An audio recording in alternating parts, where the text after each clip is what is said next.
Chapter 1. You have died. Again. The end of the world was a peaceful place. Calm gray rocks lounged next to pools of clear water that reflected the silvery halo of stormless sky. Towering walls hemmed in a crowd of corpses, throwing shade on ash-filled sarcophagi, gently resting along with crumbling tombstones. The owners hadn't quite gotten the memo that it was past their final bedtime. But alas, a corpse was a corpse, and belonged buried, even if the owner put in a post-mortem protest. Then Elia broke that silence.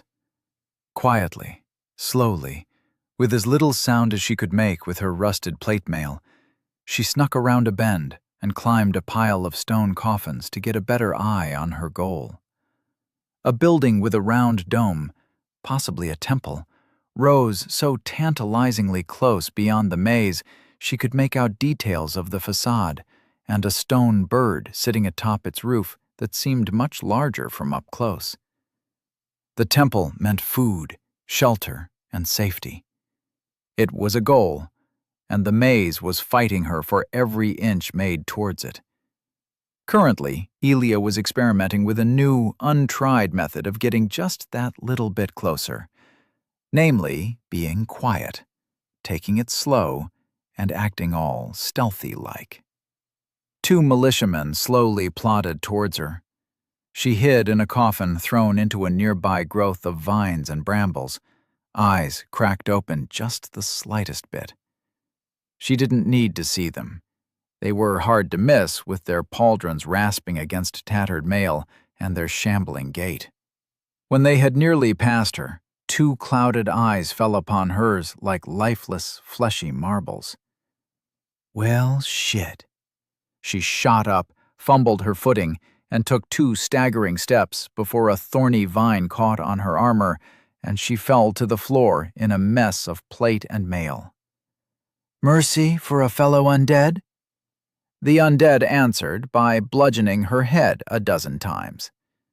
Thanks to her helmet, only the 13th hit finally turned her insides into porridge. You have died. You have lost. Soul times 325. You have lost. Bone shard, common, times 2. The end of the world was a mostly peaceful place. Cold mud clung to soggy boots. Slippery stones betrayed the steps of the mostly innocent, and at every opportunity a gravestone seemed to pop up out of nowhere for Elia to stub her toe on. There were so many gravestones, all a variety of shapes, but hewn from the same gray rock that everything here seemed to be carved of. You'd think someone who bothers making an endless maze would have a sense of taste, of variety. I mean, I don't blame you two for your choice of employer, you know. Life's tough when the economy's down in the gutters. I mean, look at me. I don't even have a job and I look 200. I didn't even get a pension. Elia turned to look at the 2 corpses of the undead militiamen beneath her. 2-on-1 wasn't fair, but neither was dying, reviving, and tracking your murderer for half a mile, only to fillet him and his buddy from behind. She poked the first one, whose face gave her the impression of a pickle. "Hey, you guys listening?" You have regained. Soul times 325. You have regained. Bone shard, common, times 2. You have gained. Soul times 158. Guess not. Militiamen. Less than a soldier, more than the common undead that were only wrapped in the bandages or simple rags they had been buried with. Wonder if these guys even are undead, she mumbled under her breath as she finished looting the corpses. You have gained. Bone shard, common, times 2. 1 shard a pop? Jeez Louise, must be my lucky loop. She tugged on her broken short sword that was embedded into the second guy's back. It came loose with as much practiced effort as it had entered with.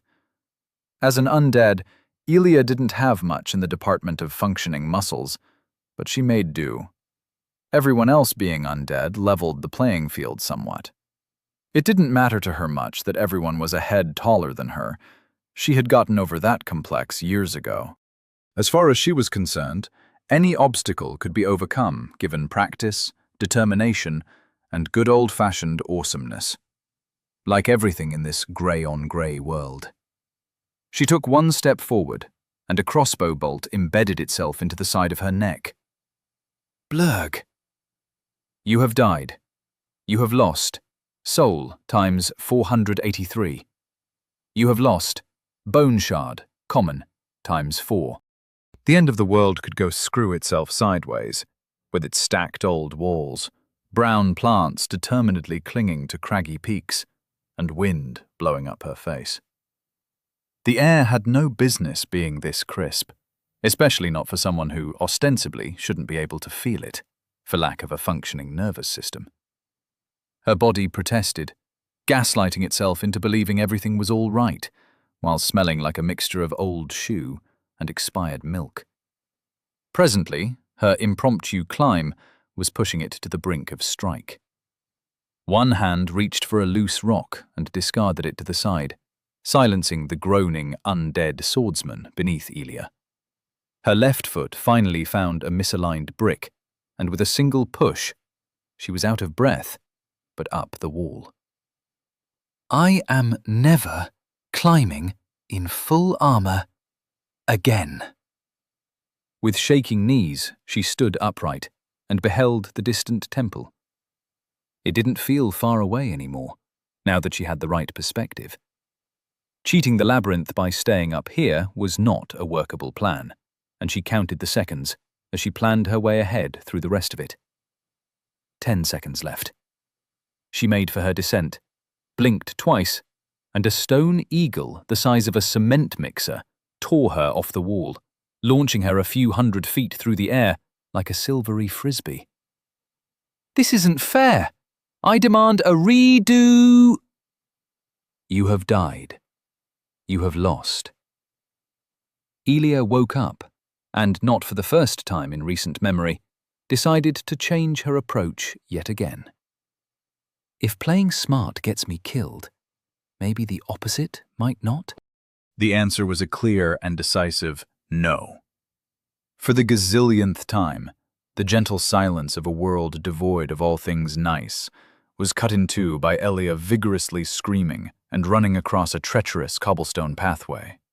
Her metal armor both slowed her escape and made an unnecessary, but very knightly, ruckus. 7 or 8 hooded figures chased in a disorderly pursuit. Their fashion sense was so last millennia, their dull purple and blue rags barely even qualified to keep their decency. Their chase game, however, was on point. This was not a good thing. She bounded over a small puddle, rousing another figure from an alcove it had been sitting in. It brandished its sword, like all the others, and ran after the dead girl running. "Stop following me!" she yelled to the sky. "Gurgle burgle!" the figures gurgled. Most undead looked human, though they weren't truly alive.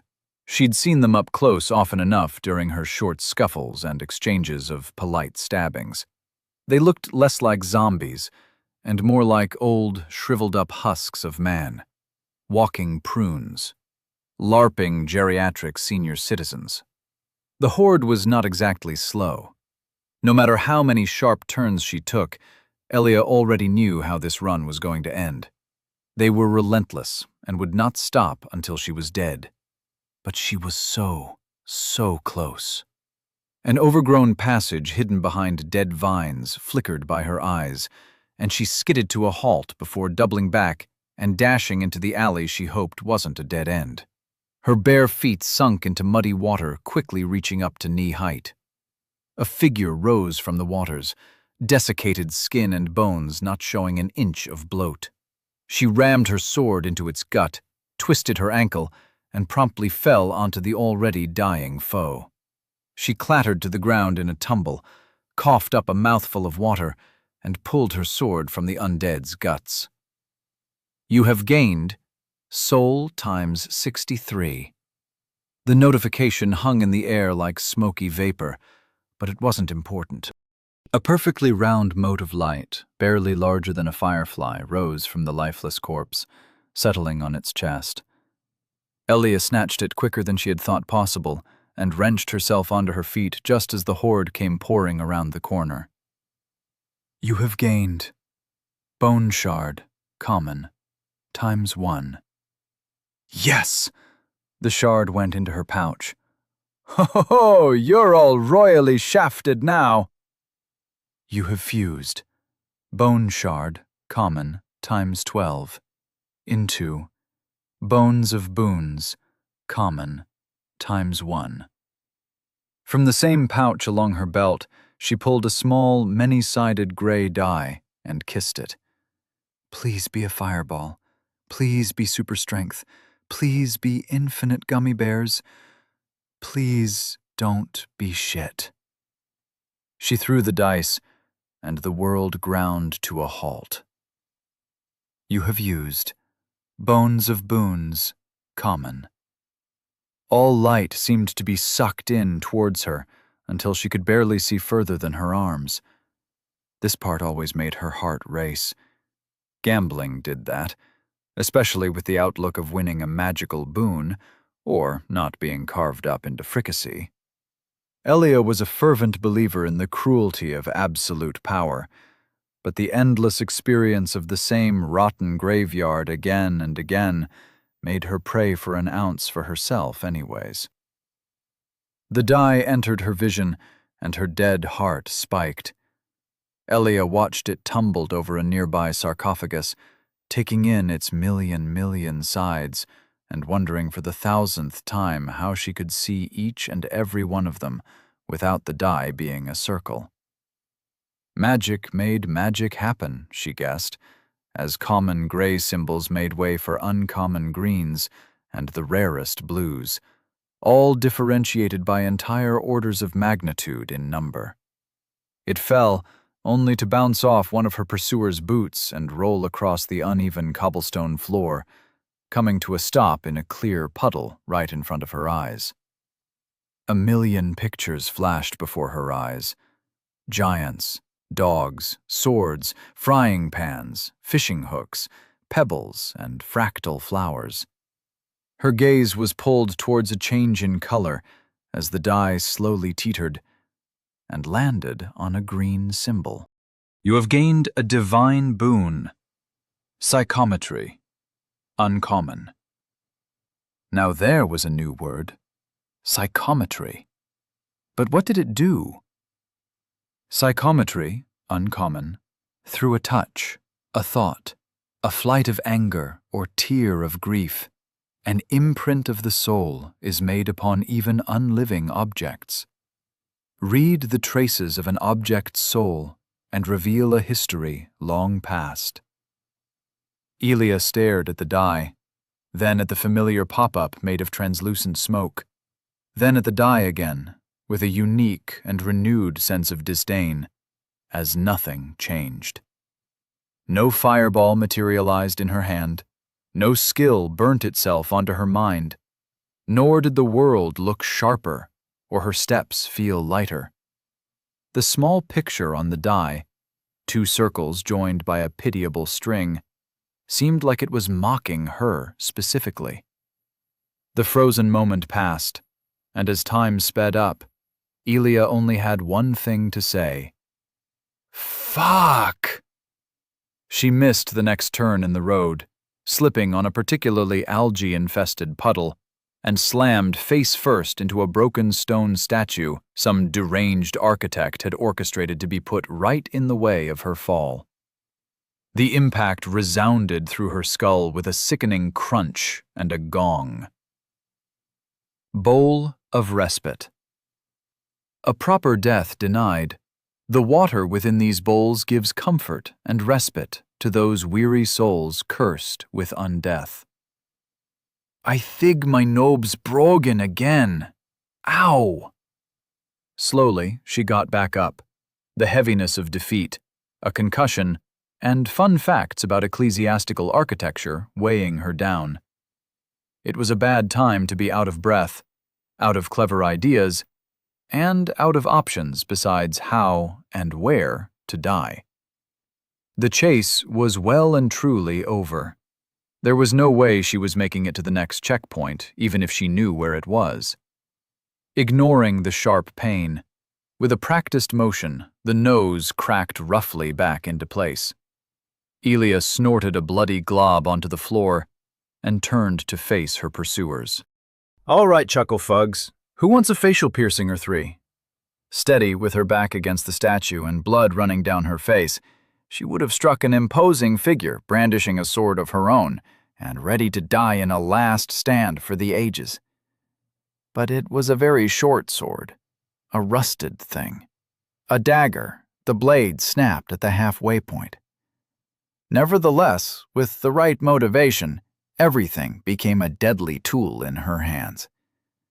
The undead horde tore around the corner in a tumbling mess of moans and groans. Through a combination of predictable movements and lack of object permanence, the first one impaled itself on her blade. You have gained soul times 54. Cha-ching! 1 customer served. All skill, all me. A strike deflected off her chest plate. Next! The second one nearly batted the sword from her shaking hands, her short arms just about as weak as the desiccated undead's, making the ensuing duel all the more pitiful to behold, like 2 toddlers wrestling over a stick. Can't touch this, she ducked. You suck! She nearly failed to bob. Your balls have fleas and your mother's a horse. She weaved her head to the side, and the sword bit into her neck instead. The undead never heard of proper sword care. Apply seed oil once a month, or once every week when in heavy use, else she might have lost her head. Instead, she eked out a win against the second undead, before the third one threw itself at her face. She failed to disembowel it as it cracked her head against the wall. Then came a fourth, a fifth, and the rest of the horde, all piling onto her in a press of limbs and bad breath. Swords sunk into cracks between her armor, a spear caught her in the neck, and a feathered bolt to her armpit made her convulse over. She'd had worse, but it still hurt. No matter how many times it happened, Elia never could completely ignore the pain of dying. I'll be back, she gurgled, and with a defiant one-finger salute drowned in the raving mass of bodies, the white smoke mocking her with a much-needed notification. You have died. The matte blue sky filled with nothing, nothing, and nothing again, greeted Elia as she blinked back awake. It was a vista she was used to seeing. The most common position for coming back from the dead was lying on her back next to a large stone bowl.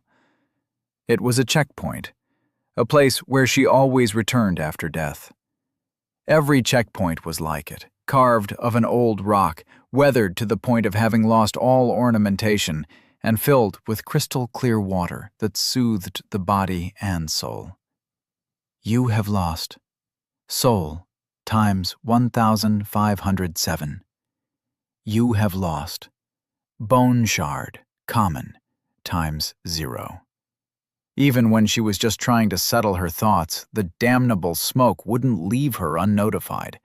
Not even closing her eyes gave her an escape, though there, the background at least provided a clean contrast. Time until lost items and souls dissipate. 15 minutes. She breathed in once, heavily, then reached into her pocket and pulled out a squat green toad, her only friend in this world. All right, Cribbles, which route do we try next? Ribbit? Yeah, keeping right is a bust. God has conspired against us, made a maze that leads us in circles when we only choose right. Totally unfair, I know, but it's what we're working with here. God must die. Croak. Oh, I agree, we're not going the tower route. I've had enough of giant spiders for a few hundred more runs. Ribbit? Go back? Quibbles, are you insane? We'd have to go through the mulcher, past the prickle fiend of infinite prickling, and through the bridge of doom all over again. The doom is in the name. Would you want to return to a place called the Lake of Drowning, the Road of Roadkill, or the Sepulchre of Dentists? Ribbit? Elia stared into the dark, wiggly pupils of her amphibian friend. I'm pretty sure that last one was my own ribbit. I'm not going insane from talking to a toad about my next choice of death again, am I? Quibbles croaked. What a good conversationalist. No, you're right. I did hit my head pretty hard.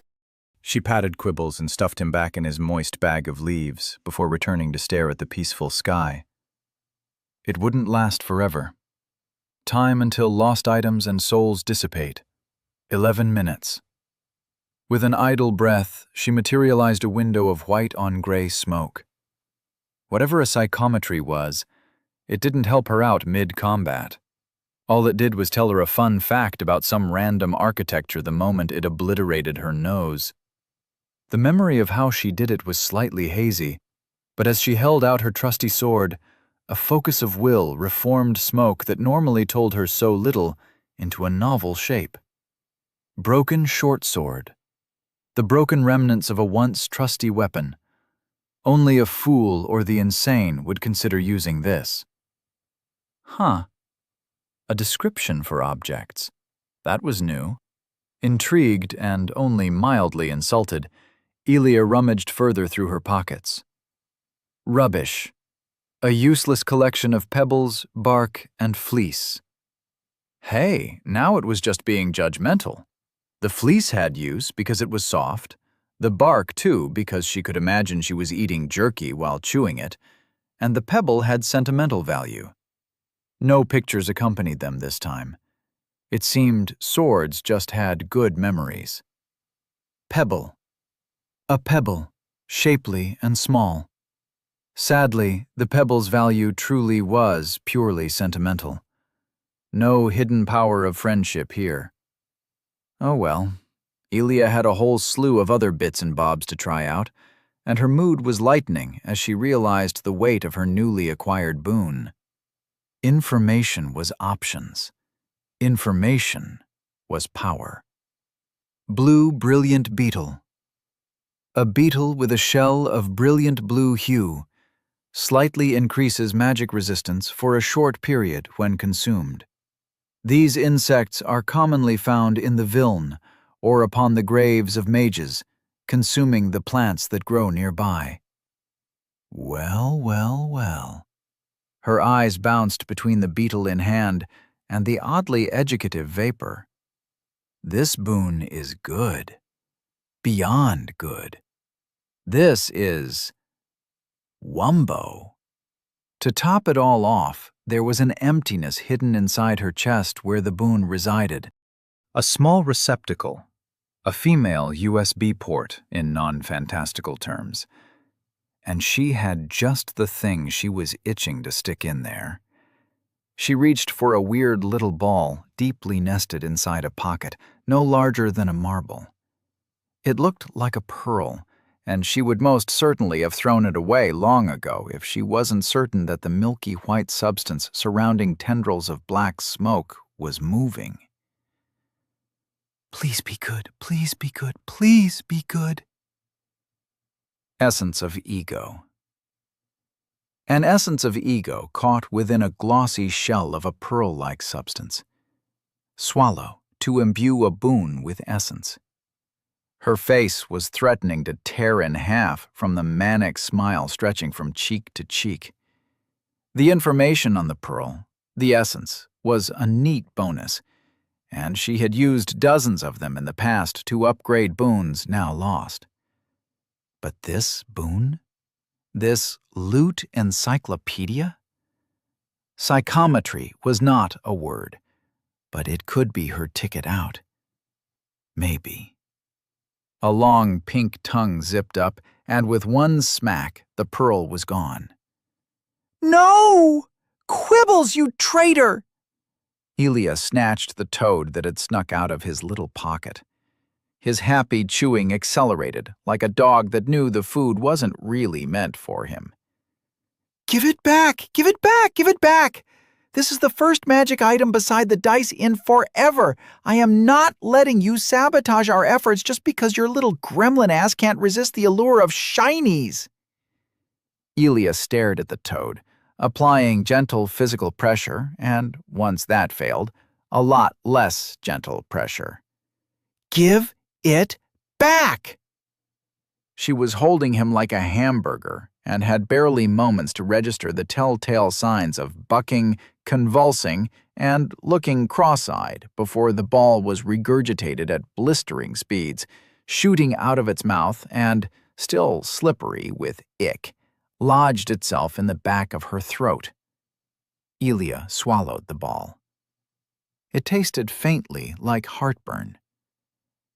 "Oh no." Then it tasted like someone encased her heart in natrium and dropped it into a generously chlorinated swimming pool. Like boiling alive, except everywhere and all at once. Agony was another word for it, but the flash that burned through nerves up her arms disappeared as quickly as it had come. Ilya was on her side, heaving and hacking, but with the presence of mind to take actual breaths in between. It went by, like all pain did, and Ilya didn't have the time to pry the amphibious traitor out from the bag he had already crawled back into. Something changed with her only boon, her magic, and she summoned up the smoke to tell her what was new in town. Psychometry, uncommon. Through a touch, a thought, a flight of anger or tear of grief, an imprint of the soul is made upon even unliving objects. Read the traces of an object's soul or your own, and reveal a history long past. Huh, so it can affect myself now? She coughed up a lungful of nothing, the blistering of nerves fading like ash in the wind. How does that even work? It was a stupid question, because seconds later she was already touching herself. Magically. It didn't feel like a burning hellfire this time. It didn't make the world go purple and sideways. It didn't give her a notification like the games she used to play, or make her die and restart for having the audacity to try something new. Nothing happened. Nothing but a tired yawn that did not belong to her, echoing as it rang inside her head. "Mom? 5 more minutes. The sun isn't even out. Oh gods, where am I?" Ilya ummed. The ethereal voice in her head echoed, moderately more distressed. "Oh, great," Ilya sighed. "My new superpower is a multiple personality disorder." Chapter 2. Room for Two. "I'm not a disorder. Who are you? Where am I? What's going on?" The voice in Ilya's head was real, small, and becoming increasingly distressed. Ilya, Ohio. A 2 girls, 1 cranium bargain. What does that even mean? It means time until lost items and souls dissipate. 8 minutes.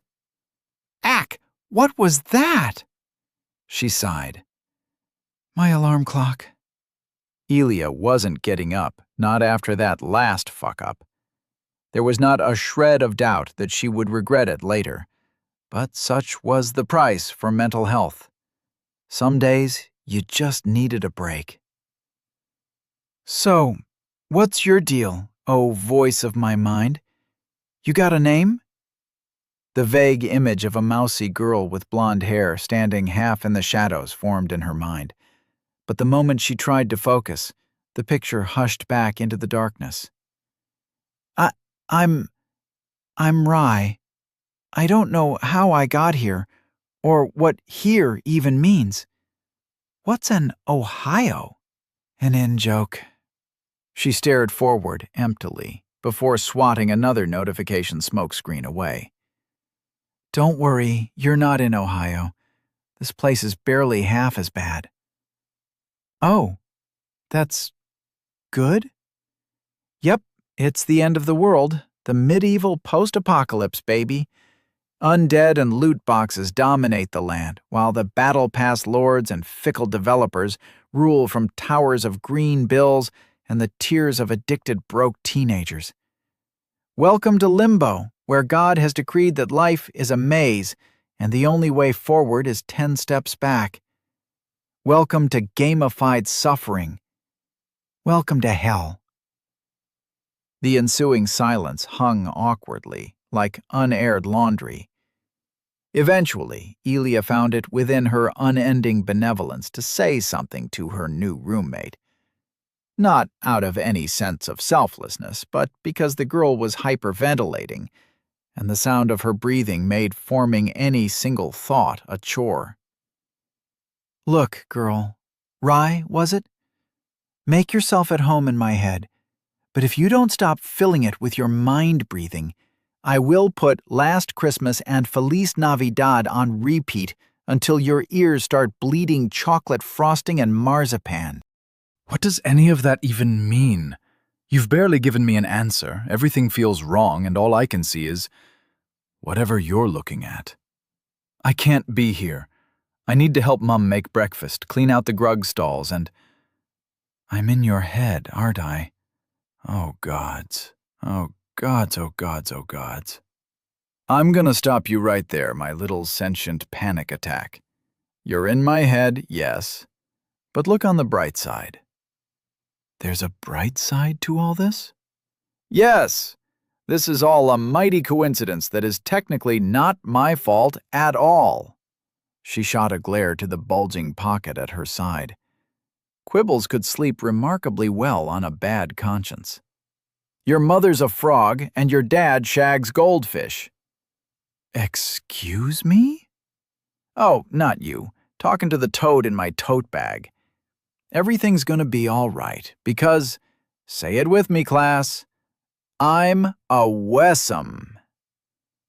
Elia flung her arms to the sky in a grand gesture, and finally got a laugh out of her companion. Gods, you're insane. No, I'm Elia. Need a demonstration? I'm convinced already. In all seriousness, where even are we? Good, because I'm fairly busy at the moment. Busy with what, you ask? Waiting, of course. Waiting for a fresh slate, for all stakes to disappear. There was another silence. Elia had barely closed her eyes when the voice piped up again. What stakes? Time until lost items and souls dissipate. 6 minutes. The death penalty. Rather, the penalty for dying. I don't even know how to start talking to you, but shouldn't you do something about that? The girl named Rye, who had every reason to be as scared and confused as she was, had a point. A point that had been noted, processed, and filed for deletion from mid-term memory, if it ever got that far. But the little voice didn't let up. It seems kind of important. It says you'll lose your souls? As in multiple? That doesn't seem right. But if you lose your own soul, doesn't that mean that you... What? Oh, no, don't worry. I'm awesome. Also, immortal. Immortal with a slew of caveats. Everything is under control, citizen. Carry on, nothing to see here.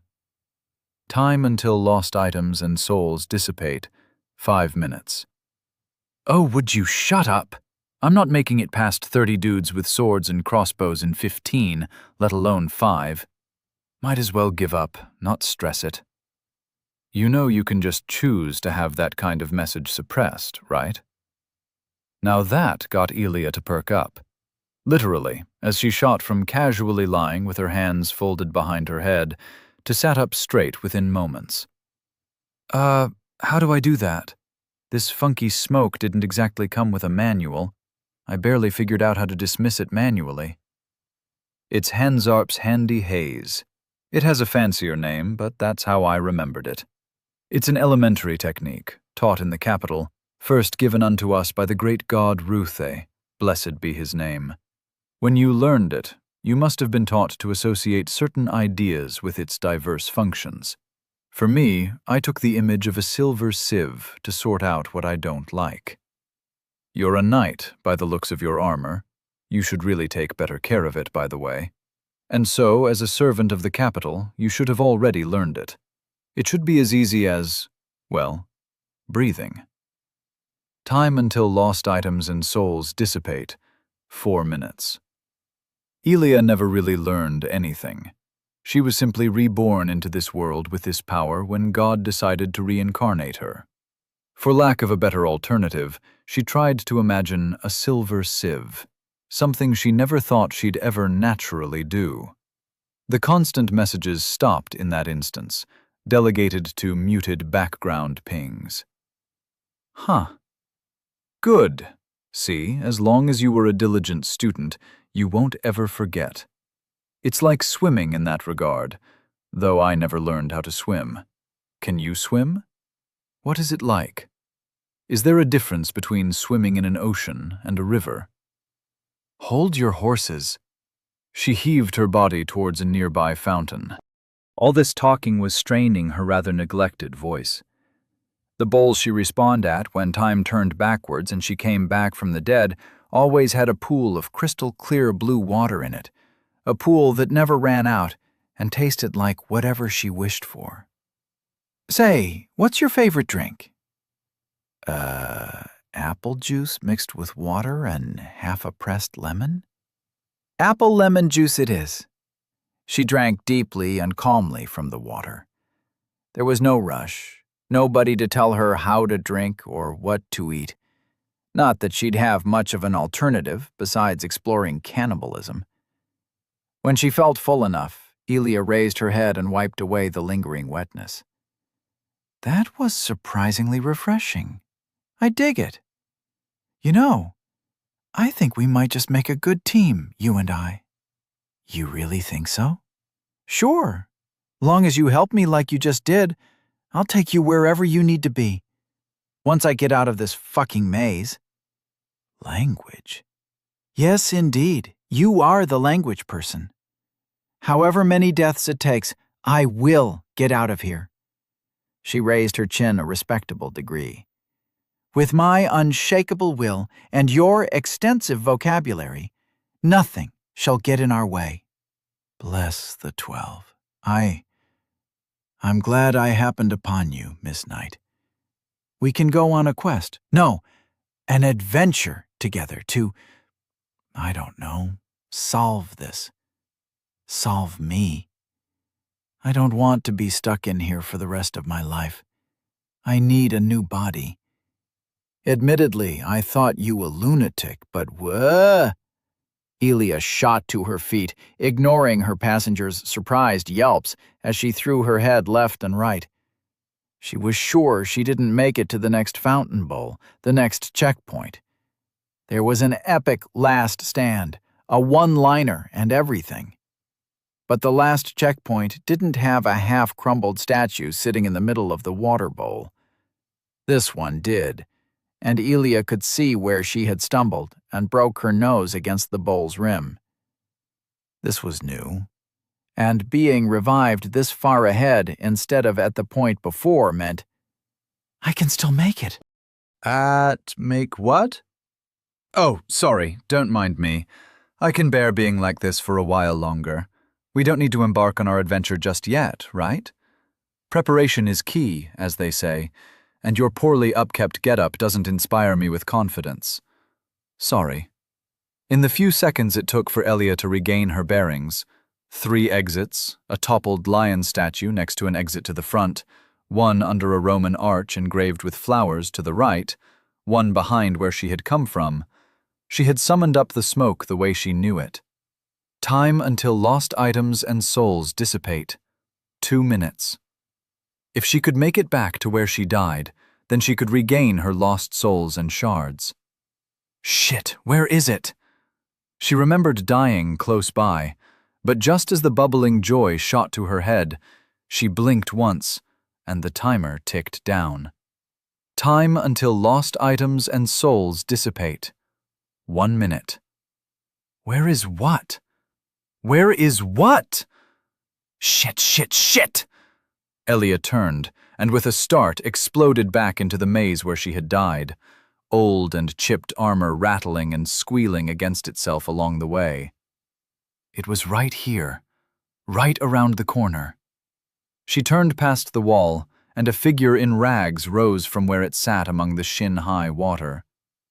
Elia paid it no mind, ran past it, then screeched to a halt and turned back around. Please talk to me. What is it? Why are you worried? What? There it is! A small orb of silvery light floated contentedly above the water. Elia took 1 step towards it, and the mindless undead brandished its sword. The orb was right at its feet. Ah, shit. It's never that easy. Hey, bozo! I called dibs exactly 1 lifetime ago! The undead took 1 more step, squashing the glowing orb. It broke, dissolved. Wisps of vapor flowed from underfoot, snaking their way up its pant leg before disappearing up the undead's nose. Its eyes, dull almonds sunk way into the skull, grew focused and gleamed red. With shaking jaws, its mouth of horribly decayed teeth jittered open.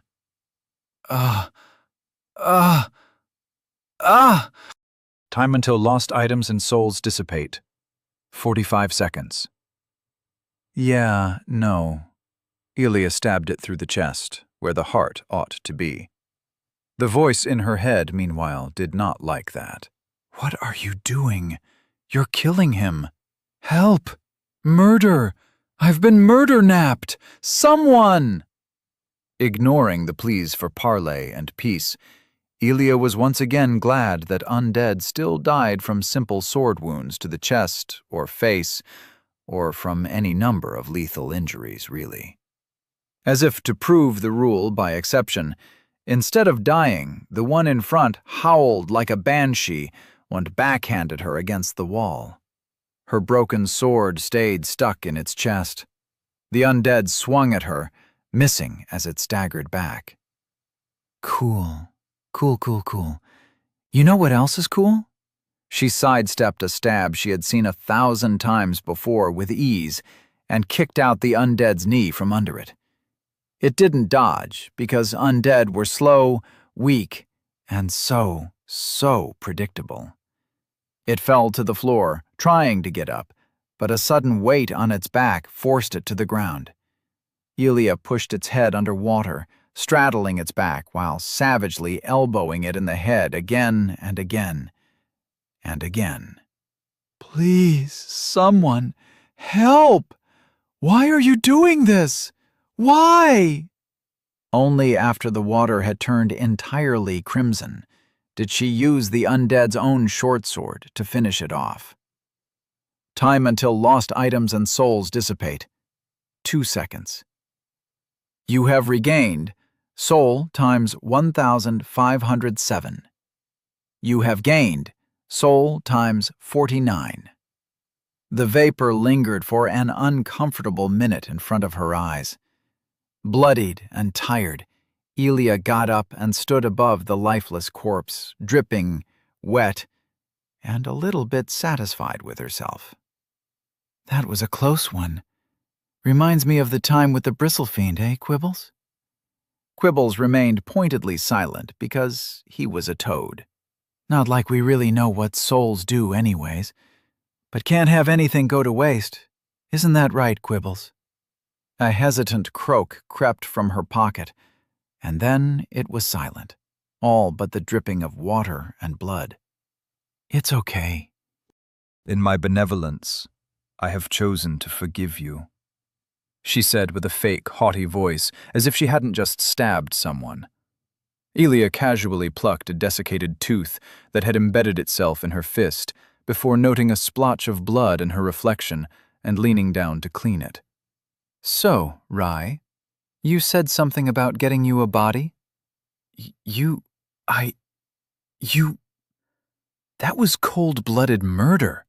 You're not a good person. You're a killer. Elia brushed aside a strand of blonde hair, entirely unperturbed. She could feel those blue eyes in the water, burning a hole in her face. Her borrowed face, rather. It would have been a bit unreasonable to expect an involuntary transit in between worlds or universes to work with her original body intact. Or maybe it wouldn't have? She was new to reincarnation, though that lay long in the past. Even after decades, she still didn't feel at home. Not in this world, nor in her body. That's... Oh. Oh no. Oh no, oh no, no, no. You! Him? Elia pointed at the corpse. No, you! Those are my eyes, my hair, my shriveled up face? Oh gods, is that what happens to sinners? Is that what you did to me? To my body? Well, that certainly unraveled one mystery, though the armor was a pretty sure giveaway already. As best she could remember, she was a hoodie and jogging pants person on Earth. Pauldrons and spalders didn't really fit into her wardrobe. Clearly, this was God's fault. There was no other power that could make this happen while being so indifferent to her taste in clothing. Oh, and that he put her into someone else's body was also fairly problematic, now that that someone could actually complain to her about it. Annoying. If it had to be this way, then maybe the body of someone more than a handspan above 5 foot would have been better. Or someone with boots. How the hell did they even let you become a knight in the first place? You're barely taller than most teenagers. Shut up! You don't get to say that, you murderer! Oh, my bad. With that non-apology, Elia immediately went to rummaging through the undead's remains, netting her a new, unbroken short sword. Bronze short sword. A short sword sharpened on both edges of the blade and with a tip for stabbing. A common sword used often as a sidearm by town militias. This one is made of bronze. A wild flash of images and impressions danced across her mind. Some were of stabbing, some of cutting, slicing, and chopping. The sword enjoyed stabbing. Or maybe Elia enjoyed stabbing. Yeah, she was definitely projecting. Better than the last one, at least. An electric fuzz crawled up her nerves and down her arm. A moment later, the hand holding her sword shot to Elia's neck as if possessed. Elia couldn't budge it on her own, and she knew of one very evident suspect with sufficient motive, means, and opportunity. Give my body back. You really want to do this, sweet cake? With a calm voice and face almost approaching a sneer, she exposed her neck with a tilt of her head. Go on.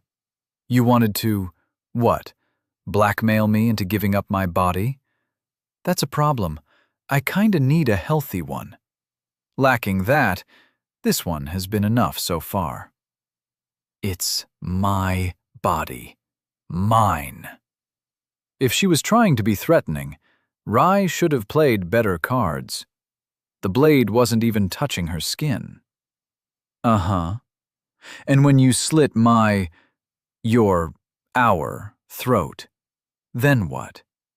Are you going to float on to the next person like some vengeful ghost and have them give up their body for you? A last heavy drop fell into the water with a plip. Elia's right hand was trembling, giving all kinds of weird sensory feedback as Rai slowly relinquished control. Another variable. Something to look out for in the future. A potential for unwanted accidents. That's what I thought.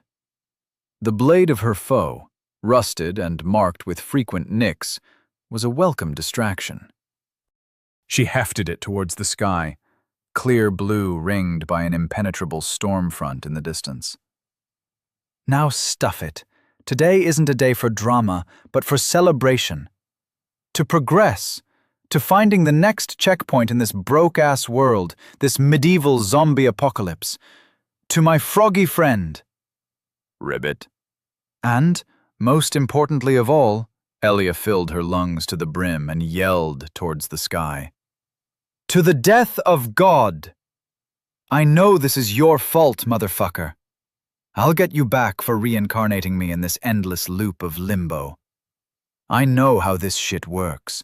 Just you wait. I'll get a sword the size of Wisconsin and go Sephiroth your ass. You're worse than a murderer. You're a blaspheming lunatic. A demon possessing the body of an innocent girl like a puppet. No morals, no ethics, no sense for justice. I bet you don't even offer sacrifices to the gods or brush your teeth before going to bed. What can I say? Elia shrugged, rolling her shoulders until they popped. I'm a true anti-Gnostic. Don't worry. I promise I'll give you your body back once I've spoken to the manager of this place. Until then, you'll have to forgive me for being your designated driver. I will never forgive you. You're a menace. You're a fiend. I hope you have a bad day and step in grug shit. They were going to get along just peachy. Elia could tell. With a smile on her face and armed with an unbroken weapon for the first time in 100 loops, Elia exploded forth to explore this new part of the endless labyrinth and hopefully find a way out. Chapter 3. You can't spell assist without ass. You know, sometimes I feel like a tourist in an unknown land, visiting famous places like the Great Hole in the Ground, Rapunzel's Tower sans Rapunzel, and hallway number 341 with T-section. Elia peeked around a corner, surveilling the area for any threats to her unlife. In the end, she chose the right path under the Roman arch. Despite technically being in a new area, nothing much changed between the last checkpoint and the current one. The walls and vines were the same shade of gray and brown, the cobblestone was still slick with algae, and the goal was still tantalizingly close, yet oh so far away. But now, I've got someone to share this mediocre existence with, and that's a plus in my book. None of the clouds ever seemed to move, and Elia was thankful for it. Without the North Duck cloud as a static point, she would have gotten lost and turned around as soon as the towering dome slipped out of sight. Even then, the temple loomed closer one moment, only to appear infinitely far away in the next. The maze awoke impressions of grasping hooked vines, of a swamp pulling at every step and taking every chance to make her walk in circles. But she was getting closer. She could feel it. Hey, voice in my head, brain bud, Rye, you're getting first-row seats to the medieval zombie apocalypse. Don't give me the silent treatment now. She didn't get more of an answer than the vague impression of eyes burning a hole in the back of her neck, which wasn't nice because Elia was getting bored. Hours and hours of careful mapping out of every hall, interspersed with the occasional enemy that she'd already seen in every previous iteration, didn't make for a compelling tourist log. It seemed the task of entertainment fell once more into her lap. I really hope this isn't an undocumented floor of the back rooms.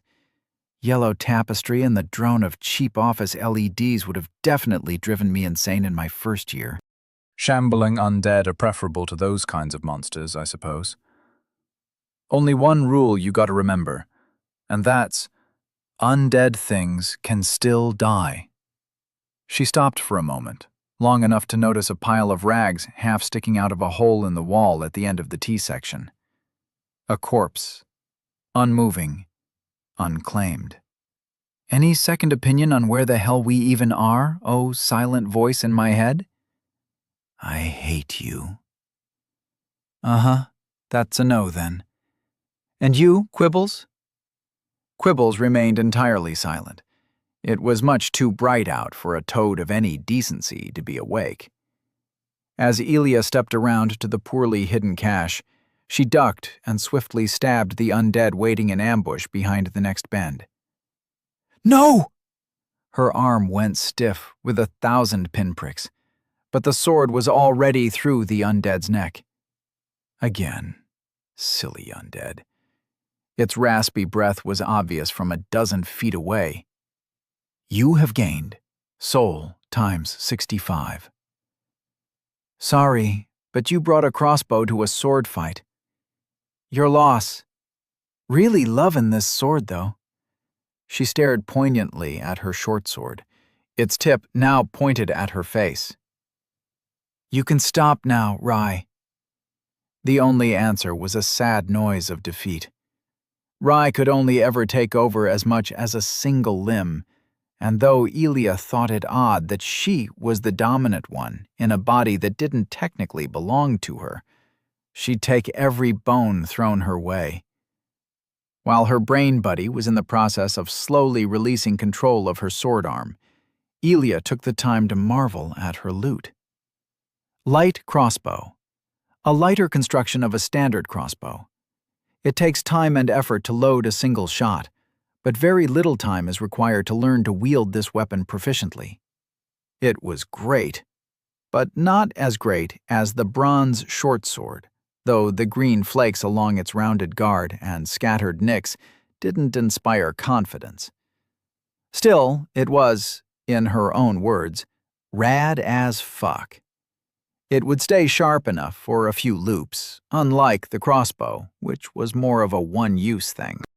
It didn't come with a crank, and she was pretty sure none of the undead were stronger than her, which left her puzzled as to how they were able to even load it themselves.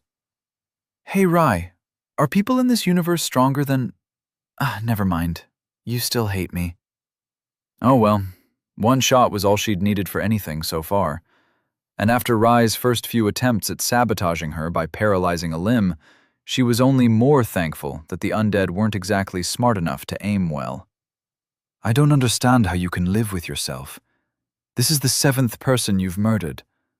Tell me, why? The sound of heavy metal clanking choked her answer. Elia went completely still. A person. Large, heavy, plate armor that wasn't rusted like hers. Approaching from… the left? No, the other side of the wall. Which meant she was safe. As the clanking footsteps grew distant, Elia let out a breath, then continued ruffling through the corpse's clothes. What was that? A new way to die, probably. What? Oh, great. Now you're looting corpses as well. Great. Nothing's holy to your grubby, dirty demon hands. You have gained Bone Shard, common, ×1. Under the circumstances, I'd say I've kept to my morals pretty well. Oh? And what kind of demon has morals? The I'm not a demon kind. That's not true. That's not even a… Oh, I get it. Ha ha, funny joke. Monster. Elia sighed while ruffling through the poorly hidden cache. Nothing but poorly smelling clothes. I don't know what you think demons do, but in case you haven't noticed, everything around us, she gestured lazily with her sword, is dead and still moving. They're not people. We're in a medieval apocalypse a la Dawn of the Dead, and you don't seem all that aware of exactly how screwed we are in this sink-or-swim world. Elia stared into a nearby puddle for a few seconds before trying to rub the exhaustion out of her face. Her drawn-back cheeks and sunken eyes, nestled in darkened, shriveling flesh like a pickled plum, had an uncanny resemblance to the other undead.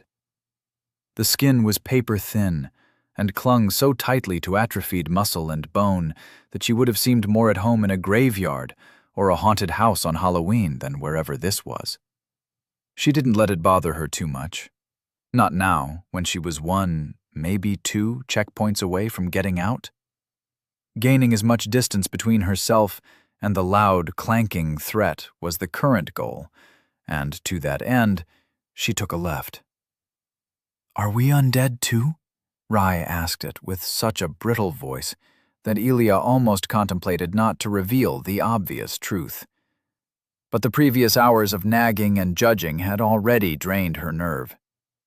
"Yeah, in case you haven't noticed, we're only slightly better off than the average brain-rotted schmuck. Everyone else isn't quite there, which is why it's so easy to kill them, physically and morally. We even get loot for it. So don't go all, 'Oh, poor people, wah, don't kill the undead,' and 'they're innocents, they only tried to stab you 20 fucking times' on me. I've had all the time in the world to think this through, and you've only been here for 20 minutes. So take your noggin, add 2 plus 2, and stop being such a judgmental bitch." You didn't have to be so mean about it. "Oh yeah? I didn't, did I? Not 5 minutes ago you were trying to get me killed. Get us killed. Sorry if I'm a tiny bit annoyed." Seeing as that answer only gained her a small, sad sniffle, Elia chose the most reliable way to end this conversation. She ignored it and moved on. As it happened, another small glowing orb fell off the undead's corpse. Bone shard, common, ×1. The shard of a divine soul, undefined and undeveloped. Once a common possession, now even a handful can make up a closely guarded treasure of an entire family. Combine 12 for a bone die of appropriate rarity. Elia's eyebrows perked up an inch as she held the shard in her hands. History lessons were nice and all, but she'd much prefer more practical information. Is that a boon?" "It's pretty neat." She summoned the inscription with a short exhalation. "Psychometry, uncommon, essence of ego. Through a touch, a thought, a flight of anger or tear of grief, an imprint of the soul is made upon even unliving objects. Read the traces of your own or an object's soul, and reveal a history long past." Pretty neat. I know people who would kill for having an examinant boon, and it's uncommon. That's rare? There was a derisive mind snort. No, silly, it's uncommon. Rare is one step higher. But even a common boon is worthy of praise, as few can gather enough shards for one. I cannot believe you don't know something so basic. Every village idiot knows the rarities up to rare at the least. Welp, I can only speak from experience, and experience says, common boons are too specific or too weak, and uncommon ones aren't even that much better for their relative rarity. That is simply not true. Even a common boon that tells you the price of fish can make you unfathomably rich. You just need to know how to profit off of it. Gee, what a way to tell me I'm an uncultured moron. At least they found a topic somewhat removed from holier-than-thou rhetoric. See, this is exactly what I need. A good explanation, no lore, no vagueness. Without you telling me that, why, I think I might have needed to gamble for a psychometry for my... Why is blue? Is an essence of ego better than an essence of wrath? How does any of this even work? Nobody told me everything because everyone was busy being dead or trying to stab me in the gut. You really don't know anything? Yes, and I'm tired of being left out of the loop. So, if you have something to contribute to us both getting to civilization, or the end of the level, or whatever, then please, do that instead of sabotaging my proactive self-defense. There was a silence filled only by the crunching of dead, dried leaves and the clatter of her armor as she rounded a corner into a dimly shaded area where she could clearly peek through some holes in the crumbling walls. It was prime spider territory, and Elia decided that now she needed a modicum of focus. Stepping on one of them was one of the worst ways to go. I say I believe that you're not a demon. What then? Elia shrugged. Then you'd save us both a lot of grief. You're stuck with me, and while having company is nice and all, I am not giving up this second life just to die, or spend the rest of eternity inside someone's head. She paused for a moment. Huh. I never voiced that thought that way, did I? Makes me look like a hypocrite. Because you are. I am stuck in your head. My head. Ugh, this is the worst. You're going to keep killing people on the way there, and I can't stop you, can I? Nope. Not unless you want to kill us both. I'm not stupid, you know. Contrary to common belief, she muttered under her breath. Hush now, O voice of unreason. We've a maze to explore. And just as she said that, her path turned a corner, only to terminate in a dead end. There was a statue sitting on a podium, though its head and arms were broken off, and any details could have been withered representations of clothing, just as much as cracks and grooves in the rough gray stone. That was quick. Don't worry. God is here to spite my every step, but the attention alone is gratifying. It means we're worth divine bullying. Did one of them burn your house down, or why do you talk so poorly about the gods? Elia turned on her heel, but stopped as she realized how little she actually knew about this new world. There's more than one god? Oh yes, plenty. You should be careful, only to stick out in a positive sense, lest you gain their ire. And always remember to give due sacrifice on a day of celebration, especially on wargs days. Always remember to bribe the gods, noted. By the way she talked, Rai was a native, and even casual conversation could reveal nuggets of knowledge worth their weight in gold. Not that concepts had weight, but the point stood. Knowledge is my strongest stat. What was that? Nothing. Elia started on the path to retrace her steps. Take a left, down 2 hallways, then go straight at the T section. If I ever have to do a Google Earth challenge, I'd absolutely smash it. She stopped straight in her tracks, staring past a waterfall of shriveled ivy. The hallway went on for quite a while to both the right and left, straight ahead and backwards in this case. But at the end of the hall stood a figure, staring at the ground. It was clad in complete plate mail armor, reflecting brightly where the sunlight leaked through a crack in the wall at just the right angle. It looked so small. An illusion of distance. They were both 100 feet away from the corridor back to the familiar part of the labyrinth. It was still too close for Elia. For all her casual outmaneuvering of the undead dregs and militiamen, she had never learned how to properly fight with a sword, even if she was damn good at it. That skill melted when faced with someone covered head to toe in steel plates. No better time to learn than the present. She sighed audibly, catching the attention of her companion. Huh? What's up? Oh, nothing. I think I'm about to receive a lesson in my imminent mortality is all. Why? Wait, that's a Knight of Lofton. Oh, we're saved! Saved? She took a step forward, squinting at the familiar figure.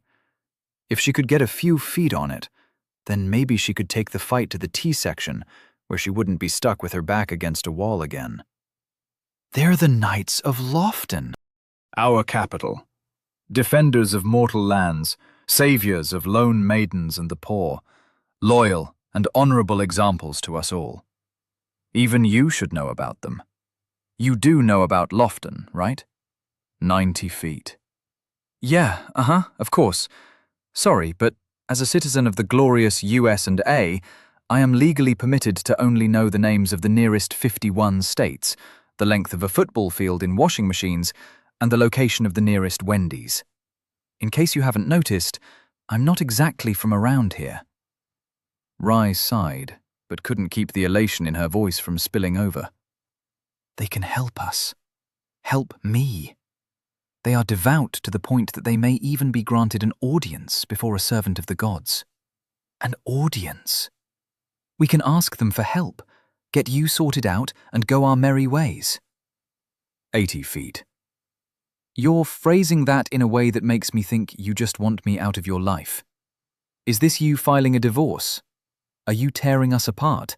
Because I'm allergic to exorcisms. 70 feet. Now that she was closer, the details on the armor appeared clearer. The cloth that should have held the coat of arms was washed of all color, and though the shield was metal, it was bent and had clearly seen better days, much like the singular enlarged pauldron draped over the left shoulder.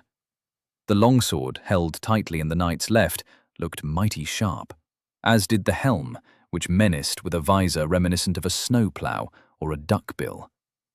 A familiar duckbill. Elia stopped in her tracks, frozen. Oh no.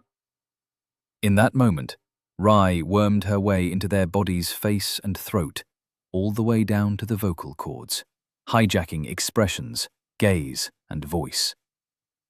Hey, Mr. Knight, sir, or Mrs. I'm a citizen of the Empire. I need help, she yelled. The knight didn't say anything. It simply lifted its head, instantly zeroing in on the source of the noise. And then, it charged. Chapter 4. Clank, clonk, clonk. Oh my gosh, look! They want to help us so bad they're running right for us. Elia didn't bother to wrestle for control over her voice. Rye could have it, for all she cared, as long as she didn't asphyxiate the both of them. As friendly as a French bulldog, Elia thought as she sprinted towards the exit between her and the knight, who was easily 1.5 feet taller than her. Forget fighting. She'd be lucky if she managed to outrun them. They both had plate armor, but while hers was limited to a helmet, shin and arm guards, and a battered breastplate over tattered padding, her soon-to-be death was encased from head to toe like a full metal crab. Contrary to popular belief, good plate armor didn't inhibit the range of movement, nor did it turn someone into a janky marionette. Instead, it worked the numbers on the acceleration and deceleration axis. Elia felt like a child trying to win a fight against an SUV with a snowplow.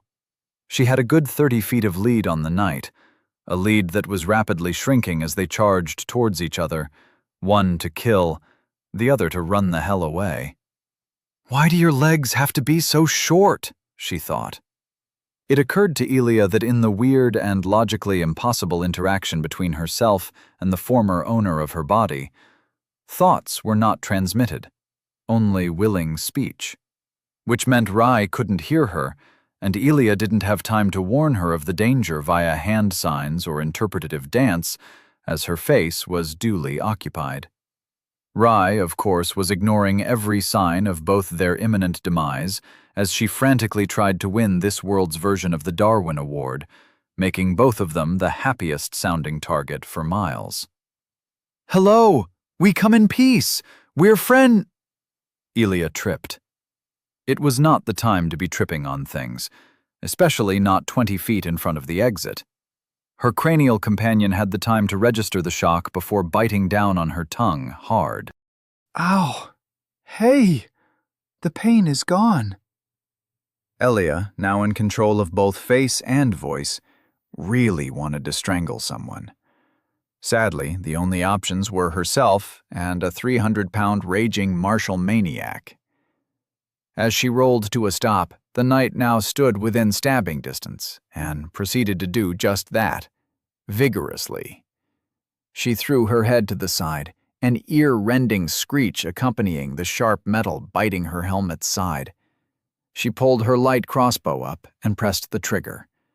The thin bolt bounced harmlessly off the beaked visor, and the knight, still towering above her, growled in that way all mindless undead did, as it crushed her crossbow with a smash of its shield.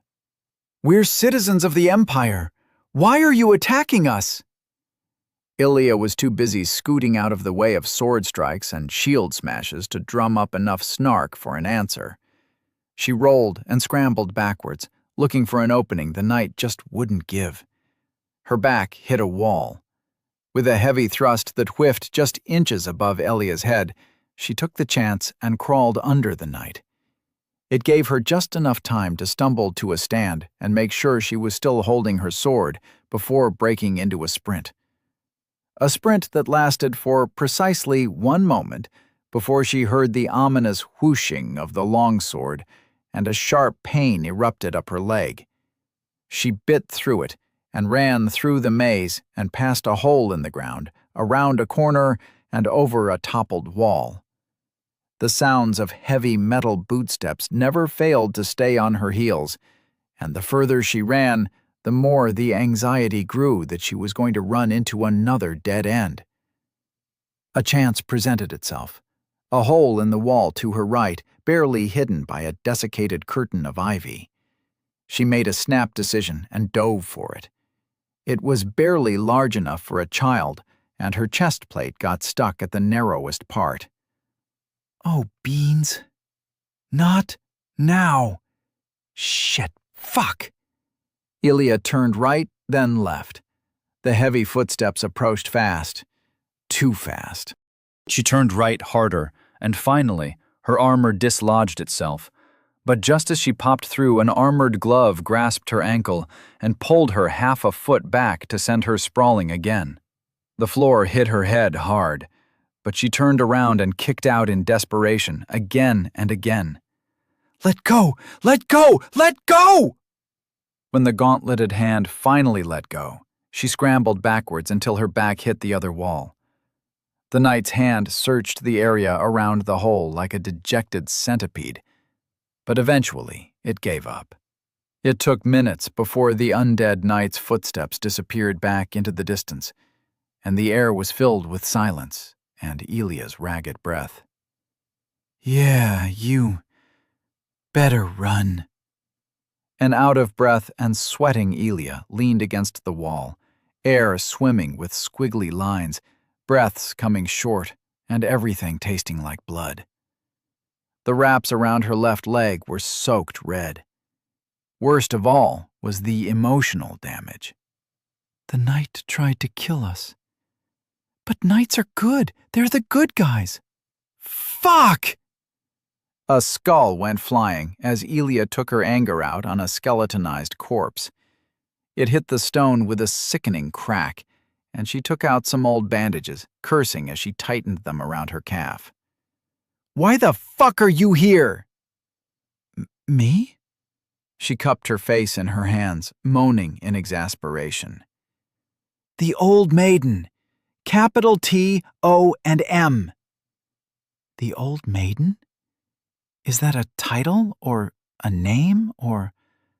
Those rags of yours don't look clean. They're going to make your wounds feverish, you know. If you're going to steal my body, could you at least take care of it a little better? It's the knight's name. And that was that. No reason to elaborate further. Her lips parted, and before she realized, words poured forth like from cracks in a dam. I knew her once. A friend. Oh, that makes sense. You do look knightly yourself. Somewhat. Were you on bad terms? Are you perhaps a runaway hedge knight, or perhaps an exile? No. No. Why was she even talking about this to herself? To Rai? Nothing would come of this, and staying in place was a certain suicide by night. The Old Maiden was a tenacious sort, and not the kind to be deterred by something as trivial as a wall for long.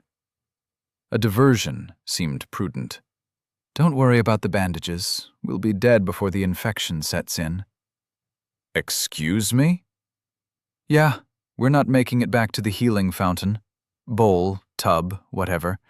If the Old Maiden is still back there. Far as I've seen, this place isn't exactly known for its revolutionary medical practices. Besides the one that turns everyone into semi-immortal undead. Weird how that came before penicillin.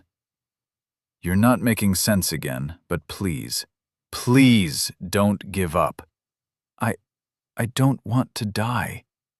Once more, Elia was faced with the conundrum of shutting her mouth or saying something that would make her brain bud cry. So she decided to compromise. Don't worry, if we get a good one, we won't even see it coming. As far as compromises went, it wasn't a very good one. Rai started crying. A lot. Since the sound came from every angle inside her head, Elia was certain that if this went on, she really would go insane. Perhaps she underestimated the mental fortitude of someone willing to almost kill them both multiple times. It was probably an accident. You're new here, after all. What does that even mean? This was turning into a fiasco. A fiasco that was making her eye a reset. Elia hated those, because nothing in her possession remained sharp for long, and the undead were famously clumsy in their execution of executions. Oh, and she'd rather do it in a place where her souls remained easily retrievable. Rai still hadn't said anything helpful about what they could possibly be used for, but that was fine with her. Elia was just using them to keep a score. There was still another way out. Something that helped Elia through the most trying times. She pulled Quibbles from her bag and held him gently in front of her face. Rai, look at me. Look at what I'm looking at, Rai. The crying turned into wheezing sniffles. It's a frog? This is Quibbles. He is a toad. He is my friend. Do you want to be his friend too? Me? Yes. Just look at him. He is such a good boy. And one of the few things that anchored her own sanity. If it worked for her, it had to work for the sad girl. Isn't he good? Look at his little eyes, his stubby toes, his shapely posterior. He wants you to hold him. I don't know. I don't really like frogs. Good thing he's a toad, then. Elia took a deep breath and ceded control over both her hands. She could feel Rai flowing into one, fitting naturally like water into a cup. The hand moved on its own, first gently in the fingertips, then in roiling wave motions as they squished and massaged the toad all around. He's so squishy. That's right. He is a squishy friend. And now he is yours too. Mission accomplished. Crisis averted. Now, let me do my thing. Both our lives are at stake here. Rai continued petting the toad for a while, Quibbles evidently enjoying the attention. After a few minutes passed, Elia felt her hands return without friction and only moderately moist. Thank fuck. Language. Thank language, too. Now, onwards. Elia slowly looked around and failed to find any sign of the temple or the North Duck Cloud. With only one way forward, she marched on, though her leg was fairly stiff and her walk turned into more of a hobble. She was mentally prepared to face another few hours of walking through endless, hemmed-in corridors until she keeled over, but when she turned the corner, the road opened up behind a flowery arch into an open field. It stretched out hundreds of feet ahead, and at least 90 to each side, sown with half-broken arches, stone benches, and toppled-over gravestones, some as tall as her and taller. More than that, the sheer scale of openness made her gape. Her enthusiasm dampened as none of the sides showed any sign of entry or egress, and a nervous glance to the sky finally tipped the scales towards restrained unease. This place was new. To the left, the temple appeared so much closer now, almost as if she could touch it. Maybe if she crossed to the end of the field and climbed over a few walls, she would be able to, shortly before being pasted by the inevitable rock bird all across the maze again. This place was special. Finally, It's all paying off. However, the area didn't purely inspire confidence. An eviscerated corpse of a warrior in faded leathers and chainmail sat casually at the entrance. Skittering dozens of black shapes betrayed the true danger hidden between the tombstones. Their outlines appeared fuzzy, and like sea urchins, they were covered over and over in thin, hair-like needles. Spiders. Elia watched grimly as one the size of her head crawled across the wall close to her face. My arch-nemesis. Looting the corpse next to her was a welcome distraction, though something had turned its chest into a sieve, dozens of holes torn through layers of gambeson. You have gained. Bone shard, common, ×1. Ooh, lucky me. That makes 4. 8 to go. The field was anything but empty, and though Elia would have liked to complain about the redundant set pieces, she couldn't help but feel awe at the sheer scale of open space. It felt like a luxury, only having one side hemmed in by sarcophagi stacked 2 stories high like dockyard containers. Few plants grew here and there in the muck, and from between the cobblestone roads crisscrossing through the area. Most of them were shriveled and dead, but a few groups showed hints of yellow and lighter browns, and even a splotch of green. New place, new plants, new loot, new horrible ways to die. Elia carefully tiptoed around a cluster of spiders, doing spider things, climbed over an empty sarcophagus, and landed in muddy grass. She shuddered, almost letting out a moan, as she felt something other than stone and sharp rocks between her toes. I think I'm in love with this place. I thought you'd hate it, because of the spiders. Careful, they're tranquil critters, but just as poisonous. And there was Rye, finally sounding like she had something to contribute besides insults and pesky emotions. It's a difficult relationship. I can feel it in my toes. This place is special. A tingle went down her feet, and Elia found herself rooted in place. I don't know. All I feel is mud. And apparently she found her sense of humor as well. Good for her. And since there was nothing much to gain by standing in the mud, she even released control without Elia prompting her. How polite. Taking the muddiest path, Elia soon arrived at a podium, an altar or something of the sort. It wasn't more than a rough stone slab sitting on an elevated platform, but there were corpses aplenty for her to peruse nearby. You have gained Bone Shard, common, ×3. You have gained Blue Brilliant Beetle, ×1. Okay, this just turned from a lucky loop into a suspiciously lucky loop. Elia, could you do something for me? As long as it doesn't involve pointing blades at my throat, sure. Sorry. I was scared and I did something stupid.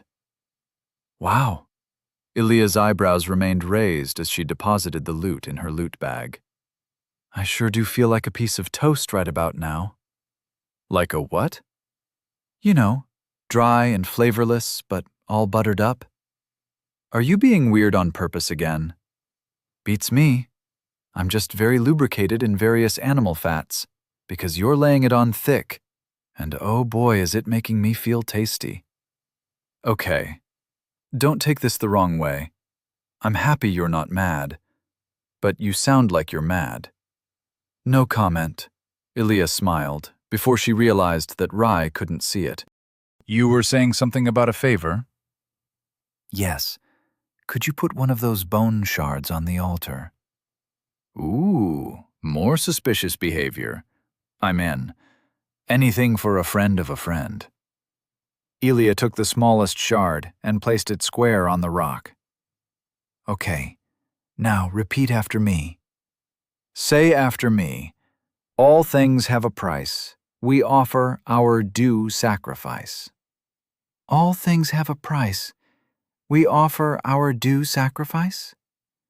A small gust of wind picked up, and before her very eyes, the shard dissolved into white smoke, leaving behind nothing. You have donated a bone shard. Blessings of the sun upon you. Explain. Well, I wanted to pray to the gods. I gave them an offering so they would listen and grant us a bit of their bounteous fortune. Usually there's more ritual around it, but I figured this was the only chance I'd get, so... And the shard is gone. Like, gone? Elia checked the altar, then next to it, then beneath it. Nothing. Well, yes. That's what a sacrifice means. You give something of your own and gain more in return for your generosity. So, you threw some coins at the rich in the hopes more would trickle back down to you? This was the worst trade deal in the history of trade deals, maybe ever.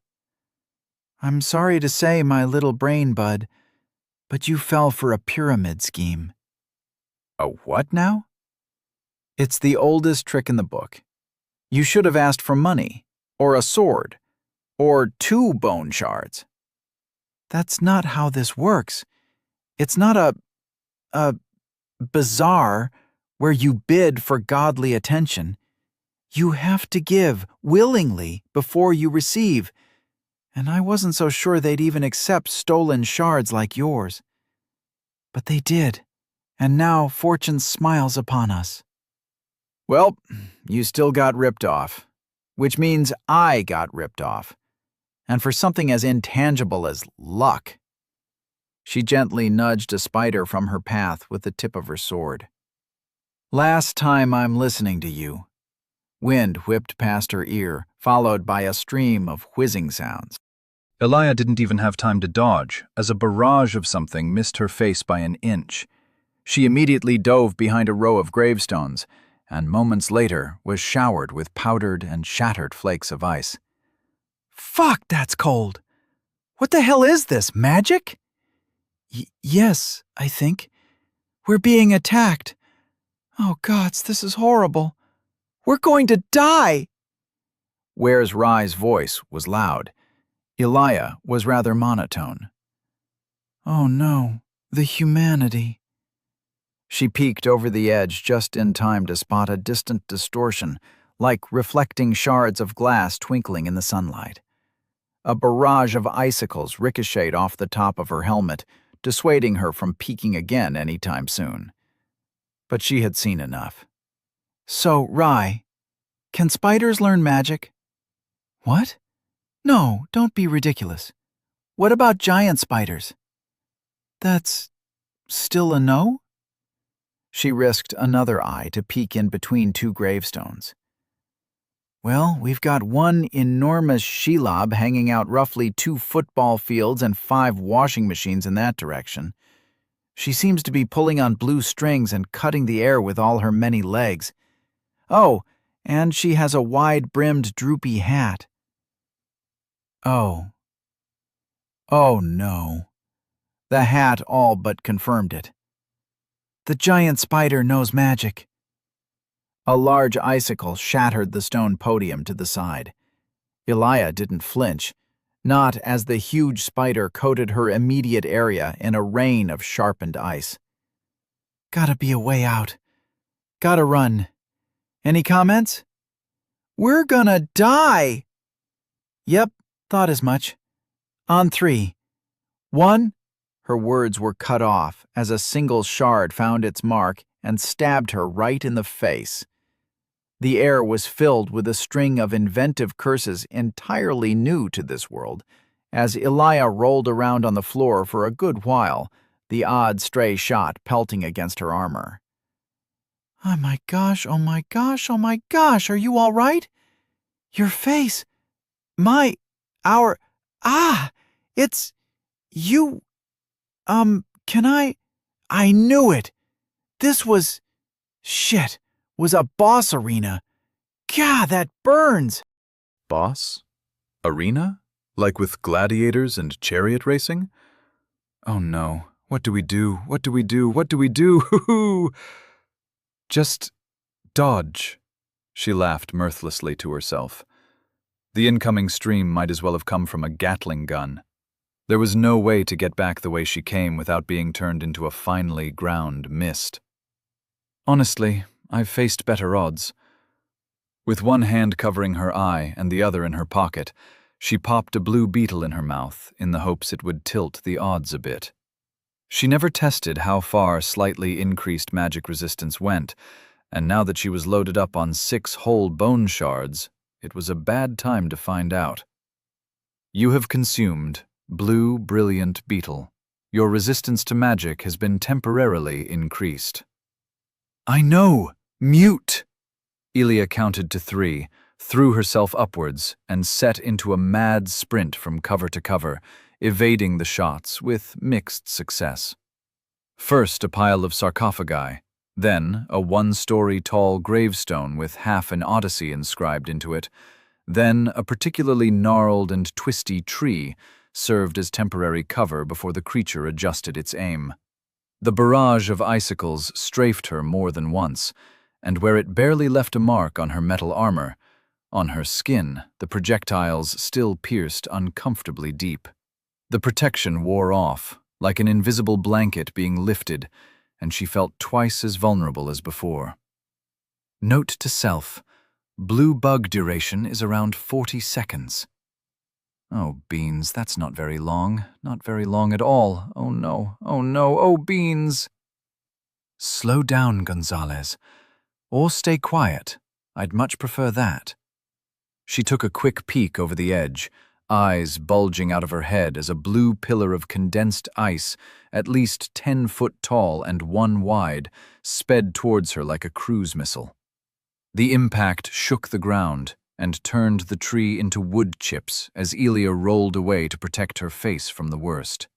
She was still blasted away a good dozen feet as the pillar detonated on impact, kicking her like a mule. 2 mules. With track spikes.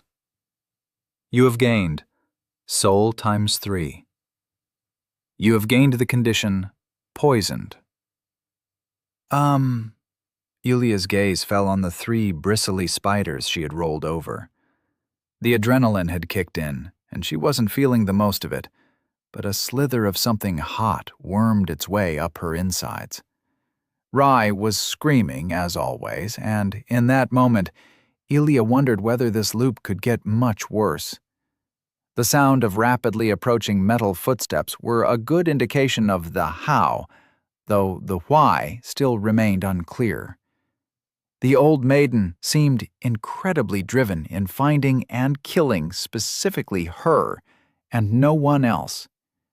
It made sense that she would eventually find a way around the hole in the wall. Why her once friend was now a mindless undead, she could guess, just not why she was being targeted in specific. Even as she struggled to stand, Elia refused to go down without a fight. It was as much tradition as it was a matter of principle, a show that, in spite of everything, she would not stop.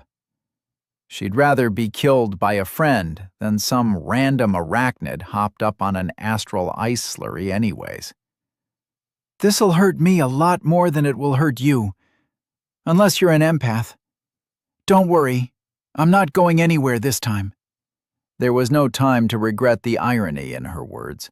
A second pillar of ice was flung at her from behind, but instead of detonating, it ricocheted off the muddy ground, and, now traveling at a slight upwards tilt, took Elia square in the rear. 1 second, she was facing an old friend, ready to be cut down. In the next, she was soaring mere feet over the labyrinth at blinding speed. The acceleration made her black out for a moment, and when she came to, it was a split second before being pasted against a fountain. Scream, crunch, death. At least this is closer to my checkpoint, I think. You have died. You have lost. Soul times 1,624. You have lost. Bone shard, common, times 6.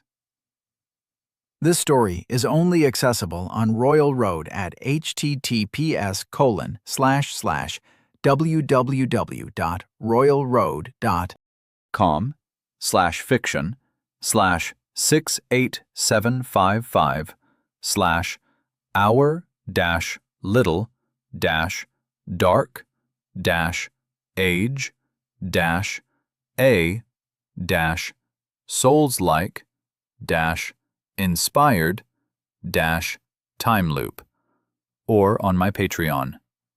This story is not on Amazon. If you find my work, or something like it, that seems to have been copied and run through an AI on Amazon, it is the work of a thief. Chapter 5. Have you tried not dying yet? With a start, Ellie awoke from death, greeted by the pale blue sky as she lay next to the checkpoint, the bowl of respite. She shot up to her feet, missing not 1 second before submerging her entire head in the bowl of fruity lemon water. Oh boy! Oh man! Gosh darn golly gee dang! Wowza, what a death that was, eh, Rye? You got a good one as your first, isn't that right, Quibbles? Nothing like a high-velocity impact to wake you in the morning, eh, Quibbles? She practically tore the sleepy toad from his bag filled with muddy leaves, a confused croak escaping his lips before Elia started kneading him like dough. Quibbles did not want to be bread and managed to struggle his way out of her grip and back into the pocket. But that was fine. Everything was fine. So fine. She unmuted her death penalty notification, calculations flying crisscross inside her head as she drummed up as much gusto as was artificially possible. Time until lost items and souls dissipate. 14 minutes. Rye, my bestest of brain buddies, what do you say? How was the flight? Did you enjoy the view? With her best melodramatic voice, she added in a whisper, Do you believe me now? Silence was the only answer. It was to be expected. Rye was possibly the toughest single-person crowd she'd ever met. She'd barely even laughed at a single one of her jokes. Who even did that? No one could resist every single one of her rapid-fire strings of nonsense and half-sense. I'm going to count to 3, and if you don't say anything, I'll take that as permission to go do my thing.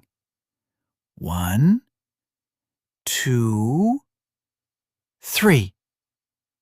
Nothing. Silence once more. Elia rolled her shoulders until they popped. Oh boy, here I go killing again.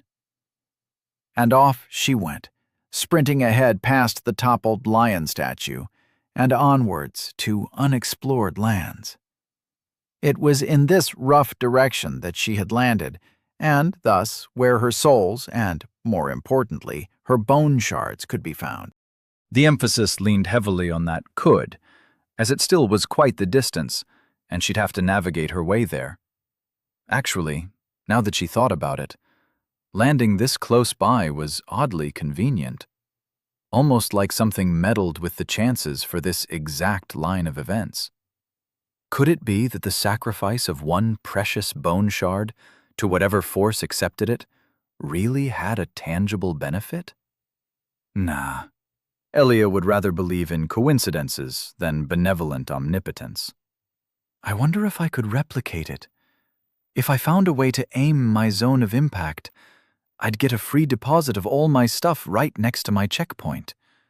If I survived it, that would basically be my ticket out of here. I wonder if the effect of the beetles stacks. She casually stabbed an undead in the back, mostly because it had the poor fortune of looking exactly the wrong way at exactly the right time.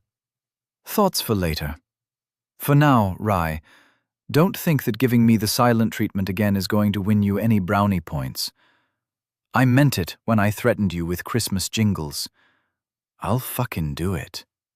Elia stalked over a line of very uneven ground, fallen bricks and stones making every step a possible ankle-bender, when she realized that she was being an idiot. Rai wasn't there before the last checkpoint, and time had turned backwards, as time was wont to do whenever it saw her die. It was flattering, or would have been, had there not been a growing pit sinking deeper into her stomach. You have used psychometry, uncommon, essence of ego. The moment she dared to use one hand on herself to activate the boon, an undead with a kettle hat stabbed her in the chest from around a corner.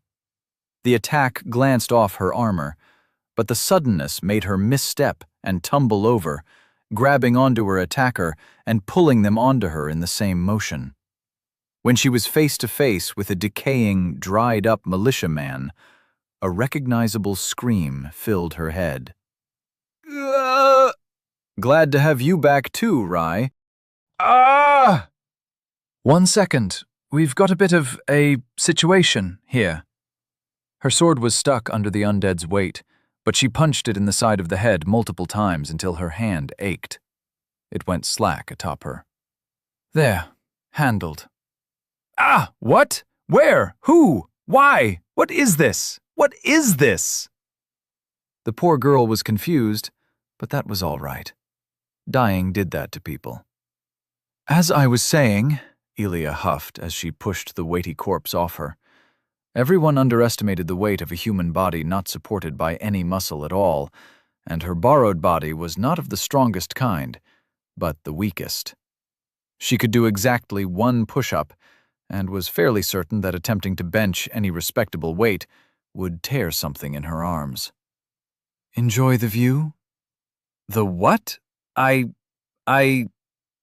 Yes, I know, dying is a bit novel of an experience, but don't worry, you'll get used to it.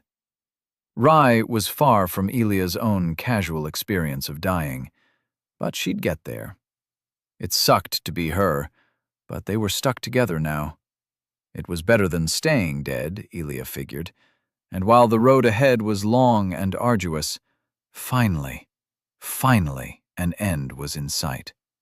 She had glimpsed it from high above, and there was no doubt the way out was right ahead. I should climb walls more often, even if it kills me. Why? Stone eagles say no to taking shortcuts. Also, these walls are quite high up. I died from a fall once, you know.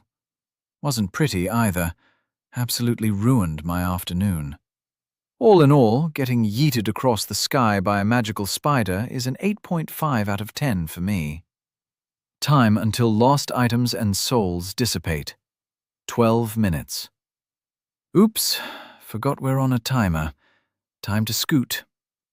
Taking 2 large breaths, she stood up and continued her search at a jog. After less than a minute, another open area presented itself, though much, much smaller than the last one. Roman-style arches stood arrayed in a circle, in what must once have been a garden, though little more than withered stalks peeked from an assortment of wide and tall clay pots. A 3-storied fountain stood in the middle, thick carpets of dirty brown algae and duckweed hugging the tepid water's surface. Broken remnants of walls crisscrossed the scene, and the air was filled with the quiet moans of at least 9 undead, variably sitting or lying on the cold stone floor. Elia stopped at the entrance, crouching low as her eyes fell on a glowing orb sitting atop the fountain, like a crowning star of gold on a Christmas tree. A Christmas tree that smelled like the worst parts of the worst harbor. Not losing her bone shards was a gift she was looking forward to, as was expanding her collection from the pockets of the idol figures all around. Preferably they'd be dead by then, though time was not on her side. 11 minutes, 10 undead. This is going to be a marathon and the puzzle. You like puzzles, Rai? Uh-huh. Good. I hate puzzles. Rai sounded, against all expectation, as calm and collected as she'd ever been, having shaken off her confusion. Delightful. Maybe now they could have a conversation and clear this room. Together. Ooh, maybe Rai could give quick-witted combat commentary, point out weaknesses and stuff. Actually, since she didn't appear to enjoy violence, just narrating the scenery would be fine. Like a post-apocalyptic nature documentary. How good is your David Attenborough impression?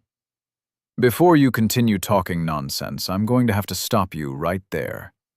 I have questions. Many, many questions. Go on. First, where the heck is this? It's the endless maze, you know. Calm gray rocks lounging next to pools of clear water, reflecting the silvery halo of stormless sky. Elia stopped as a group of 3 individuals stepped out from one of the 3 exits in the room. A crossbowman, 2 militiamen with short swords, one of them carrying a shield, and a surprise 4th thing slinking out behind them. A dog. Mostly colorless skin and patches of fur draped over hollow bones. Things just got a lot more complicated. No, okay, yes, thank you. Next question. What are you doing here? Trying to get out. We already went over my motivation for existence, didn't we? She adjusted her weight, watching the 4 patrol around the fountain once, past another lion statue, marking the path forwards, and then disappear into the left entrance. But I finally found it. The maze ends after just 100 yards that way. After that, we can say goodbye to this recursive hell. I can finally eat a hamburger again, and not just bugs and flavored water. There will be a soft bed, maybe even a roof over our heads. That sounds oddly modest. A microwave meal would be a luxury, or just a pack of noodles, uncooked. She eyed the other undead lying about. Not a sign of life out of them. Not until she got close. Honestly, I'd go for some sidewalk chewing gum. The patrol returned after exactly 1 minute of silence, walking left to right this time. That was not a lot of time at all, however. If she worked her way from right to left, she could fight them one after the other. Time until lost items and souls dissipate. 10 minutes. That's our cue. It's nerf or nothing now. Wait! I've got so many more questions. Shut. It's action time. Call out if you notice anything off. Well, for one, that person to the right is looking this way. Elia had indeed overlooked one undead lying right around the corner as she broke cover. The undead met her eyes. It stood up, brandishing a broken sword, but by her experience, she knew how sharp a broken sword could be. Elia had just enough time to block the incoming stab with her arm guards. The stab she gave, in turn, pierced the unarmored undead right through faded blue rags. With a twist of the blade, the body fell to the floor. The scuffle didn't go unnoticed as 2 more undead stood and turned on Elia.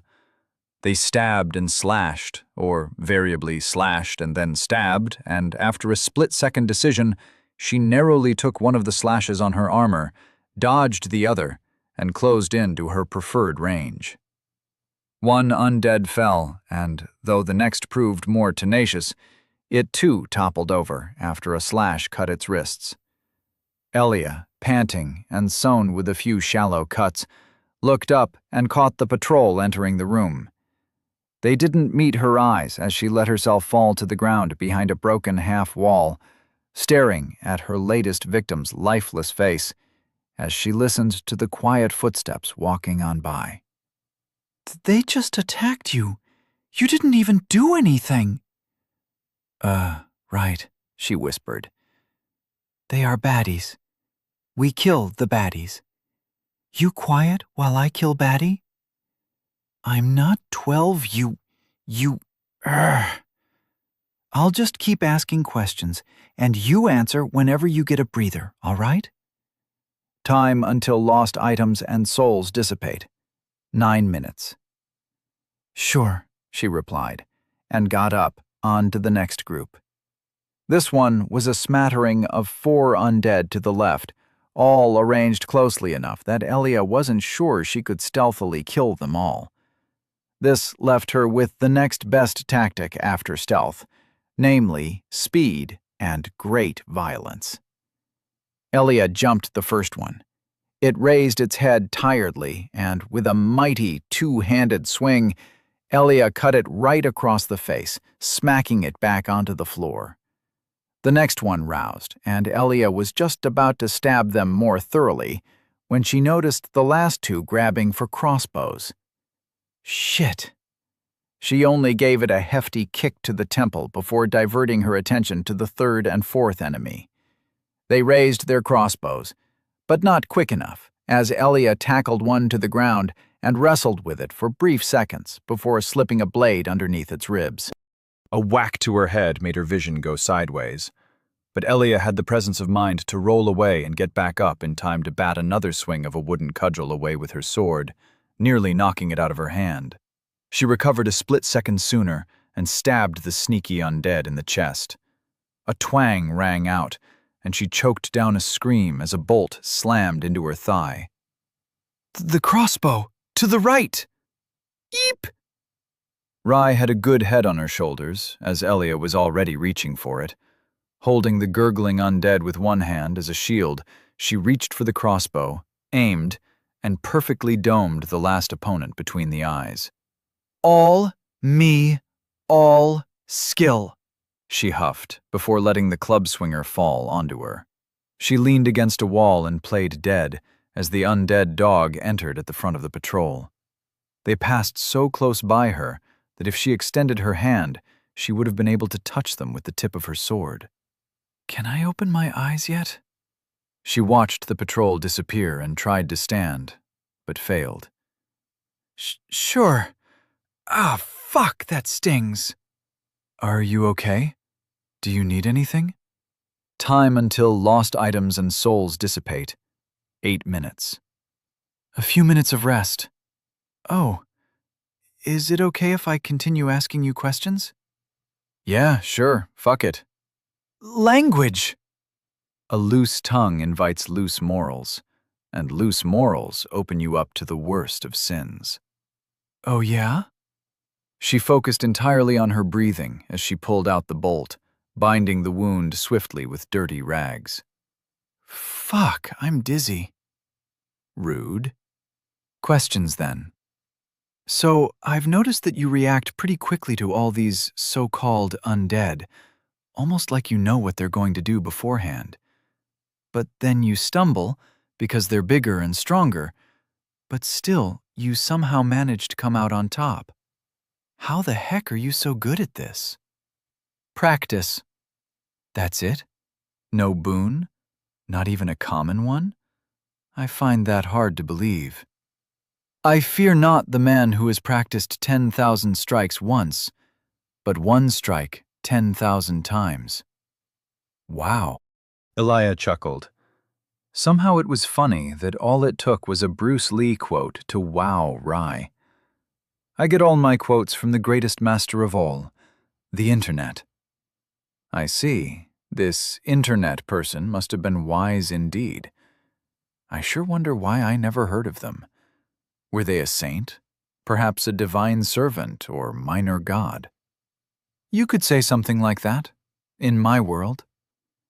The patrol came by once again, and Elia let them. For all her swagger and confidence, being an undead was limiting. She didn't have it as bad as the others, but that was like saying an amoeba had more situational awareness than a rock. Her stamina, strength, and just about every part of her body was lacking, and she only vaguely remembered that it was and wasn't always like this.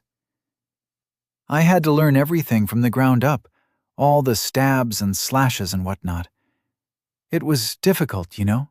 I wasn't the most physically active person on Earth, more of a shut-in. On dirt? So you're a barbarian, then, from the land of dirt. Fitting.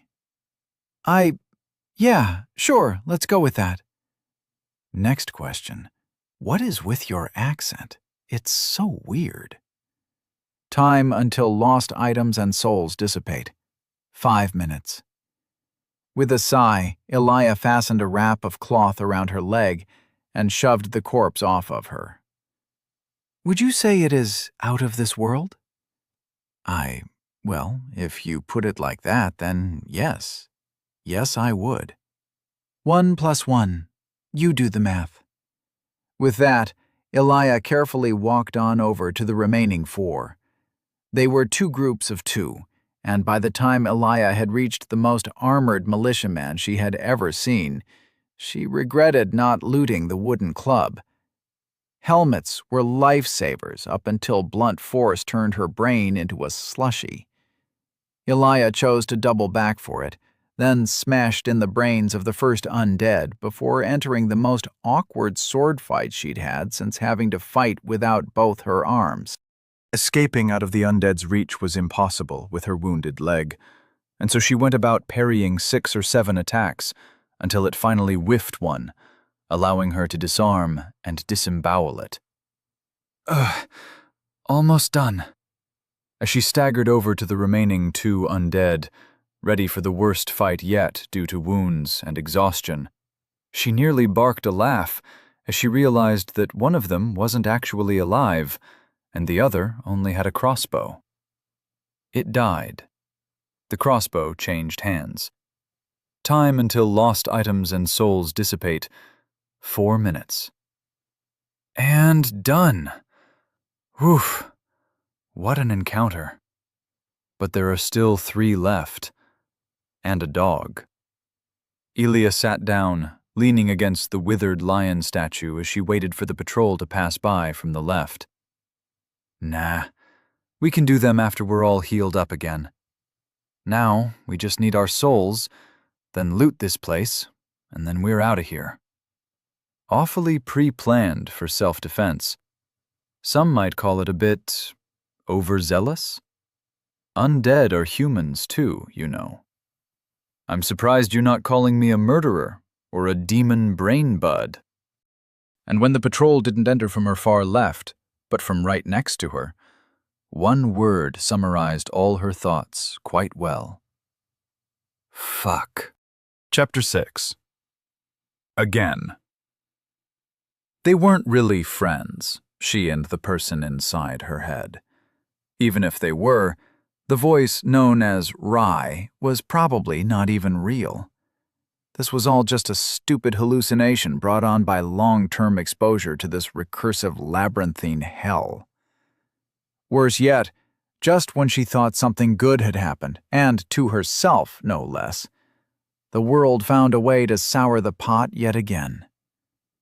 They couldn't be friends, not like quibbles, not when Rye didn't remember the loops.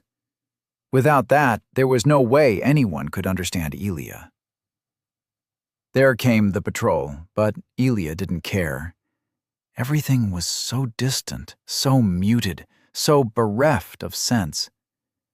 With a sword in one hand and a crossbow she could only fire once held loosely in another, the world narrowed until it was only Elia, 3 faces, and the dog. The bolt flew.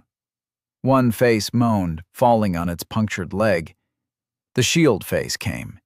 It was the envy of all its peers, and Elia, too. It swung its sword. It hit metal. Sparks flew.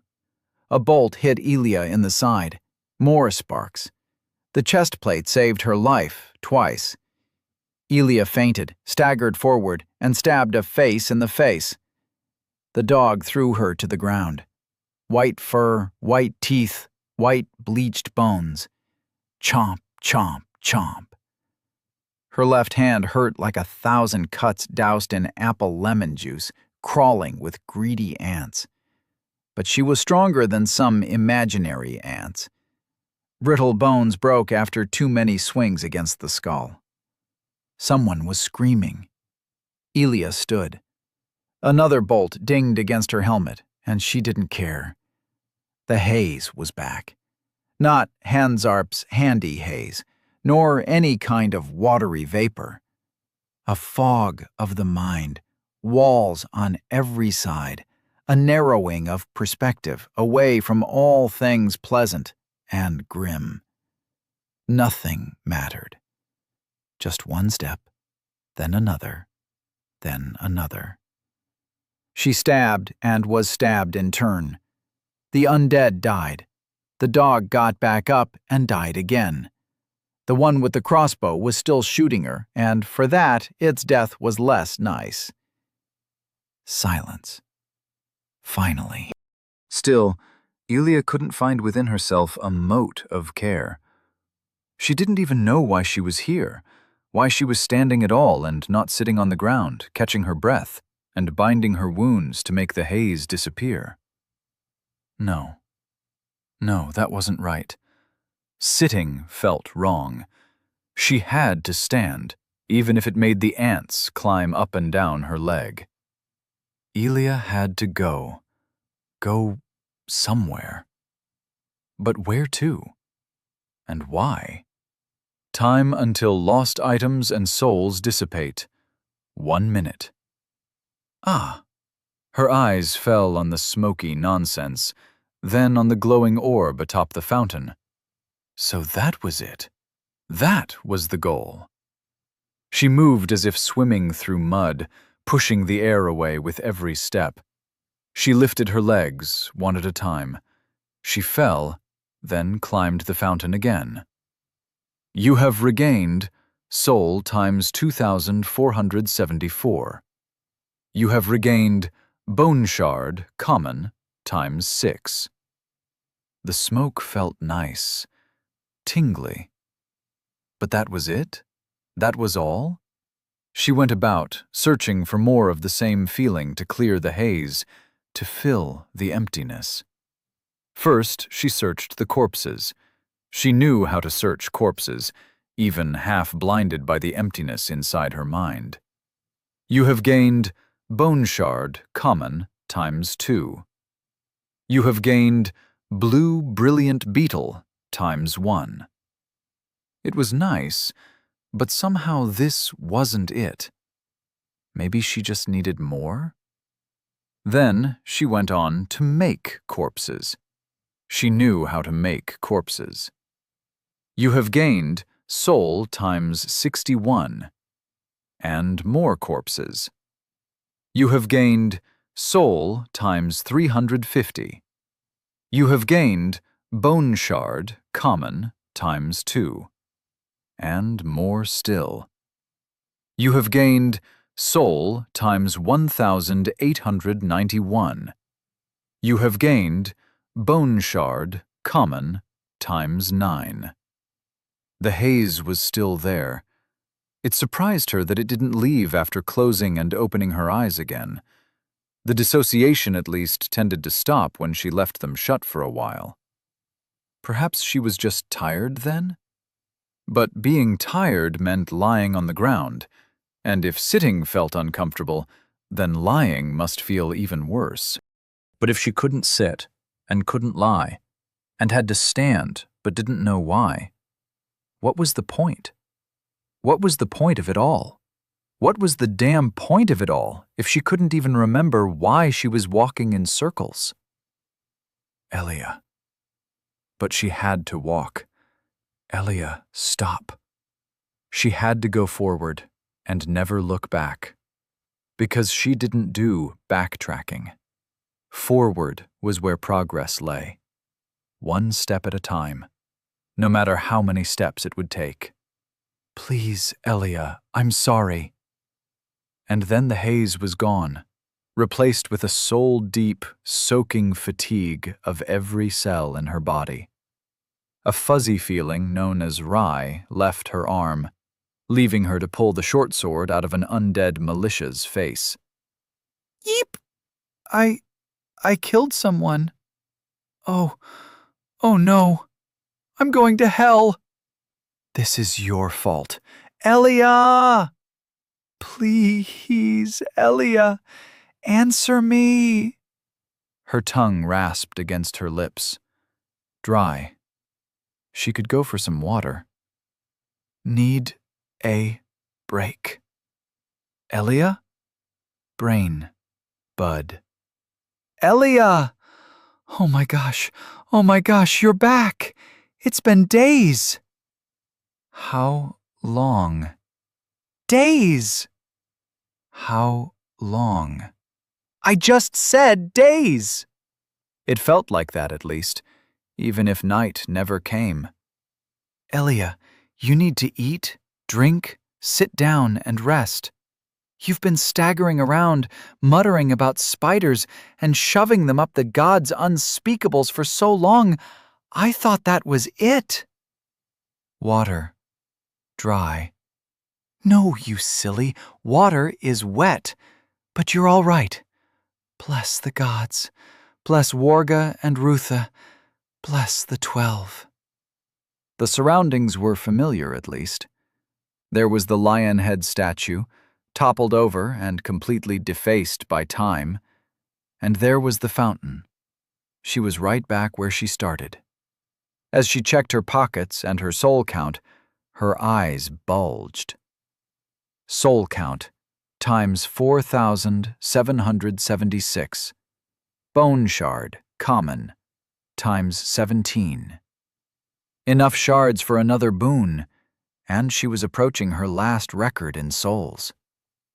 Let's take break. Okay, good. Thank you. And I'm sorry. I lied to you. Lied? I thought this was a dream at first. A horrible, visceral dream, but not real. I can remember how you died. We died together. I didn't want to admit it. I don't want to now. I still think I'm going crazy, and that the next thing I'll know, I'll be back in bed. Elia wasn't in much of a mood for answering. Steadily plodding along, she walked on the path to return to her last checkpoint, leaving bloody footprints in her wake. Even before, I had been thinking, of all the rude, blasphemous things you said, nothing really felt like it had a point, like you were playing the madwoman more than being one. I was quite shaken after seeing my own face in the puddle, but later I wondered if you would have acted any different if I hadn't slung those accusations at your face. And so, I pretended I didn't remember. A clean slate for a clean impression. A feeling of indignity and righteous anger warred against the relief she felt that her brain bud, that Rye, wasn't just a manifestation of her magical boon, that she wasn't just like the other undead that didn't change from loop to loop. More than that, hearing anyone's voice after so long was almost a physical pleasure, even if it came from inside her own head. Believe me, if I had known you would become like that, I would never have dared as much. I'm no liar. It's not moral. You were all loopy and mindless, like the other undead, more beast than human. It was scary. But I had some time to think, and over those few days, every undead you came across tried to kill us for no reason at all. I tried to take control of an arm, but that just made everything worse. Elia looked down at the undead, then back to her gore-caked and, admittedly, quite cut-up sword arm. Doesn't count. He ran into it. Thanks, but let's say I have a somewhat clearer perspective now. I was wrong in calling you a mindless murderer and a demon. Uh-huh. I'm sorry. Please believe me when I say I am. I'm sorry. You're not evil, just a little misguided. Lost, uneducated. I don't regret saving you one bit. They reached the checkpoint, and a lion nearly hit her face on the cup's rim as she submerged her head in the clear water. A whole tub of it must have ended up in her stomach. but the water level didn't decrease in the slightest, nor did she feel any more full. When her thirst was quenched, she sat down, leaned back, and let out the loudest, meanest burp physics would allow her tiny body. I'm already regretting everything. Oh, really? Elia chuckled. I'm just surprised at the reverb of that one. Did you practice while you were alive? Were you a professional belcher? No. Elia laughed out loud as Rai descended into a mixture of embarrassed noises and half-words.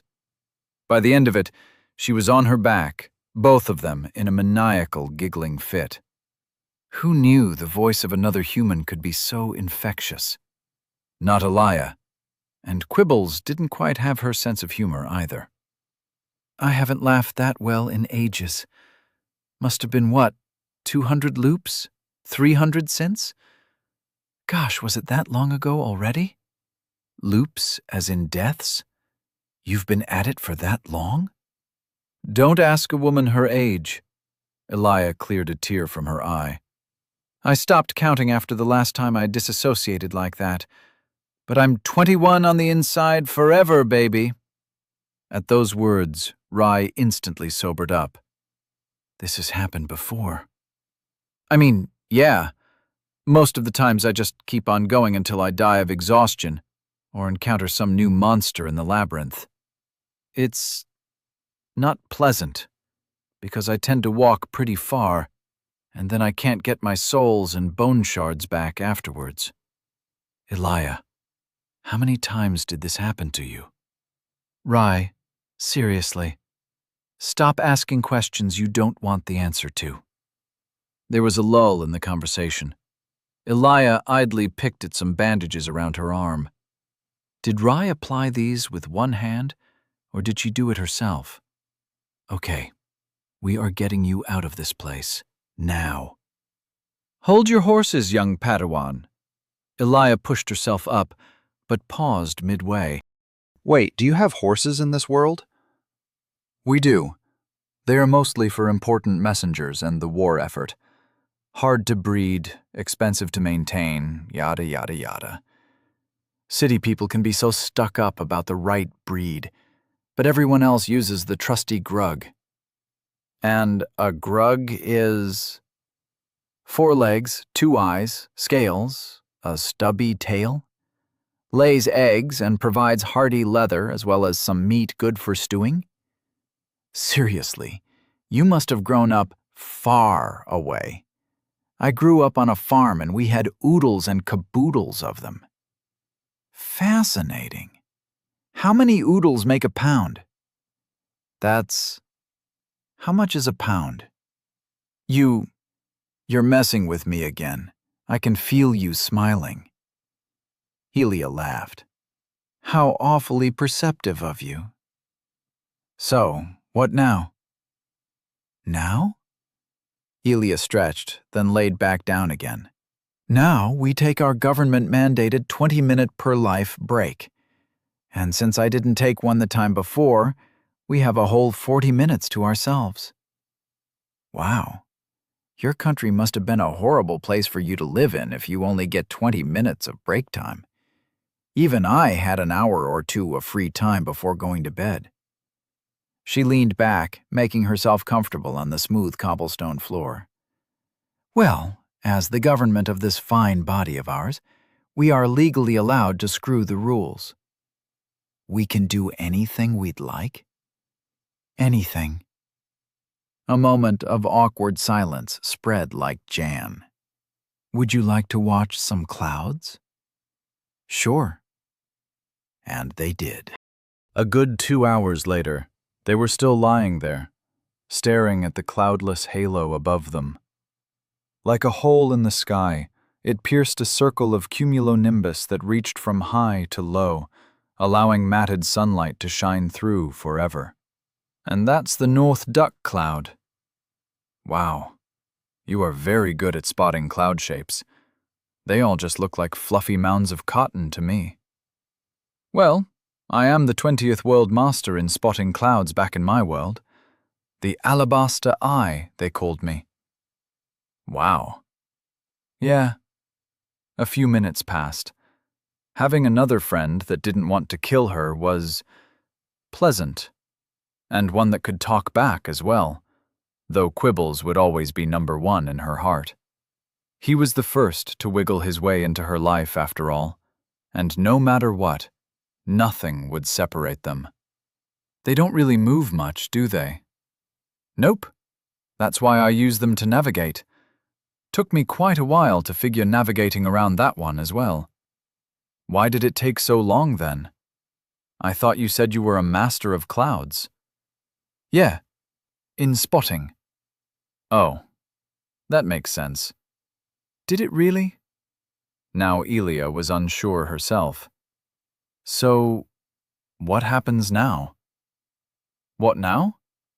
You won't disagree with me if I say that I want to spend not 1 minute longer than necessary in this maze-like burial ground, right? Oh, hell no. Good. Because I want out. Elia smiled. I get you.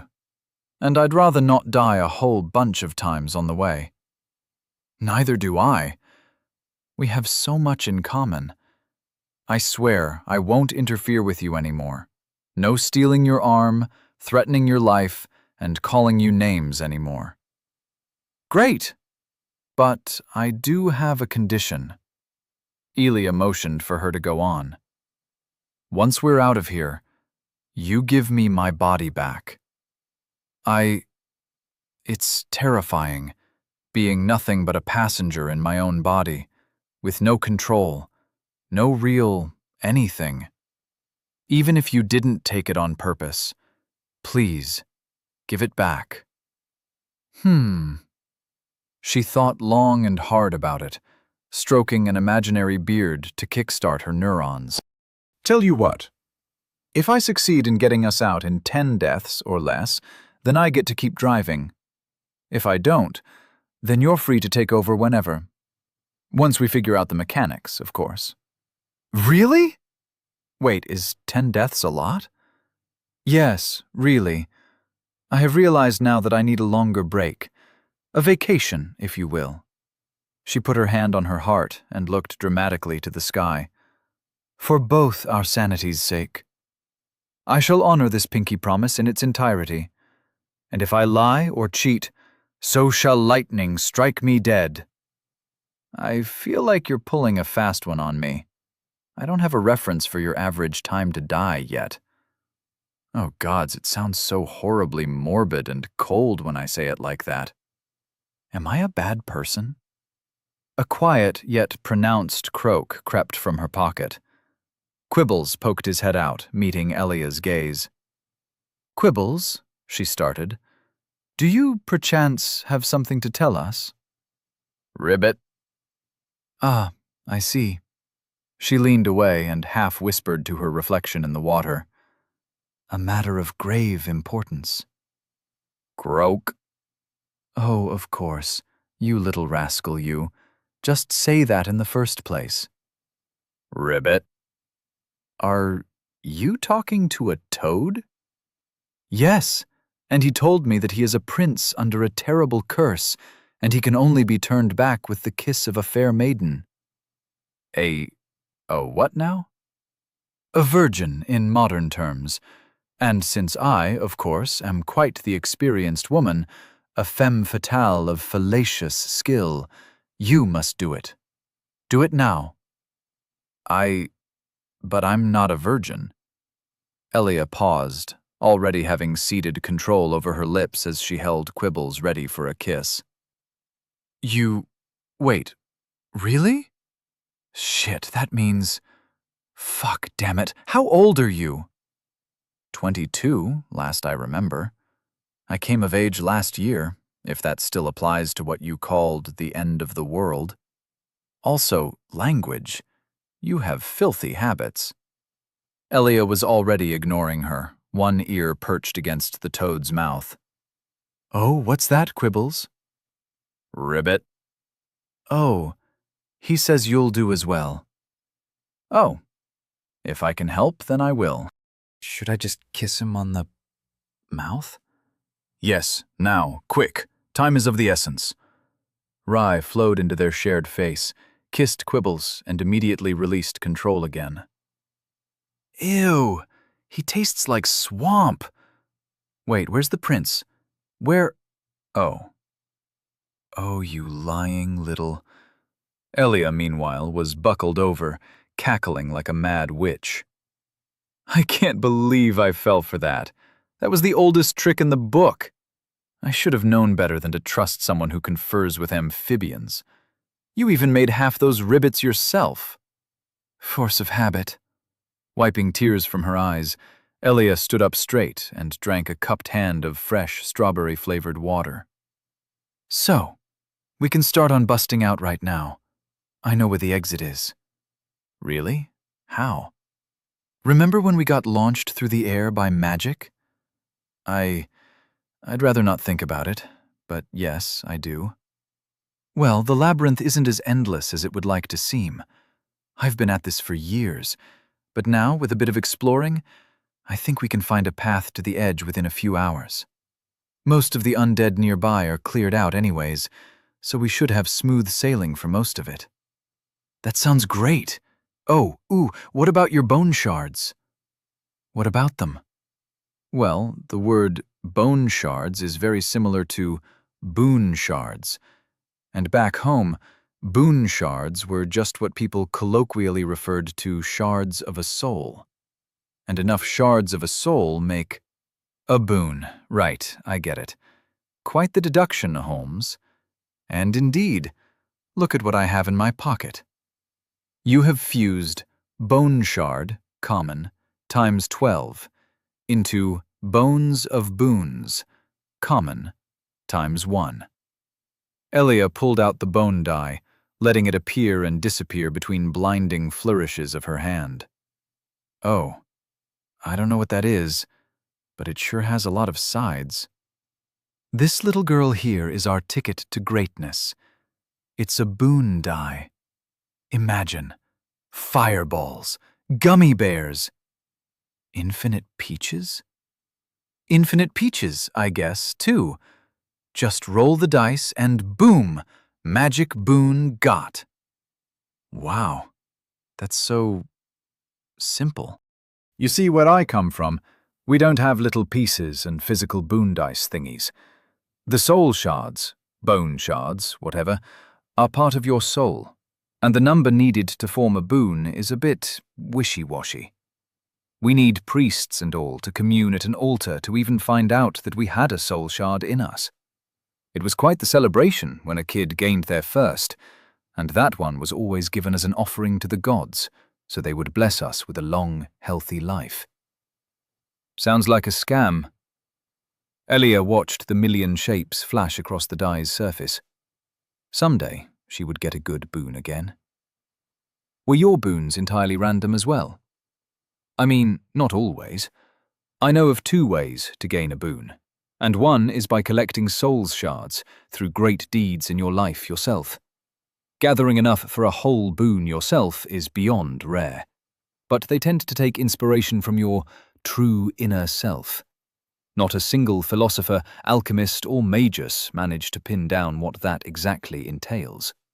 Only the gods and their immortal servants have the power to look so deeply into a soul, which is how they find promising mortals, who they then direct where their talents are required. Rye took a breath, the sound tickling at the inside of Elia's eyelids. The other, and much more frequent way, is to simply buy shards from another. For a fee, temples grant an exchange of shards, though the fee was predictably steep for both sides. And thus, the rich could eat the poor in a completely new context. But those are just random shards, not the ones cultivated in your own body. Which means that the results are a lot more fickle. What that means, well, I know of a handful of people who ever got a boon, endorsed by the wealthy or the divinities themselves, and even then, half of them left the temple in tears. A fisher could get a boon for finding fish, but if he got one that allowed him to run as fast as a horse, well, he would be smart not to be a fisher for much longer. And they just popped up inside your body. If you managed a great deed, or showed enough dedication to a craft or art, you were rewarded. Killing someone to just take their shards was not an option. It was simply unheard of, downright impossible. It didn't work. Huh. Well, I guess someone loosened a few restrictions since then. Would explain why everything is so random. Elia cupped her hand, tempered expectations flaring up at the weight upon it. Maybe this time it really would be a fireball, or, no, best to suffocate all hope. The system was rigged, the die weighted, and psychometry, the exception confirming the rule. Why she still got excited for these piddly liar's dice, she didn't know. It was possibly an addiction, or maybe an, "I want to throw." You sure?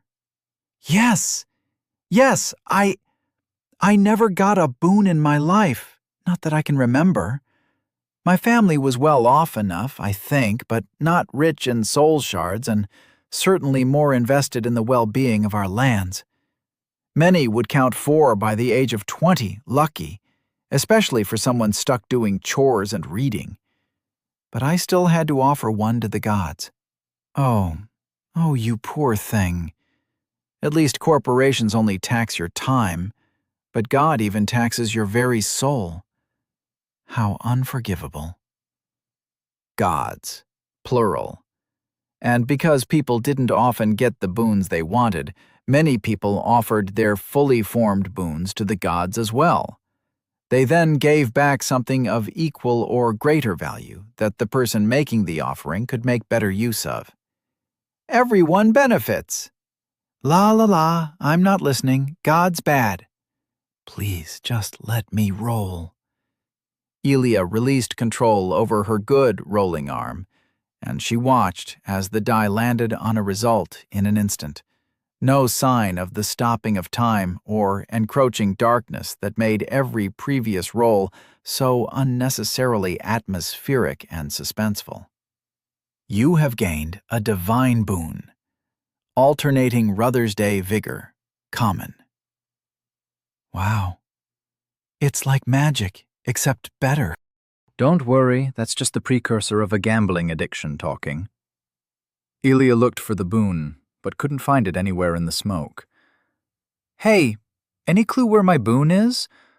I think it's in a downloads folder somewhere, and I can't seem to find it. That's weird. Oh no. I thought you knew. You can't collect an unlimited number of boons. Not all souls are born equal, and as a normal human, we are born with a limit between 0 and 3. 0 and 3 are both very rare, unheard of outside of legends and myths. I'm sorry, but I was born with 1. Well, that sucks. Assuming I have more than 1, where would I check that? Well, with Hansarp's handy haze. Right. Smoke stuff. Don't call it that. It's a very holy technique.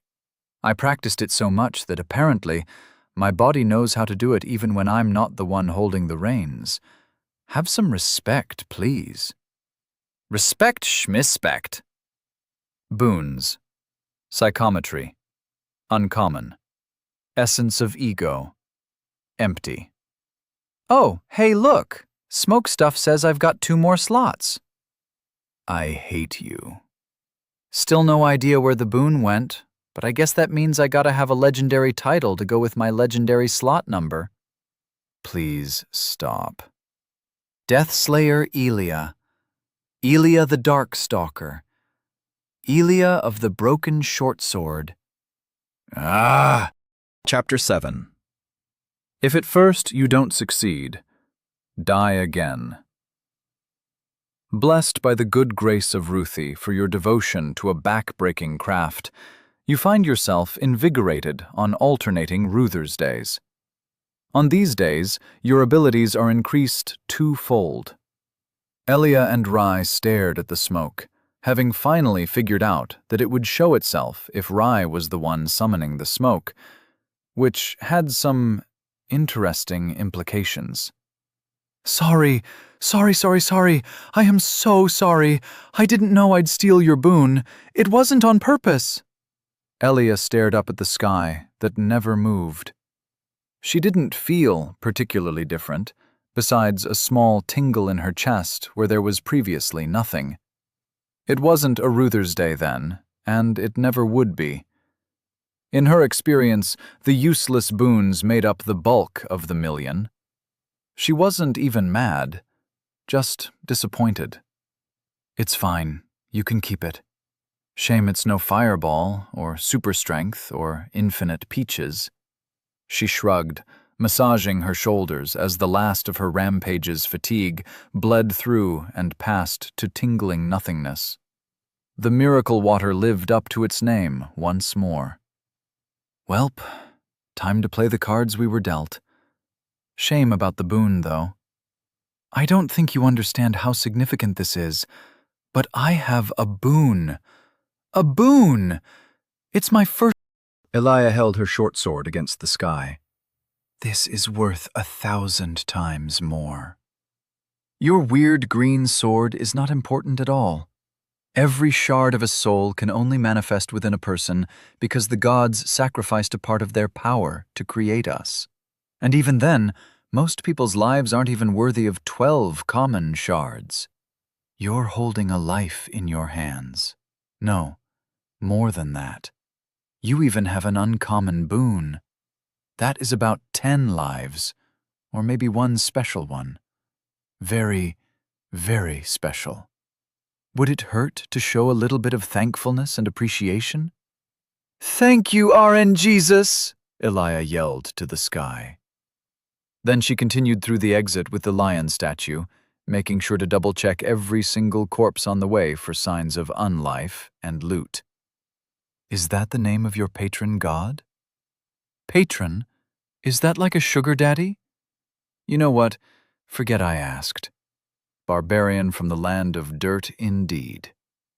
They walked for a while, happening on not much besides 3 paths that looped back to the beginning. He's the god of video games and random number generation.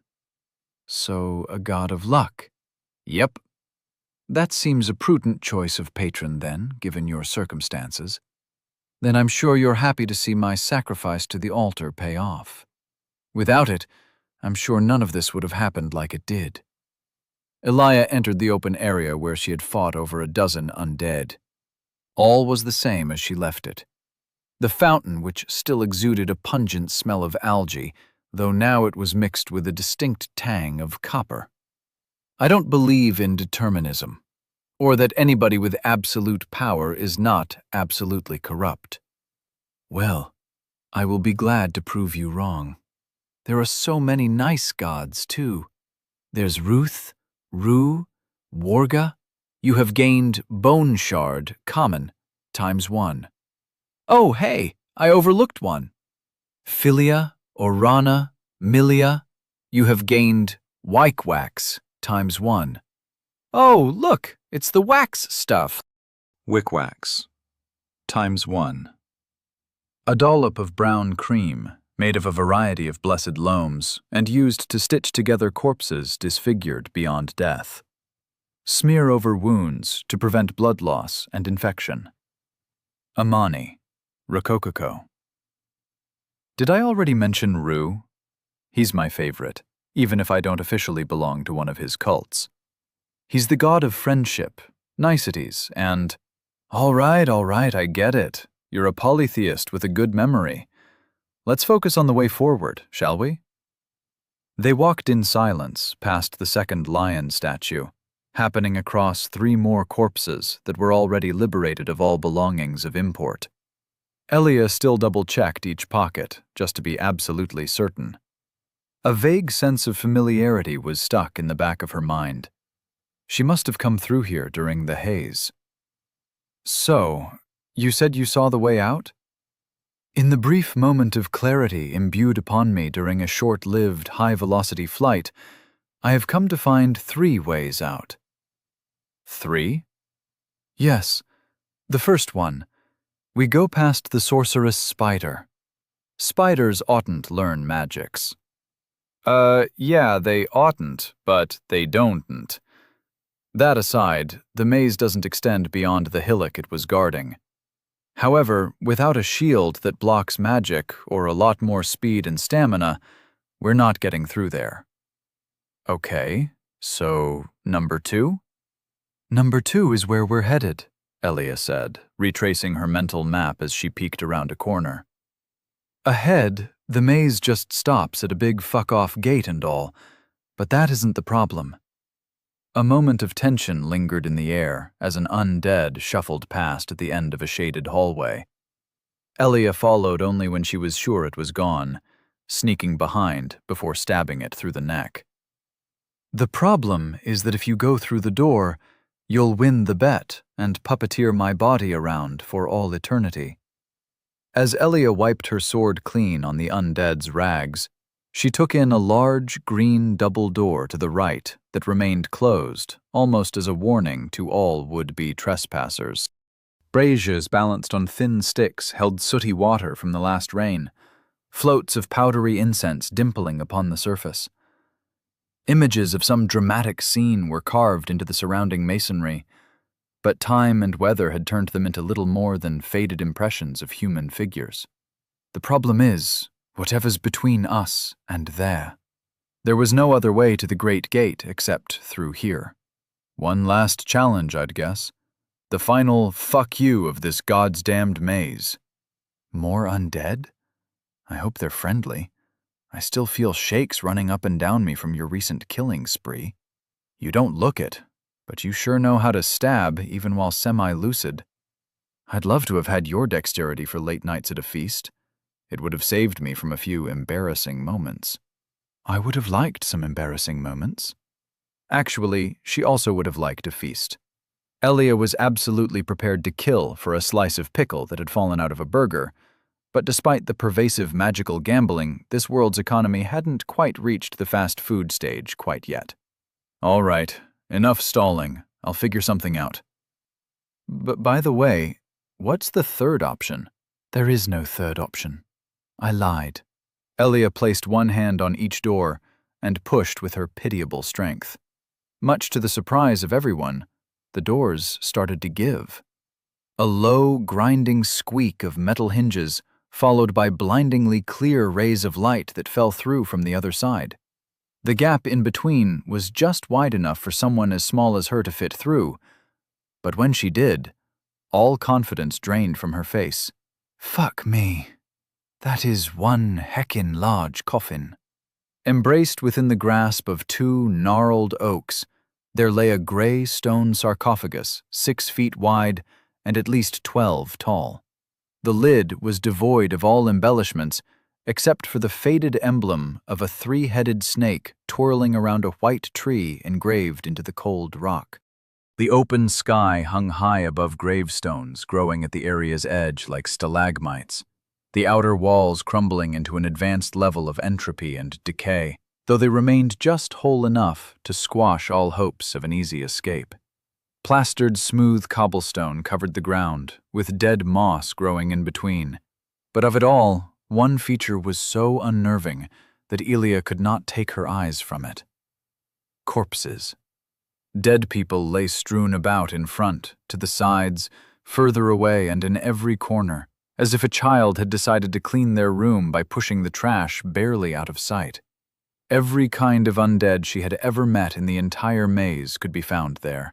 From the most basic robed lunatic, to militiamen with kettle helmets, swords, and crossbows, to 3 knights tossed to the side like toy figurines. The cadavers lay strewn in between a forest of rotting and rusting weapons, and though the prospect of diving into the treasure trove of scavenging delight would have sparked tears of joy, Elia only felt dread. What a slaughter! You are seeing this too, right? So many people. It's horrible. I really wish I wasn't lying about the third option. Her gaze flicked left and right, nervously appraising every corner for the cause of the massacre. Except for the giant sarcophagus. It was the obvious answer, and the most dreadful one. Well, look on the bright side. You can loot all those corpses. Not that I approve.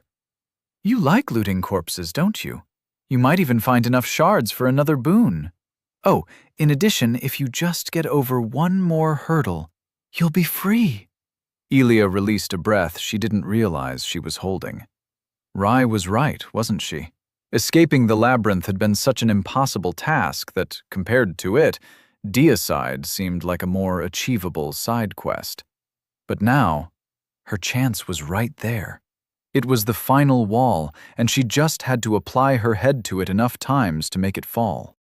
What did she have to fear but the loss of a few thousand souls and some bone shards?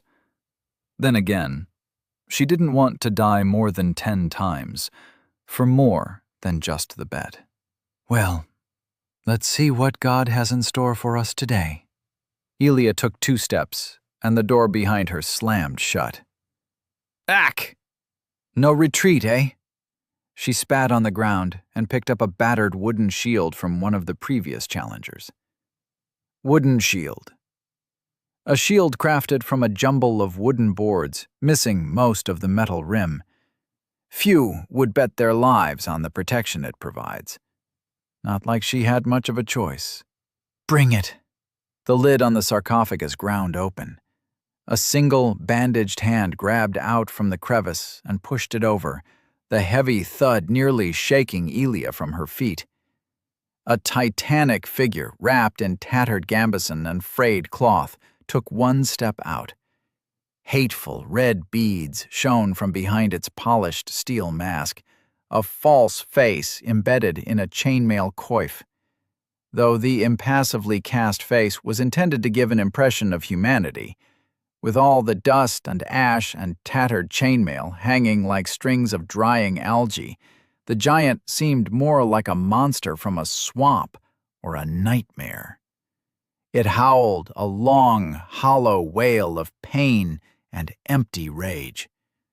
Both Elia and Rai held their breaths as it stepped out onto the cold floor, locked eyes with them, and brandished a curved, heavy slab of a sword with one singular arm. The other was missing, and the stump was wrapped in bulging cloth, but that didn't make it any less intimidating. Elia laughed as she saw he was missing the other one, a small solace considering how he towered 10 foot high. It's a giant of Morgenthau! Elia, you can't fight! Wait, what are you doing? This is my chance. She took a step, as if she couldn't hear her heart pounding and her breaths weren't coming quick and frantic. It's 2-on-1. He's only twice my size. No pressure, no pressure. You have challenged Forlorn Giant. Oh, great, he's got a title, Elia muttered, suddenly very insecure about the Smoke's initiative and the comparatively pitiful length of her own short sword. It was decidedly not as long as her opponent was tall. Hey, Limp Dick, you compensating for something? Size isn't everything. It's about how deep your quips can cut, and I'm a master of banter foo. The giant did not quip. The giant charged. You have died. You have lost. Soul times 4,776. You have lost. Bone shard, common, times 4. Time until lost items and souls dissipate, 15 minutes. Elia woke up with the vague impression of weightlessness that followed being bisected at the hip. As far as deaths went, it was fairly novel. She couldn't remember the last time she got bisected by the hip, but that was all right. Dying was not conducive to long-term memory, and so she took a minute to reflect, drink some water, and use her psychometry to give Rai a voice again. Can I open my eyes yet? Yeah, it's over. We won. Wait, it is? As she realized that they were still stuck inside the maze, The cheer in her voice deflated until it was as small as a mouse. You lied. Yep. I don't understand why you keep doing that. It's unhealthy. For your friendships and your soul. You could go to hell if you ever died. Emphasis on if. With a derisive snort, Elia stood up and made her way back to the final boss of the maze. I'm pretty sure this is my personal hell. A world imitating a video game, except the pain is real, there are no friends, and every bit of progress is lost to unfair random bullshit. Where's the fun in that? I don't know what you're talking about again. I'm getting the feeling you're doing this on purpose. Elia picked up her toad. Shit. She's found us out. Run for it, Quibbles. I'll keep her busy. Anyways, maybe just try a different route? The conjuring spider, maybe? Elia laughed as an undead tried and failed to stab her. Don't worry, I got this. She reached the fountain room and watched just as the last piece of the patrol left. We're gonna have to speedrun this part every single time we die. Shit. At least we'll get some souls and bone shards from random drops. If you don't die to these folk. Yeah. If. Contrary to a certain someone's expectations, Elia made it to the dreaded fight against the giant within less than 15 minutes. Entirely contained within common expectation was the fact that a 2-inch thick oak shield only helped against 1 or 2 glancing strikes from a 6-foot curved greatsword until it was sundered into 1,000 splinters. The metal chest plate that was responsible for deflecting the rest of the force would have, were it not eons old, chipped in places and brittle with rusty spots. Elia didn't die, but she sure as hell screamed. While the giant could hit her from over 7 feet away with ease, she herself needed to close within 1 to even attempt stabbing past his layers of armor, turning the expected duel of the fates into a high-stakes game of chicken. As she rolled to dodge a stomp of the mighty feet thick as tree trunks, she drew second blood with a vindictive slash. Then her back hit a tombstone, and all she saw was the flash of a bronze blade before darkness took her once more. You have died. Fuck, shit, fuck, shit. Every jump backwards was accompanied with the minor dread of stepping on a rusting blade or stumbling over the hand of an unlucky previous challenger. Elia was getting the hang of the giant's range, at least, though what she didn't expect was the sheer speed with which he could swing his sword, in only one hand at that. A rapid series of strikes forced her back, reminding her in some ironic way of the basic undead launching into a flurry of flails only to fall over afterwards. On the contrary, the giant did not even stumble, weaving every slash elegantly into the other without pause. Lucky for her, she was starting to see a pattern. If only stretching out the fight wasn't so exhausting. Ah! Eek!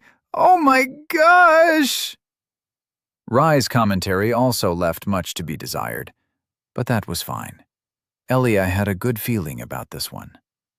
As the giant made for an overhead swing, she stepped to the side and ducked under the follow-up backhand strike, which put her directly at the back of her foe. She grabbed her blade like a dagger, dropped her shield, and jumped in an attempt to cling to the giant's back and stab it dead. When the giant kicked her in the gut without even looking, her pride was hurt more than anything else. But the kick itself also hurt quite a lot. You have died. Oh, would you look at that? He launched us straight over the door. You have regained soul times 5,376. You have regained bone shard, common, times 5. At least I haven't lost my souls and shards yet, and we're getting more from fighting our way through the half-dozen or so undead on the way here every time. That's great! Yay! Woohoo! Rye sounded a bit seasick. She was a bit out of it, But there was no time to rest in between attempts because that would require giving up on all of her shards and souls. She was nearly at her high score, and losing them now would be her greatest defeat. Cheer up. Still got 8 deaths until I lose the bet. We can go try the spider instead afterwards. Elia checked her reflection in a puddle of water. That black vein wasn't there before. 10 deaths would be cutting it close. So, any ideas on how to beat someone twice our size and quadruple our weight? Ask them nicely to leave? All right. Apply head to wall it is. You have died. Turns out, his headbutts are stronger than mine. He's covered in layers and layers of chainmail as well. You think I should try to mulch his head with a club instead of stabbing him in the legs? If you say mulch one more time, I'm gonna hurl. Oh well, can't hurt to try. Worst case, he pastes us against the cobblestone wall again. Blurg. You have died. How can you just get back up and try again like it's nothing? Aren't you afraid? Me? Scared? I'll have you know I possess extensive experience in the art of dying. But how? If at first you don't succeed, try again. Wait, do you hear that? It sounds like metal clunking footsteps. What is the old maiden doing over here? Ach, sabotage! The agents of God are onto us! No one expects the Spanish Inquisition but me. Quick, we must hide behind this suspiciously heavy door. You have died. Elia buckled over, scratching furiously at her hips and shoulder. She found her armor's clasps, but couldn't undo the leather, and brute forced it with her already much too dull sword. After agonizing seconds, the clasps were undone, and Elia pulled the chest plate that was nearly cleaved in two from where it was piercing through her stomach wall.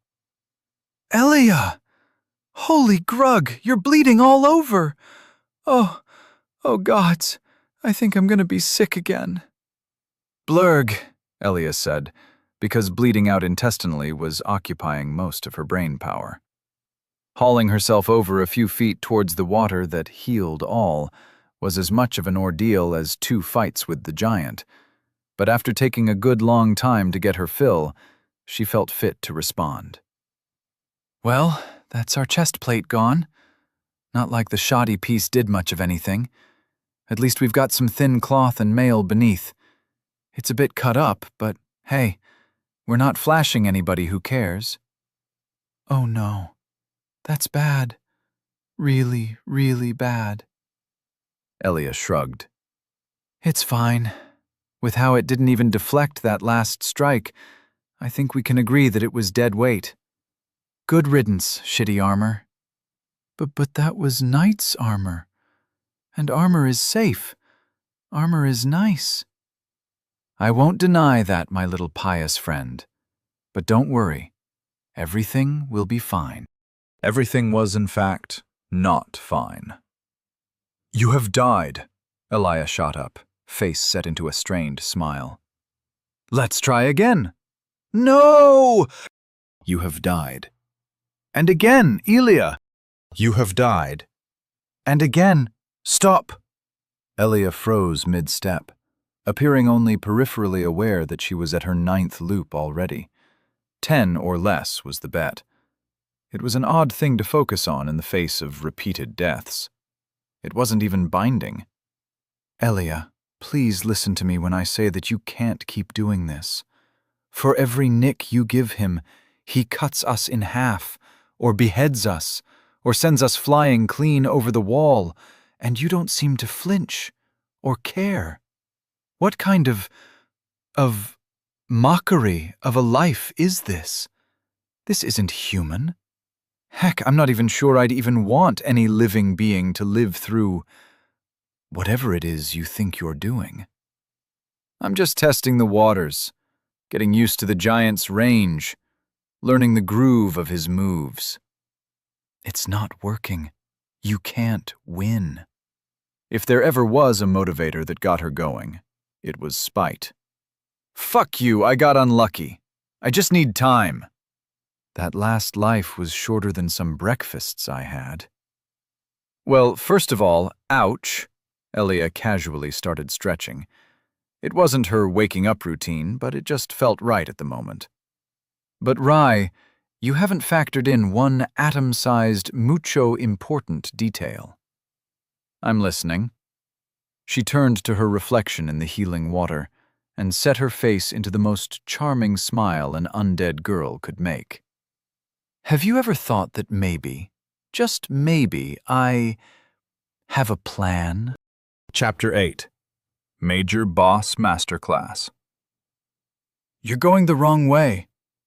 Elia jogged through the flower gate, pointedly not going back towards the boss. That's just what I want you to think. It's all part of the plan. Time until lost items and souls dissipate. 14 minutes. All right, I'll bite. What is the plan? The plan, Elia said, taking half a breath to dodge the undead lying in wait, the same as every loop before, starts with a deception. And to make a lie seem true, you have to make yourself believe it. So, what you're saying is you don't have a plan. Of course I do. Now be quiet. I think the old maiden is attracted to the sound of my lovely voice. She set into a faster pace, rounded a corner, and squeezed her way through a familiar hole in the wall before the clonking footsteps could even get within earshot. Past the perforated corpse lay the wide-open field of spiders, magical and mundane. Elia was here for the mundane. Step 1. We need a different weapon. Time to bag some spiders. I can already see a hole in your scheme. Where do you intend on getting a bag from? Elia stopped mid-step, further emboldening Rai's suspicions. I knew you didn't have a plan. You're just making one up as you go. And I'm damn good at improv. Isn't that right, my little brain bean? Don't call me that. Elia returned to the corpse and looted its mostly intact pants. She twisted the pant legs into knots and wasted no time in returning to the field, gunning for the most isolated spiders. Except they kept on skittering away or wiggling their spikes threateningly like a porcupine when her hand approached them. Did you just hiss at me? Get in the bag! The spider hissed at her a second time. She didn't want to die of another poisoning, and these damn arachnids just weren't listening. It was all falling apart. Rai, you don't happen to be a secret spider whisperer? An ethereal snort rang in her mind as her left hand tingled and scratched the ground in skitter-scatter patterns. It was a rhythm, Elia realized, and one that made the spiders lower their needles, almost like they were deflating. Within moments, they were as tame as a sleepy kitten, and Rai started filling the improvised bag with prickly, fist-sized spiders. I have no idea what the hell I just witnessed. Was that a boon? Language. And no, it was not. Spiders are quite smart enough to listen to a few garbled words of Aramaic. I'm not afraid of these little ones. I've had to deal with worse pests where I came from, like frogs and snakes. I hate snakes, even though they eat frogs. They're too smart. Elia blinked. Maybe this world wasn't as boring as she thought. Maybe it was simply too interesting, and she didn't get a tenth of it. All right, that's enough. We're out of here. I can scarcely believe what I'm saying, but why aren't you checking the corpses all around? They had bone shards the last time we were here, and we're only one off getting a new boon. Because unlike random drops, pre-placed loot doesn't respawn between loops. She paused, wriggling spider in hand. Huh. That actually only makes sense if you think about it like a video game.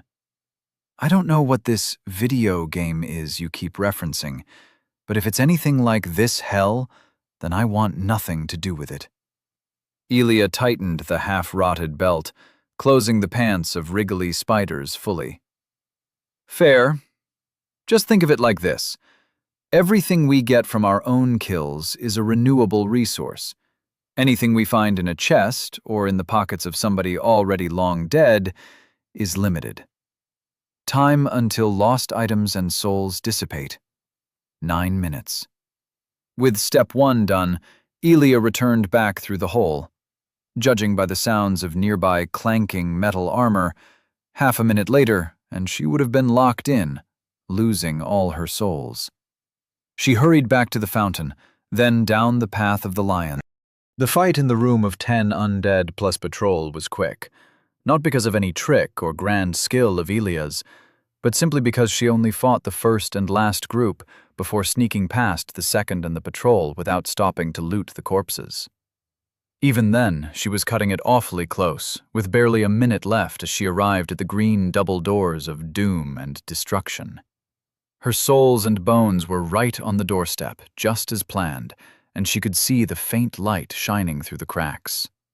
With Herculean effort, the doors creaked open, and she reached through, watching the silvery glow dissolve and run back up her arm.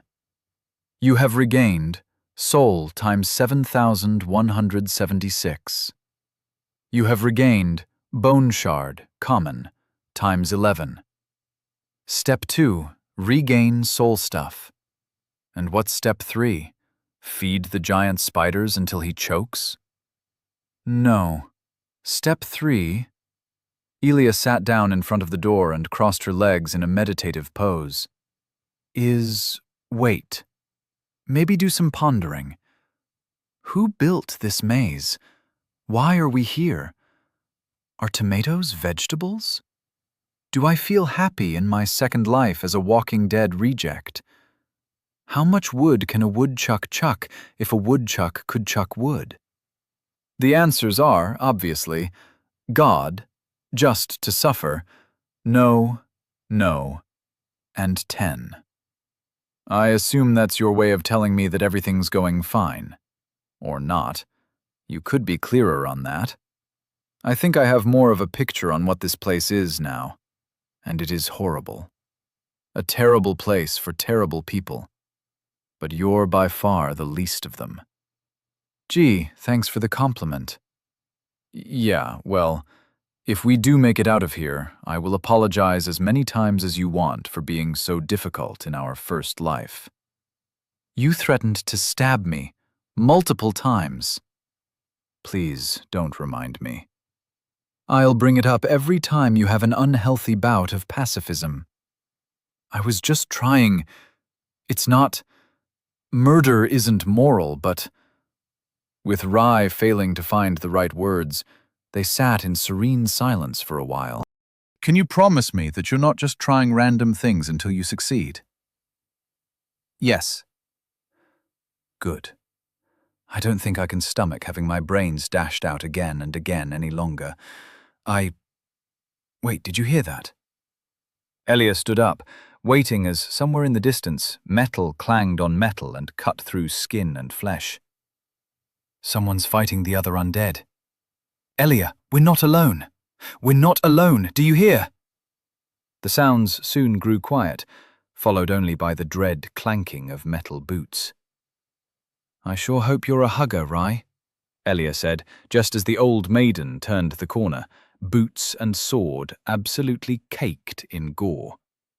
She herself was uninjured, like a slasher movie villain who just emerged from pasting a lakeside camp of horny teenagers. Elia threw herself against the knight, hanging on tight as best she could. I'm sorry for leaving without you. Again. I'll make whoever did this to you pay twice over. I swear, she whispered, and the old maiden halted, dropping her sword with a clatter. Elia closed her eyes, waiting for the knife she knew would come. Despite the shittiness of being reborn as an undead, Elia had tried to live a life.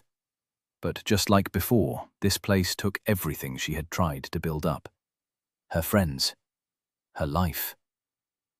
You have died, undead curse overflowing. Further deaths will lead to erosion of self.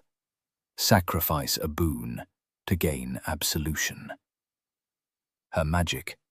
She was sacrificing no boon today. The process never deigned to give her a choice of which to sacrifice, and without psychometry, she didn't see a future for herself in an unfamiliar world filled with undead. The tools for a victory in detail were hidden well. Every little benefit was earned by clawing her way forward, inch by inch, death by lonely death. Except now, she wasn't alone. Though she knew intellectually that forcing anyone to share in the same ordeal she had been living was wrong, even grotesque, the raised stakes were greater fuel for her determination than petty revenge and spite ever were. The doors creaked open for what would hopefully be the last time, and out staggered a small figure, scarcely armored on her legs and arms, and panting, fighting for air. "Do you have any more witty comments to give? If it's about the undead's body odor or poor perception, don't bother. I am already well aware." Don't sass me. I just need a second." "Oh, I wasn't trying to sass you. I am just genuinely curious how this is going to go." "Thanks for the vote of confidence." Like watching a natural disaster. "Never mind. This disaster is entirely man-made." From where she'd run, the sounds of violence rang clearly throughout the air, marching closer one step at a time. "All right, I'm good."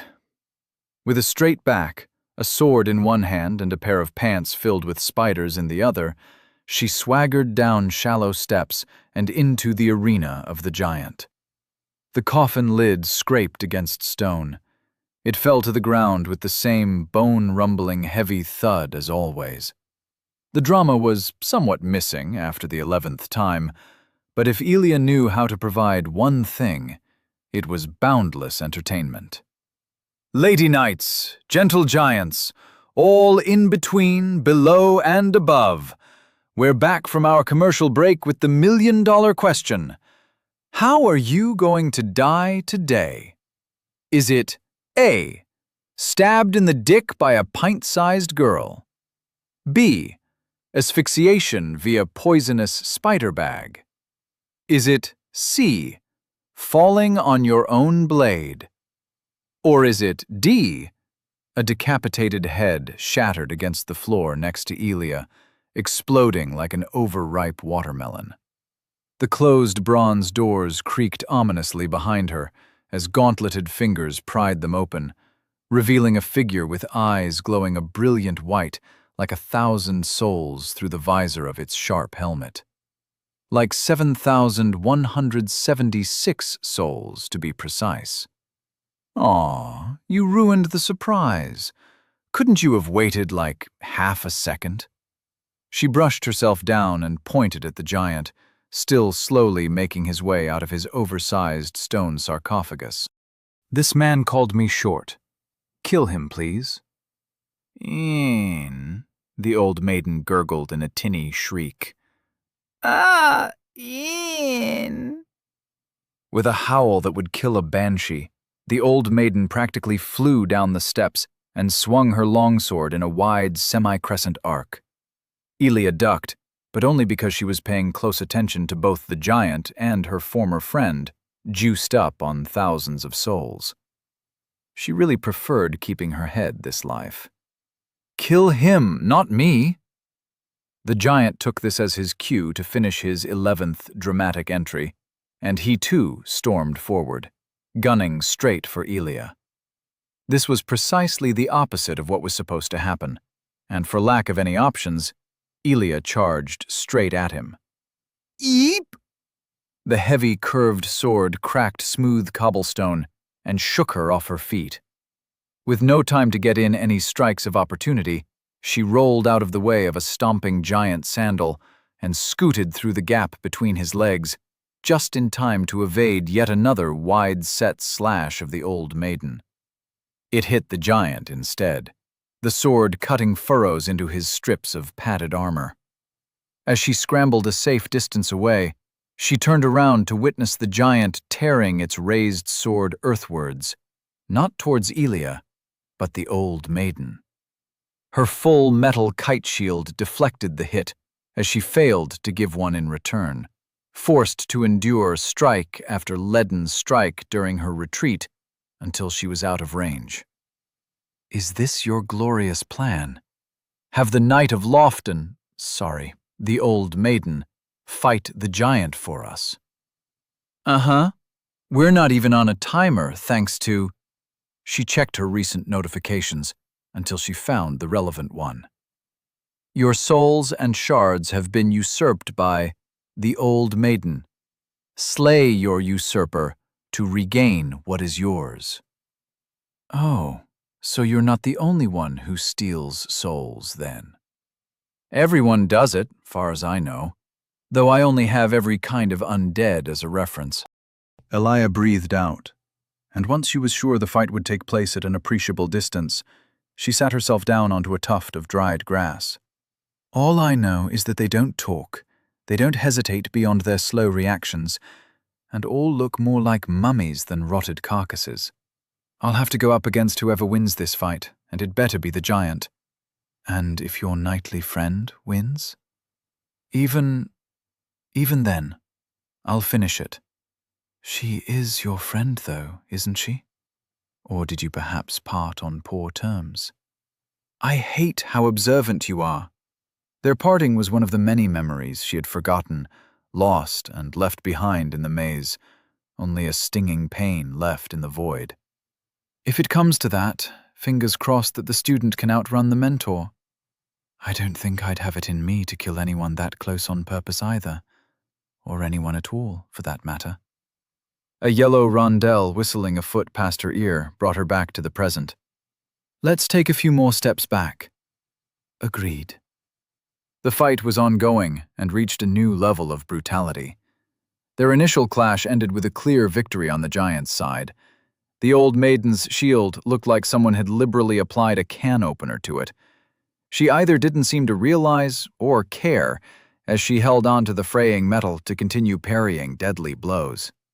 The giant advanced, taking advantage of his much longer reach to bully the old maiden into submission. As he reeled back for an overhead strike, she pointed her shield arm at his masked face, and a blue flash shattered upon it. He staggered back, clearly caught off balance, as another conjured bolt of ice, thick as an arm, manifested in front of her shield and shot forward. She did it again. And again.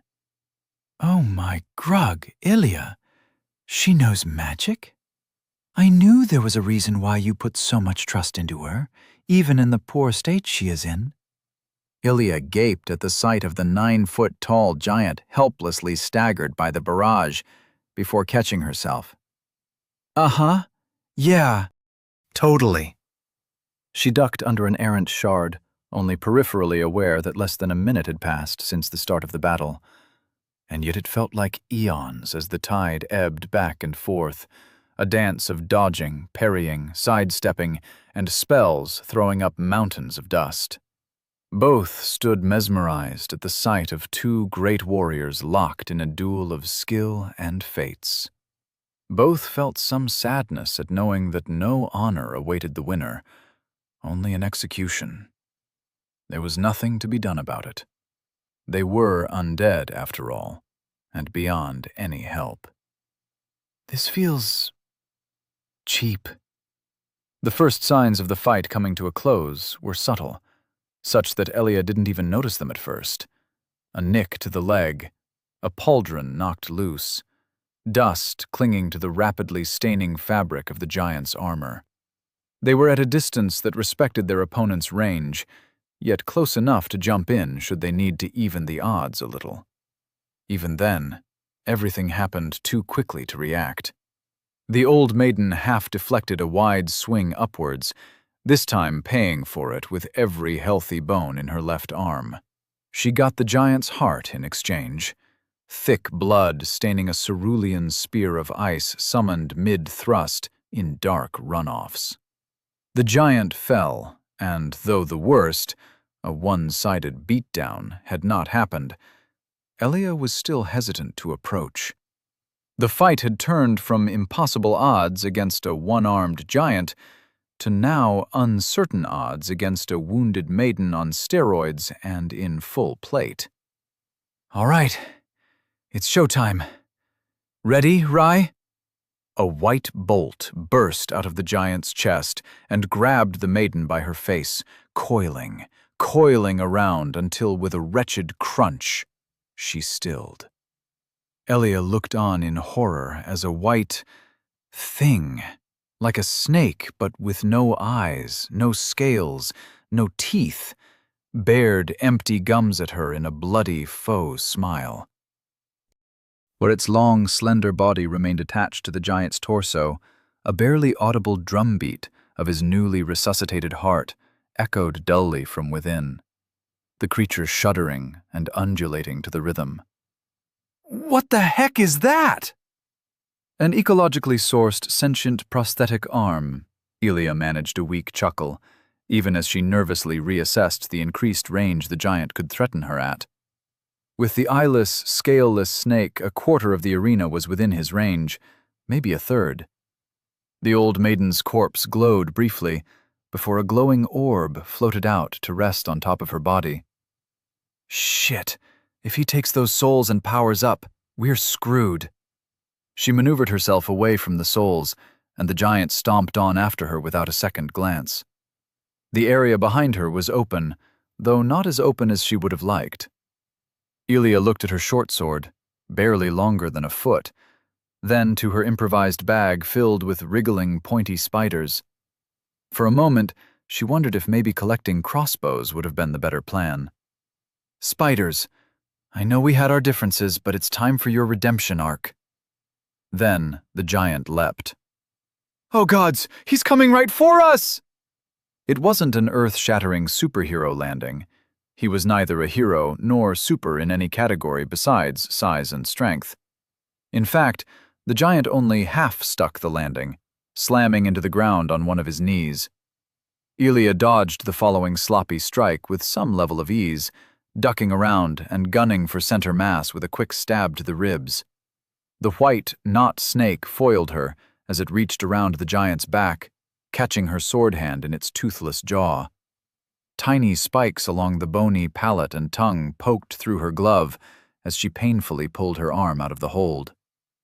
A kick toppled her off her feet as she twisted away. If it had hit her while she was grappled, she would have lost an arm. Elia had no time to shudder, nor listen to the incoherent sounds of panic and displeasure echoing inside her head.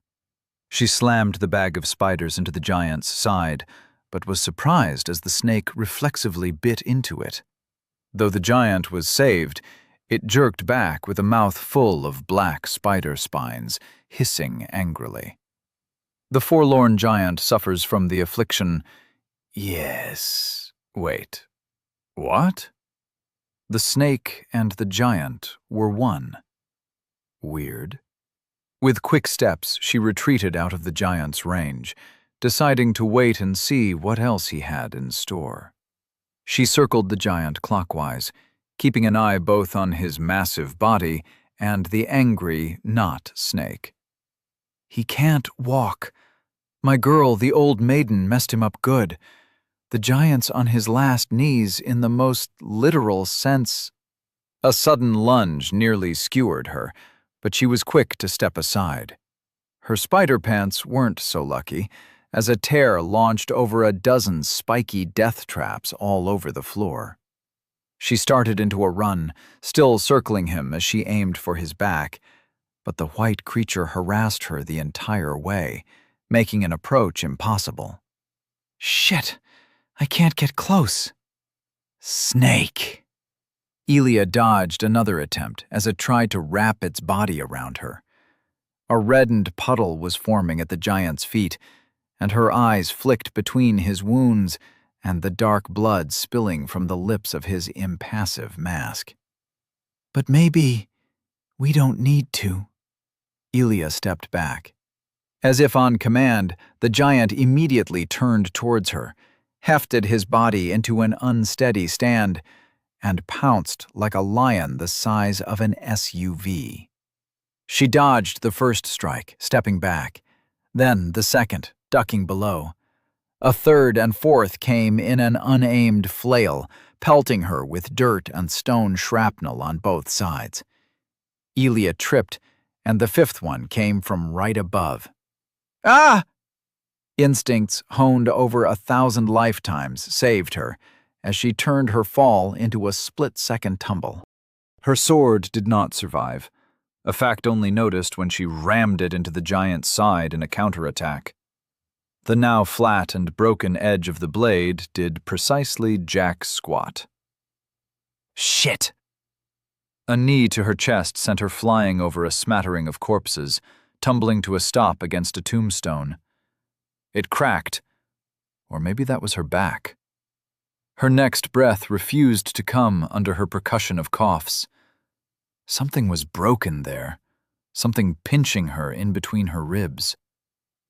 The breath did eventually come to Elia, but it was sharp and painful and tasted like iron. Sprawled out against the tombstone, she had only the finest commentary to enjoy as the giant sunk to his knees before her and the snake stilled a moment before its strike. We're gonna die. Again! But the strike never came. Ascender slain. You have gained. Soul times 4,000. You have gained. Bone shard, common, times 10. You have gained. Bone shard, uncommon, times 6. You have gained. Key to the undead garden. We're alive? We're alive! I won? You did it, Elia! I knew you would! She leaned back against the grave, trying not to think, to feel, just to breathe. Never did the air taste so sweet. I won. Yes! And now we can leave, right, Elia? Wait, why's our vision going all blurry? Are you crying? No, Elia lied, shivering as the weight of a mountain lifted from her shoulders. She won. And for the first time in forever, victory meant something. Chapter 9. Day 1. End. Is that a genuine human emotion I spot on your face? Don't call me out like this. I'll cope however I want. Elia wiped away a tear, bathing in the afterglow as she looked down to her pudgy toad, held gently in her hands like a stress relief ball. Squish, squish, squishy, squish. Never would she ever have to wake up in a maze again. It made her feel all fuzzy, but as she propped herself up against a cracked tombstone that wasn't hers, the still dripping corpse of the giant kneeling before her, she realized it was probably just the blood loss. With the way her chest creaked under every movement, she had a few broken ribs and what felt like a punctured lung as well. We're free, Quibbles. Finally free. I still cannot believe it. You fought a giant and won. Damn, I'm awesome. Ribbit. I fully agree, Quibbles. We'll kill God. Later. After a short nap. And we're off the deep end again. Where does all this hate for the gods come from? Because I cannot condone such blasphemous behavior. It goes against every tenet. Heck, it goes against every instinct of basic gratitude and decent human behavior. The gods created civilization by clearing the dark forest for us. They put the beasts in their place and made a region for us humans to prosper. It's not a paradise, but we are just guests here. Heck, they're the ones that judge our souls when we die and put them back into the cycle of life. Elia cleared her throat and spat a mouthful of blood to the side. Someone put me here. Someone will pay. Please don't tell me that you're dying again. Not now. She laughed, immediately regretting it as a piercing pain spread from her chest. Now? No. In an hour. Or 2. Maybe. We need to get you patched up. Back to the healing cup? Elia turned to the door where her old friend had made her sudden entrance. The metal was bent, but the mechanism had pushed the door shut again. The surviving spiders were having a good old time hanging out in front of it. No, never back. Forward. With a sigh that could have been mistaken for a death rattle, she pushed herself up one limb at a time and staggered to where her souls still lay on the ground. You have regained Bone Shard, common, times 11. You have regained Soul, times 7,176. Soul count, times 11,176. Shard count, common, times 21, uncommon, times 6. New high score. Neat.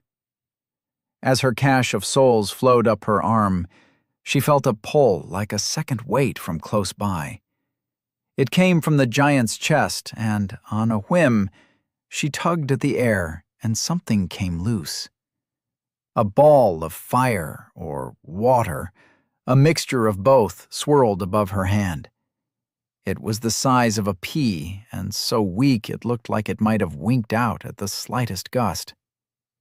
You have gained Soul of the Forlorn Giant. Oh. Rye wasn't kicking up a fuss about morals this and ethics that, which meant she was probably not paying attention. Elia was entirely fine to capitalize on that, as she dragged the soul orb into her pocket and gave it to Quibbles. Hold this. If you eat it, I will be very sad. Cowed by the need to not disappoint his friend, Quibbles accepted with a quiet grunt. As for the rest of the loot, her bone shards were enough for another common boon, except this time she was kind of hoping for a useless boon. She had to sacrifice one, or the next death would take more than just her time and sanity. It would take her strength, or her speed, maybe more of her sight or the ability to reason. Permanently. The problem was that she needed to do so at a checkpoint bowl. Need to find. Checkpoint. You have fused Bone Shard, common, times 12, into Bones of Boons, common, times 1. The die fell. The result failed to surprise. You have gained Sense, Weather Sense, common. Much like the aged and crippled, you feel the changing of weather as a painful sensation within your joints. Bless the gods for their gracious gift, Rye muttered in prayer. May the rivers flow and cities reach to golden skies. Rain's comin', Elia barked a laugh and spat some more blood. Arthritis boon, got. May the sun never set on Lofton, our blessed city. Was debating theology worth it if she drowned in her own blood as a result? Inwardly, she chuckled. At least this life was too important to waste on a joke. After checking the fallen bodies for useful weapons, there were none beside a round wooden shield with holes, which she took. She tried to lift the giant's sword, and when that failed, that of the maiden. She didn't have the strength left for either, or maybe she never had it in the first place. Round shield. A standard wooden round shield, heavily worn after weathering an overwhelming force. This shield is light, reliable, and protects surprisingly well against magic. Great. She could have used this before fighting the giant. Then she'd just have run past the magical spider. God, fuck you. La language. With ambling pace, she walked to a great gate that towered in the same green as the smaller one before. She looked for a keyhole, and after brushing away a patch of dried lichen, found a place for a key. The door ground open to the sound of an unseen mechanism. The key was the first to give her a name for this place. A garden. Out of a passing curiosity, She used her psychometry on the key. Key to the undead garden. Key to the undead garden, once known as the Great Maze during its construction. Made of wrought iron, yet held in pristine condition by the forlorn giant. Though meant as a jailer for the accursed and unwanted, he saw himself as a judge, and would have once granted the worthy passage both in and out. Huh. Elia watched curiously as the words formed in front of her, but dismissed them as soon as the door had opened wide enough to let her squeeze through. She didn't look back at the lifeless corpse of the old maiden. It hurt to simply think about it. She was part of the past, and now her eyes needed to focus on the future. The view was breathtaking. To her left, the world just seemed to end, a sudden cliff trailing for miles down until it terminated atop snow-covered mountain peaks. To her right, the path continued, and her heart beat painfully as she spotted her goal. A temple flanked by toppled towers, nestled under the overhang of a great mountain that she knew had always been to her right on her journey, but had never bothered to think much about. As she got closer, she noticed a giant bell resting where it had fallen upon the domed rooftop. The statue of a bird cresting it seemed much larger from this angle. Elia eyed it suspiciously for a moment before carrying on along the path. The exhaustion and her wounds made the trek uphill an ordeal, and not just a physical one. The dream of an outside without undead died as she spotted a desiccated body here, a broken cart there, and found the general vicinity heavily neglected. A single fight in her condition could undo all her progress, and so she snuck past all of them, past the moan of another undead coming from behind a bush, from around a corner, or down a dip in the mountain, swerving in between rocks more frequently than was to her liking. After over half an hour of slow, quiet ascent, she made it to the temple's doorstep. If God willed it, she would die of a heart attack a foot away from her goal. Luckily, she felt no sign of divine pettiness. Civilization at last. But I don't see any smoke, and everything is quiet. Don't care. Water, Elia said, conjuring up warm and fuzzy ideas. Bed, bath, hamburger. As she marched past a row of gravestones and took a moment to catch her breath near a shriveled tree, a dark figure peeled away from its shadow. What have we here? A late arrival. A low voice sounded out from an armored man squatting upon the tree. Not a dreg, but not truly alive either. Curious. Ack! Gah! His armor reached from toe to the top of his head, and his face was obscured by a great helm with two round cutouts for the eyes, black voids revealing no hint that there was a person on the other side. The drooping metal muzzle, shaped like a dog, was in perpetual displeasure and was blackened like all the rest. He rustled ever so slightly when he cocked his head, and neither of the two girls failed to notice the belt of curved knives, nor the twisted two-handed sword. Who the hell are you? Another obstacle, another creature God put in her way to mock her. There was a tinny chuckle, like she had just said the funniest joke in the world. I won't give you my name, not that it'd be any use. I came here to hunt demons, and you're not one of them. Move along. Not a demon? Wait, there are real demons here? Fire! Attack! Alarm! Actually, how does he know? Which order or lord or god does he serve? Does he have a boon? Maybe he can smell it. I've never heard of any order that wears all black or looks like an executioner, but his voice sounds scary, and knights aren't supposed to be scary. Elia gave her best approximation of a smile. Good doggy. Now go. Leave. The man chuckled. On the other hand, you are an accursed undead, and still with your wits about you at that. How a frail little girl like you made it out of the maze, I have not the faintest. But you did. How much did it cost? Who had to die for you to live? Oh, I see. What a poor, wretched thing. There was something vexing about the man's tone. It was not completely arrogant, but his condolences carried more than a hint of condescension. His words, on the other hand, had a bite to them that felt all too piercing. Shove your pity. Ah! Elia bent over to retch blood against the tree trunk.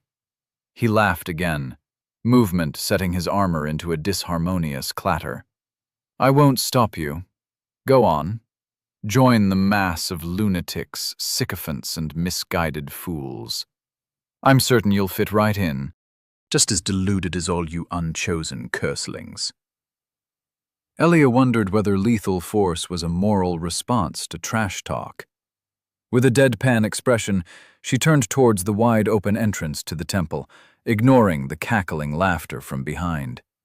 She was way too tired for social bullshit.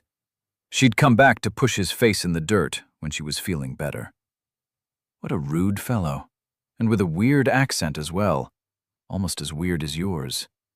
I don't hold it against you. We can work on your crude tongue together once you give my body back. Not in a weird way. I mean, unless... No, wait, how would that even work? I could have phrased that better. The smell of old stone laden with lichen and dust filled the room as Elias stomped down a winding set of stairs. 1 bet. That is not true. You died 1, 2, 3, 10 times. That means you lost. 10 or less. I never agreed to the bet. Complaining was quite easy from Rye's spectator back seat, especially without the need to stop and breathe. You pushed it on me. It wasn't fair.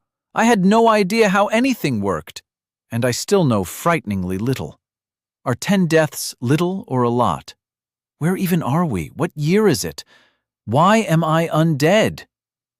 As Rye continued listing questions of decreasing importance, Elia entered the main chamber of the temple. It presented a rough circle, with stairs leading up and down a single story, and hallways branching off at each and every level. Walls made of large hewn stone slabs, or seemingly carved out of an entire solid piece of bedrock, enclosed the dimly lit room. A smell of age clung to the architecture, and in the middle was a bowl she instinctively knew to be a checkpoint, though it was as large as a small swimming pool. For a place in Fantasyland, Elia had expected there to be more elves, dwarves, and all the other staple races. There was a person with 3 arms who regarded her behind a stone mask like a globe. And from somewhere else, 3 rather loud voices rang throughout the temple walls. But them aside, only undead humans milled about. One was even lounging in a little nook in the wall it had filled with pillows. They seemed non-hostile, all prostrate and either mumbling in delusional prayer or completely silent. None bothered looking at her arrival, like nothing mattered more than counting the cracks in the stone floor. The water tasted like cranberry juice. A familiar feeling of coolness washed through her, and the pool lit up for a brief moment before the light faded with a distant gong she could have imagined. Gong. Checkpoint. Got. Feeling the bones in her ribcage crack and twist to reconnect on their own wasn't comfortable, but was more easily ignored when she considered how the healing water would soothe and stitch her body back together, inside and out. Sacrifice a random boon to gain absolution? But here it was, the world's way of telling Elia that she couldn't have nice things.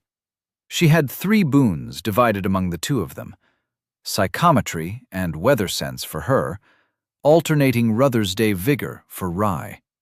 Elia bet that it would take her psychometry because every gambling system in existence was rigged.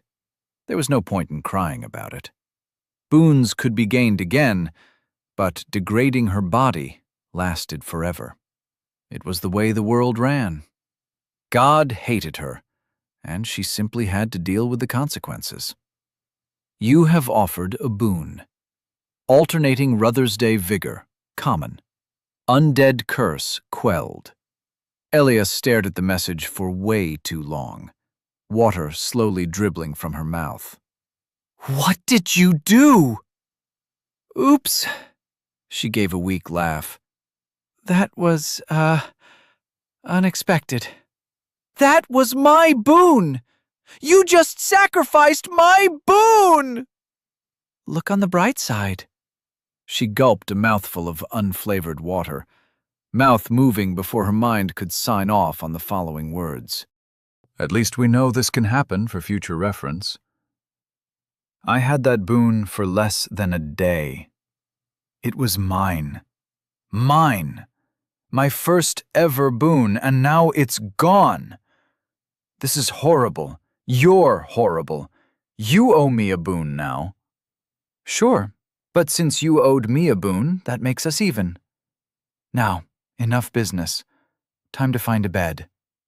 You could at least say sorry.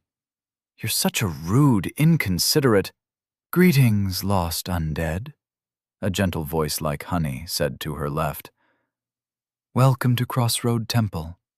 Elia didn't notice the woman approach her, though when she looked up she met a face that welcomed her with closed eyelids and the slightest smile on a perfectly symmetrical chocolate face. She reminded Elia of a nun, if habits were made of tightly knit silver chainmail, and they automatically applied the newest Instagram filters. Her face was too perfect, uncannily unblemished, like an idealized version of herself. It seemed such a surprise to see someone not afflicted by signs of undeath that Elia couldn't help but be suspicious. At least she carried no obvious weapons with her. After a cursory inspection deeming her a non-threat, Elia returned to supping on the cranberry goodness of the healing water. The only thing annoying her more than base envy was the seeming intent of the woman on standing in her way, or worse, having a conversation. Wow, she's so pretty. I am a humble servant of the cerulean waters, and bound to them as I am bound to thee, forlorn undead. You may use me as thou sees fit, for that is my purpose as an attendant. Allow me to lighten thy burden. If thou wishes to look within thyself— Nope. I simply offer— Elia was already leaving. Why are you so rude? That was a real person. She didn't even look like an undead. She was nice. She can help us. She uses too many thous and thines. I don't trust people who speak in Shakespeare. She climbed a set of stairs, peering into one of the halls. It was collapsed, gray roots digging into the rubble. She turned around, stomped back to where the woman was patiently waiting. The mailed nun blinked only once. Hast thou come to gaze within thy reflection, to nourish thy inner strength? Where are the beds? Elia said, while pointedly ignoring how the woman didn't have any eyes. She pointed down another of the halls, evidently having no problem seeing without them. A weary soul may find humble chambers for rest and respite at the end of the hall, she said. But thou art welcome to wander the premises, or give sacrifice to the gods. There is an altar in the garden, though I implore you not to approach it alone. Cool, neat, spiffing. Do you have food here? Burgers, fries, a stack of pancakes, maybe? This time, the attendant pointed to the swimming pool-sized bowl. Maybe she had a form of echolocation or a third eye hidden under her faded headband. All undead may take their nourishment from the cerulean waters. No grub, then. At least the beds were still available. "'Kay, thanks, bye," Elia said and speedily vacated the premises. "Rude." "If thou requires water, warmth, or affection, thou must but call," the woman called, but her gentle tone fell on deaf ears as Elia raced towards the promised dreamland. Rooms were a dime a dozen, and instead of a door, a cloth divider hung airily from the frame. But she didn't care as she practically stripped mid-run and flung her body into the feathered sheets, but found it to be stuffed with straw. "Oh my God, this is the best bed I've ever," she said, and promptly passed out. "Language! I'll keep yelling if you keep swearing. Don't think I'll grow sick of it. Hello? Are you listening?" All that came from Elia was a quiet snore. "How are you already asleep? It's been 5 seconds. And why am I not asleep? Hello? Hello? Can you hear me? Anyone? I didn't know that I snore this loud. Are you awake yet? Okay, no need to panic. This is fine." I should just offer a sacrifice to the gods for advice on how I can get out of here. She tried to move, but found herself still limited to a single limb at a time. All right, this is still fine. Elia's head hit the floor with a dull thud as Rai flopped her out of bed. "Oh, Beans, oh man, I am so sorry. Here, let me just fix this." Elia didn't wake up over the long time it took Rai to lift most of her back on her bunk. By the time she was finished, the ever-present snoring had taken on a soft, calming note, and for lack of anything to do, she let herself relax in turn. She never noticed when she nodded off, only that she felt herself drift off into an oddly angled dreamland as she grew smaller and smaller and smaller. The heat of summer burned down onto rubbery pavement. A nearby truck momentarily drowned out the laughter and cries of children before it disappeared into the distance. The playground was alive with pent-up little kid energy. They stuck to slides, seesaws, and the sandbox, and the sand responded in turn for the snottiest. A giant construction of twisted metal and blood-red lacquer towered as a challenge to all who dared approach. The monkey bars. The big kid version. A 6-foot fall onto dried rubber awaited as punishment for failure. But today was the day it would be conquered by Elia.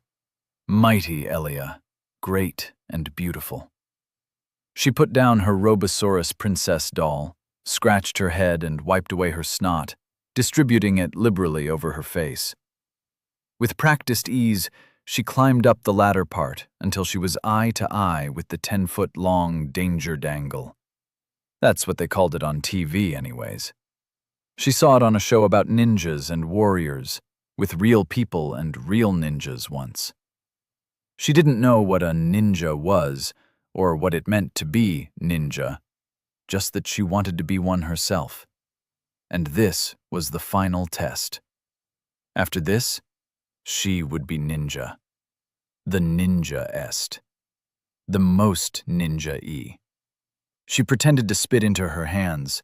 She saw that too in a cartoon, and actually spitting was icky, and grabbed for the first horizontal bar. Everything good so far. She grabbed the second, feeling very ninja. Then she swung forward, letting go with one arm and skipping an entire bar before grabbing the next. There was no time to scratch the itch on her head. She could feel her feet dangling under her, but didn't let that stop her progress, and only cried a little when she spared a peek downwards. The other end of the monkey bars was within reach, and she put all her little child ninja strength into throwing her feet forward and latching on to the other end. She dangled over the precipice, straining every muscle in her body, slowly pulling herself forward. And then, it was done. Success! Elia was now a ninja. She didn't feel much different, but let her cry of victory join the playground ambiance. Liberated, she climbed down, but noticed a group of giggling kids pointing fingers at her. "Monkey girl! Monkey girl! Come on down, we're playing tag! You're it, monkey girl! Monkey! Monkey!" Monkey Girl wasn't her name, but saying as much had only gotten her into a fight with this gaggle of goobers before. Elia pretended she didn't hear them. They didn't really want to be her friends, and they were only mean to her because they were too scared to become a ninja themselves. She blew a wet raspberry towards them, delighting in their screeches as she carpet-bombed them with spit. One of the kids, a snivelly one called Tony, who always sucked his constantly runny nose in instead of blowing it into his hand and wiping it on someone's clothes like a normal kid, held up her Robosaurus princess doll. "Is this yours? She's so ugly. My brother has a cooler mecha." "He does not," Elia yelled. "Does too. He has 100 of them, and they don't have stupid dresses." How dare he?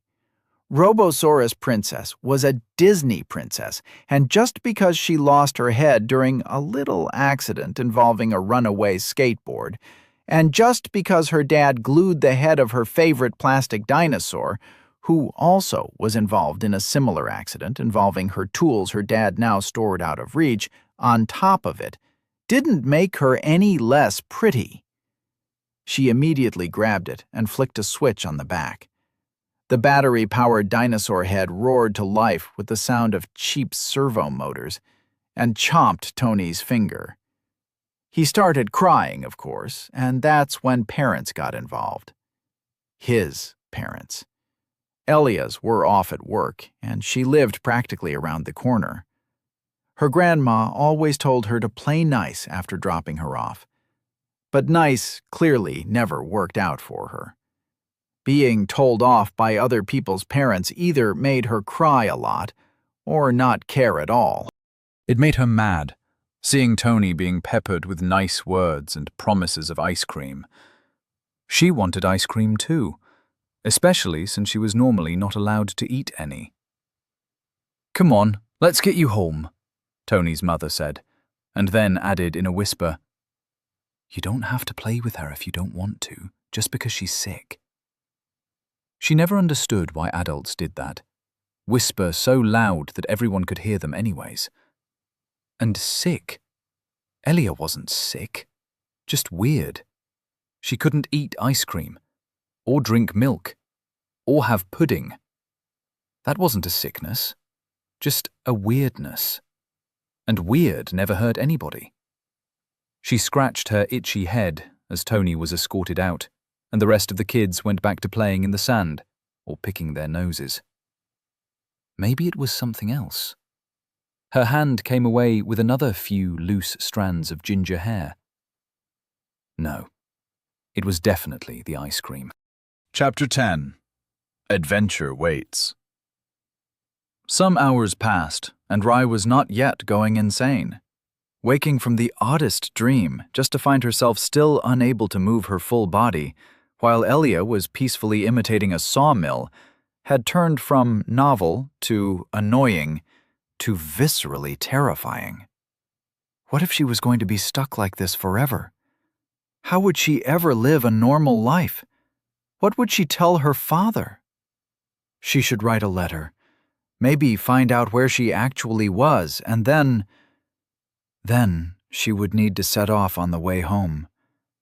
A sacrifice or two would have to be given to the gods, just for good luck and safe travels.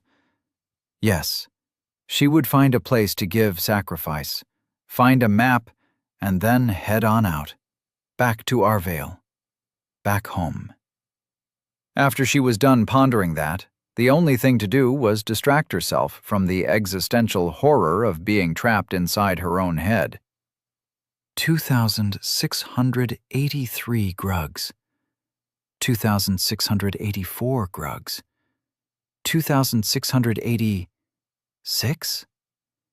Oh no, I lost count. Rai pushed open an eyelid, peeking around the room. Everything was quiet, No undead in sight. Time to start again. 1 grug. 2 grug. 3 grugs. 203. 204. I sure hope Elia wakes up soon. That was a weird dream. A shudder spread through her body, and for a moment, everything felt the way lightning tasted. The first thing she noticed was the sounds, echoes of murmuring voices filling the temple with much more clarity than before. As she marveled at the feeling of warm bedding hugging her tight, her arm stretched out, and she saw that she was still short-sighted beyond it. Elia! Oh my gosh, you're finally awake! Elia, I had the weirdest dream ever.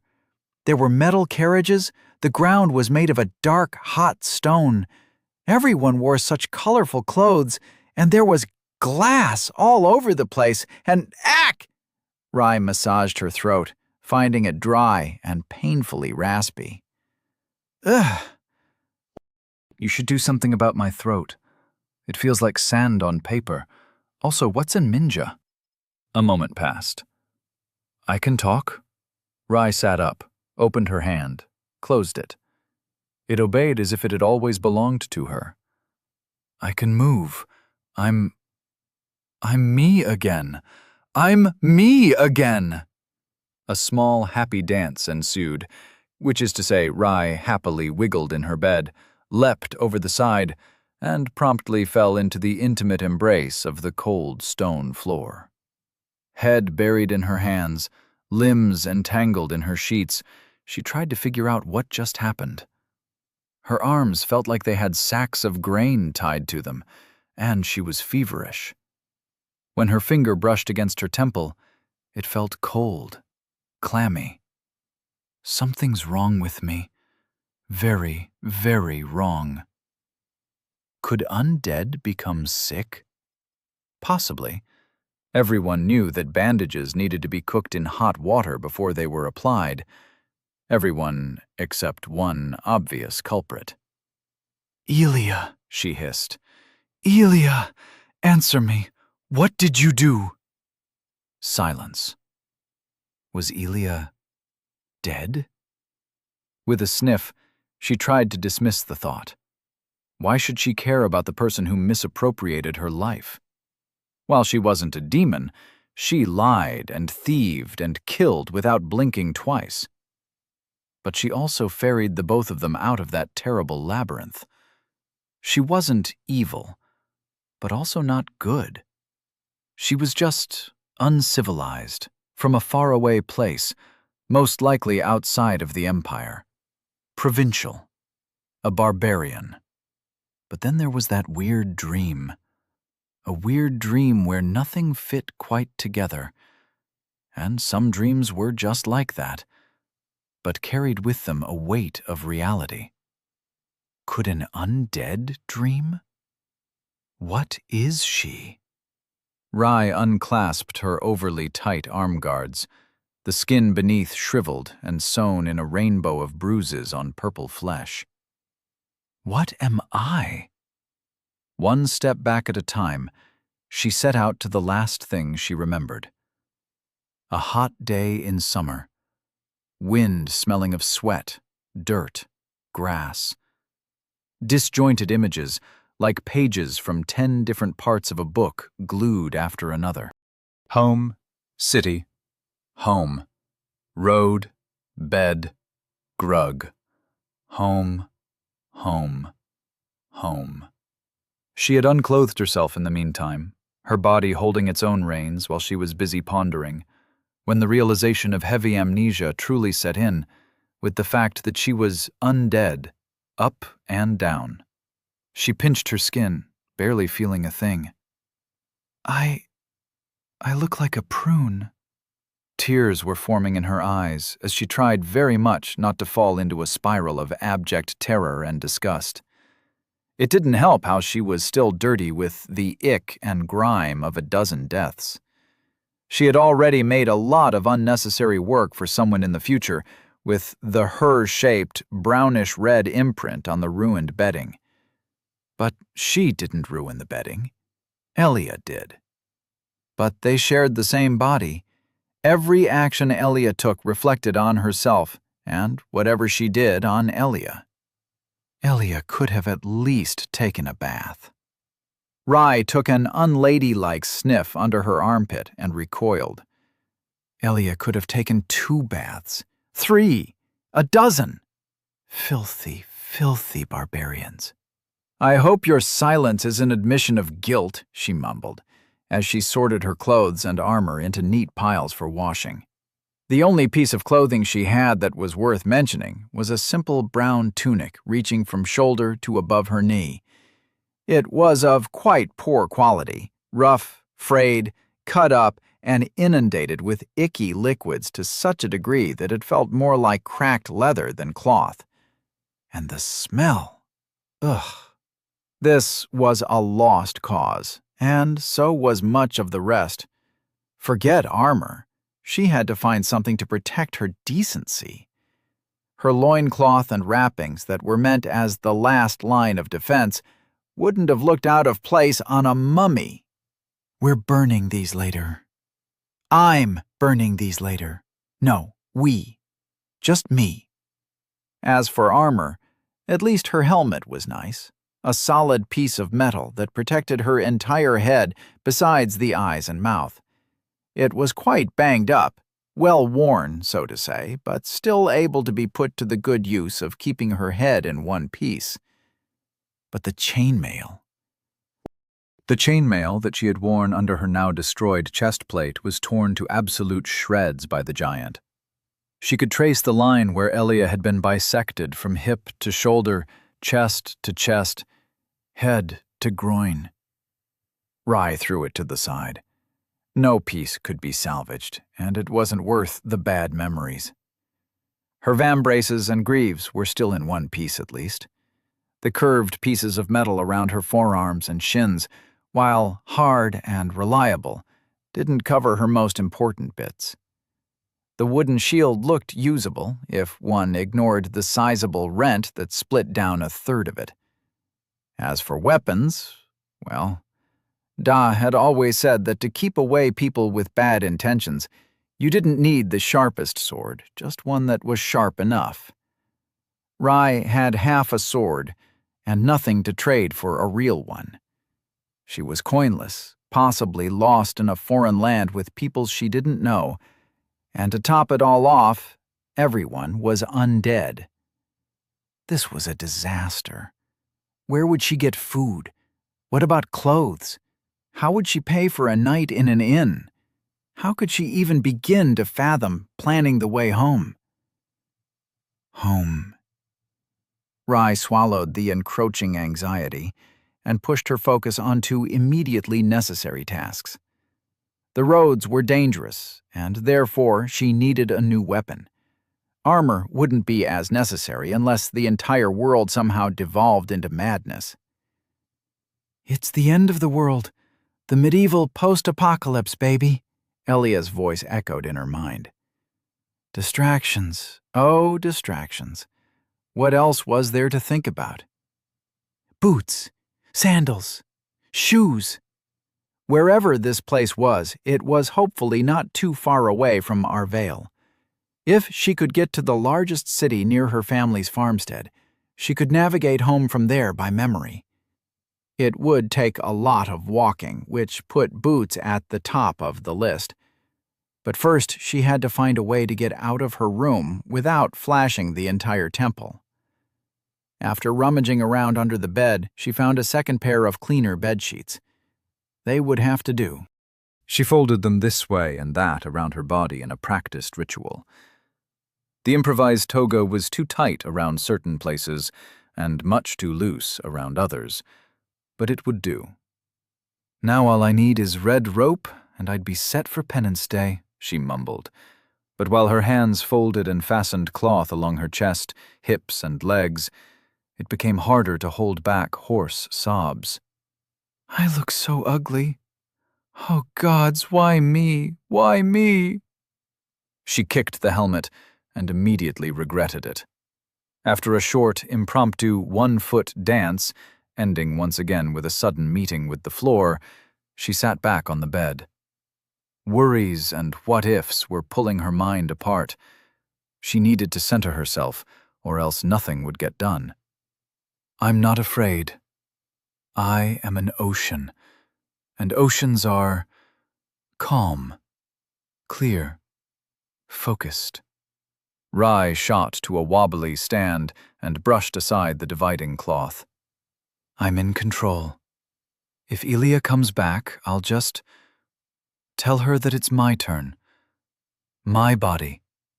Yes, in fact, it should always be my turn. Sit back and see how you like being stuck in the nowhere box. Boo! Ack! Rai jumped in her place. Please don't hurt me! Sheesh, calm down. You're back! Regrettably, I see the turns have tabled. Whoa, I can see through your eyes and hear things while stuck in headspace. It's like watching a movie in an open-air theater. Lots of empty space is what I'm trying to say. Hey, do you have popcorn in here?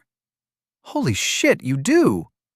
As Rai's head was filled with crunching noises, some part of her would have preferred if Elia had just disappeared. Rude. You can be insane and all in your own corner. Meanwhile, I am going to get things done. Implying I didn't literally save our collective butts by martyring myself against a 10-foot dude with snakes for arms? For which I am endlessly grateful. Rai took one deep breath and mustered all her courage. The ocean was not enough, not the right mindset.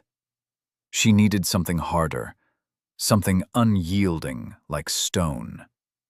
Channel the disapproving Da. Channel the discipline, the stoic poise, the voice like hardened steel. Setting aside how you even got us into that ridiculous situation, I am happy to inform you that we will be doing things my way now, the civilized way. That means making friends, being polite, and no, I repeat, no wanton killing. Sure, I'll take that as a thank you. Guess I can watch you fuck up from the comfy back seat for a change. Should make for a good vacation. The sound of chewing was briefly interrupted by a derisive snort. I give you 3 days tops before your ideals bend and break like a wet cracker. No, never, Rai said through gritted teeth. I am not a murderer. So, the bet's on? It would give Elia the greatest vindication if she accepted. No doubt she was the kind to gloat about her victory at every opportunity. Not that she'd get the chance, because Rai was civilized. Rai had standards to live up to, and Rai knew how to spell the word empathy. I'm going to make you eat those words. She fasted the last bit of bedding around her shoulder. For breakfast. Cool. Winner gets to front for a day. Front? As in... Rai walked out of her room, arms full with armor and clothes ready for a wash. Oh no, we are not setting a precedent for who gets to front my body, as you so nicely put it. What, afraid to lose? I think I hear a chicken. Bagawk! Cluck, cluck. Bagawk! Bagawk! I hope this somehow penetrates the cultural barrier, but in case it doesn't, I'm implying you're a coward. I know what a chicken is. Scales, bipedal, breathes fire. But just to prove a point, I accept. You'll see who's better at being me by the end of the day, for sure. And with that declaration ringing true, she missed a stare and sailed down the entire flight. So, the first step of doing business the not me way is taking a bath? I think I should feel offended, but I won't. Consider this graciousness a gift, oh my zealous pacifist. Rai stepped out of the bathing room, draped in her bedsheets and with a 1,000-yard stare. I'm undead, she muttered. Even the important bits. Hey, There are perks to being undead, mainly the not dying part. Though I think our little time loop business is a bit separate from that issue. Still, what's an immortal life without getting to live the life, if you get what I'm saying? I look like a shriveled prune, a pickled pickle, a slab of meat someone left in a hole in the ground and unburied a year later. Sounds about right. It is not right. She rushed over to the checkpoint bowl in the middle, disregarding the stares her tantrum was drawing. My skin, my beautiful bronze skin. Look at my face. I'm a monster. No one will ever love me like this. The gaunt, skull-like visage with drawn-back cheeks and muddled blue eyes was a face to frighten children and scare away dogs with. The allure of her blue eyes, her pride and the jealousy of so many was now a thing to frighten children with. Now everyone would laugh at the girl with a face like a shriveled fruit, if she ever found a way back home. She had no idea where this temple was, how to get home, or how to get that damn deathly face off of her, face. Why am I like this? She stared daggers at her reflection. What did you do, Elia? No comprendo, señorita. She wanted to scream, to rail against her ugly fate, to cry. Someone cleared their throat right next to her, and she didn't even have the energy to jump. The dark woman in mail and faded blue looked at her with the warmest, most understanding smile ever. Thou'rt undead. Thou'rt forlorn. It is blessing and curse. Thou'rt among the last of a great score of champions returned at the end of our age, called to take on a great pilgrimage. She spread an arm, gesturing across the assorted undead touting clothes from tattered rags to wildly outlandish. I arrived long ago with my flock, yet those too feeble or too afraid to carry are now but dregs. They are gentle, and I ask that you do not plunder them. Their souls are worth a pittance. Rai looked like someone had slapped her in the face. I would never! They can keep their souls, and I don't want their shards either. I mean, I ought not to take any. I ought to leave them all and keep only my own. She knew she had said the right thing, as the woman smiled thinly, as warm as apple pie. All undead crave souls, for it has always been that life seeks death, and death seeks life. It is not a crime to be undead. Not a man or woman may tell thee as much. Not a lord, not a god. A familiar mania spilled over from her cranial companion, making Rai feel ill at ease. Quest? Oh no. Rai, don't listen to this quest dispenser. This is a classic setup. First, she'll ask you to bring her 10 boar pelts. Then after that, 30 crimson nern roots. And before you know it, you're fighting a massive personification of all evil in the world, God himself, or environmental pollution. Rai toned the insanity out as far as she was able. A champion? Her? Impossible. She was Rai, an undead with 2 minds and so many holes in her memory, she wasn't even sure she did grow up on a farm anymore. But one thing was true no matter how she turned it.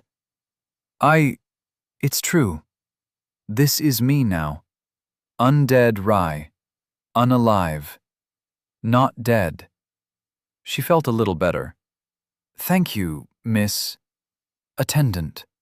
That is my purpose, to attend to all undead. I require no name, for I am but a humble servant. If thy journey turns hard, pray, allow me to give thee comfort. I can offer thee many a service if thou but speaks the word. The woman was from far away. It showed in her accent, but it did the opposite of chafe against Rai's ingrained need for propriety. It was nice. Where she came from or what she did didn't matter. Rai was just glad to see a friendly face. And a pretty one. I too am undead, the attendant said, plucking the next question from her mind. Even 'neath the mail. Rye was not planning on asking that, but she did think it. A blush rose to her head. Does that mean there's a cure? A cure to this? She waved a gangly arm. How the heck did Elia beat a giant while looking like this? She must have cheated, definitely. There is a saying as old as the ages. All paths must end in Lofton, our holy capital and city of the gods. And all undead march towards it, seeking glory, seeking the past, seeking their fate, or simply following rumors of a cure to our eternal curse. Curse? As in a magic curse, or a we don't understand biology curse? Oh, I know that! Undeath is a curse, and every creature can become undead when they die. It just happens, you know, and there's no way to stop or cure it. There are signs, of course.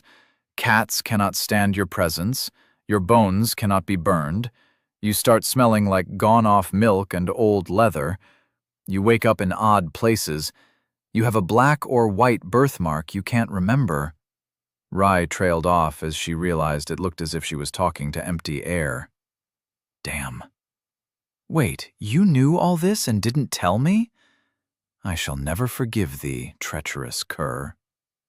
I am not a cur, Rye hissed, shooting a glare at her reflection in the water. The attendant probably thought she was crazy now. Sorry, I, have a boon of invisible friends. Rye's smile looked the opposite of convincing. She was a terrible liar. Anyways, do you know a place where I can find some clothes? And armor? And a weapon for self-defense? The woman nodded gently. There was a man among my flock who has made his home among the pillows. He will sell thee what thou requires for a modest exchange in souls. I'm sorry. Rye cleared some water out of her ear. Did you say souls? Souls. The energy of life. All undead crave souls, and thou must have collected quite a few. Perhaps thou would offer some for my humble services. Oh, neat. Should have guessed souls are money. Rye guiltily summoned her handy haze, trying not to think about what kind of services she was implying. Soul count, times 11,176. They weren't even technically her souls. Elia stole them from the other undead. Souls were holy and part of a cycle. Everyone was supposed to have a single one, not 11,176. Maybe she could donate them, return them to the cycle of life and death, back on their journey to the mountain of gods. It was better than having them caged inside herself, doing nothing. But on the other hand, she really wanted some boots. Shopping spree, shopping spree! And there was the anti-conscience. It made the answer clear, because it was always the opposite of what Elia was pushing towards. Over her dead body would she barter in souls, in lives. Thanks, Mrs. Attendant, but I think I'll just stitch something out of this bedsheet. She twirled in place and immediately felt her improvised dress loosen dangerously in 3 places. The attendant kept on smiling. What did she offer in exchange for souls? The more she thought about it, the more her lidded stare became unbearable. I forgot to bathe my toad, so... Thank you very much. Bye! Rye wanted nothing to do with souls, or undead curses, or anything. She really just wanted to go home. Her family would accept her, even hideous as she was. Hopefully, she could say the same when she was on their doorstep. But one thing after another. First, she had to find out where the heck this place even was. And then, it would be time to plan out her journey. Chapter 11. Diplomacy and Other Ill-Fated Ploys. Excuse me, sir. May I have a minute of your time?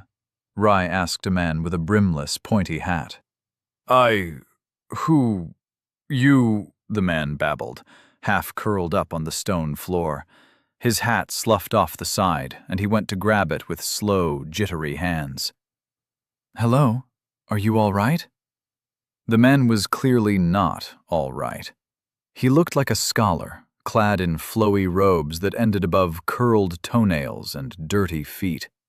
The way he shivered and his eyes rolled up and down, something was definitely the matter.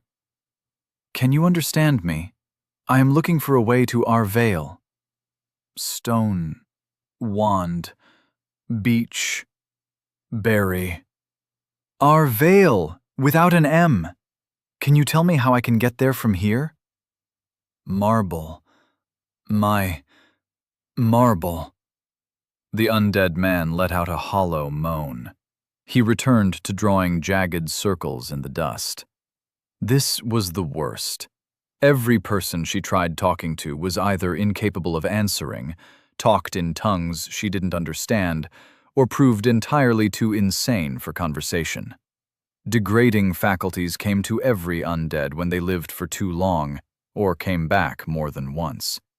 It seemed less cruel than that a person returned from the grave was expected to stay not more than one night with their loved ones before submitting themselves to priests or the nearest guard for their true final rest. They were supposed to ensure they didn't come back a second time, or a third, fourth, fifth. Elia, can I ask you a question? Long as it doesn't involve me doing anything on my vacation, sure. She took a deep breath, steadying her mind for what was to come. We're not like the other undead, are we? They don't wake up at the bowl thingies when they die. Heck, most of them can't even string two words together. It took a long silence until Elia had gathered her thoughts. We're not. As I said before, whenever we die, we turn back time, back to the last checkpoint we touched, with everything on our person as broken or whole as the moment we croaked. But that's ridiculous. The whole world turns back? That's unheard of, even for a boon of any kind. And Elia did not have a single useful boon besides her psychometry, Rye was sure. You must be mistaken. An ethereal shrug tickled against her real shoulders. Unlike her, Elia seemed entirely at ease, which meant she either believed she was telling the truth, or she was a big fat liar. I don't know what to tell you, other than some things don't reset with us. I once found this absolutely wicked shield, metal, thin and light as paper. I used it for 5 years maybe? Realized I'd walked in a huge-ass circle by the end of it, got a bit pissed, and did something stupid. In the end, I got yeeted by this great fuck-off bird. Birds don't exist, Rye grumped. Definitely a liar. Shush, you can learn something from this little story. Anyhow, I got yeeted, and when I woke up, I thought, crap, I let go of my shield. I don't know what counts as on my person, but when I got to the place I dropped it, no shield. Went back to where I initially found it, and no shield either. Bingo. Took it off a corpse to begin with, so I went back to that, and you guessed it, nada, nothing. No respawn for things I pick up from the ground, but if it's on a person, live or undead, yeah, that comes back, because rules don't need to make sense to be followed. Anywho, if some dude had been carrying it, I could have just yoinked another one, since they do respawn with all their gear, but that's just one of the many idiosyncrasies. What? Why? Rye groaned, the inside of her head like a swirling thunderstorm. This isn't another one of your horrible jokes. Why me? Did I do something horrible? Did I disrespect a god in mortal form? Oh gods, I'm stuck in a cautionary tale about hubris and cowardice and... No, I'm not special enough for that. This is horrible. This is the worst. Listening to Elia talk just made the wish to go home all the more powerful. Having to worry about this whole Loopy business only added to the hollowness growing in her stomach. She missed out on breakfast, if anybody even served breakfast to undead. They definitely should. Let's focus on getting home, all right? You're the boss. I can't exactly say no, can I? Good. Great. I mean, well, not so great, but now you know what it feels like being me. She sighed wistfully and drank another mouthful of the bowl of respite water.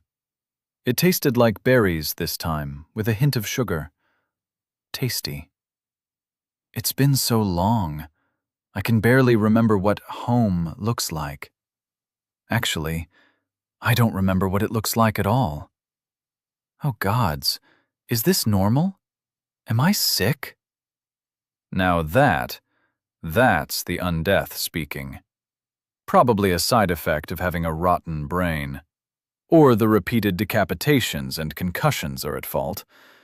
Nah, what can you do? Probably the concussions and decapitations, judging by recent experiences.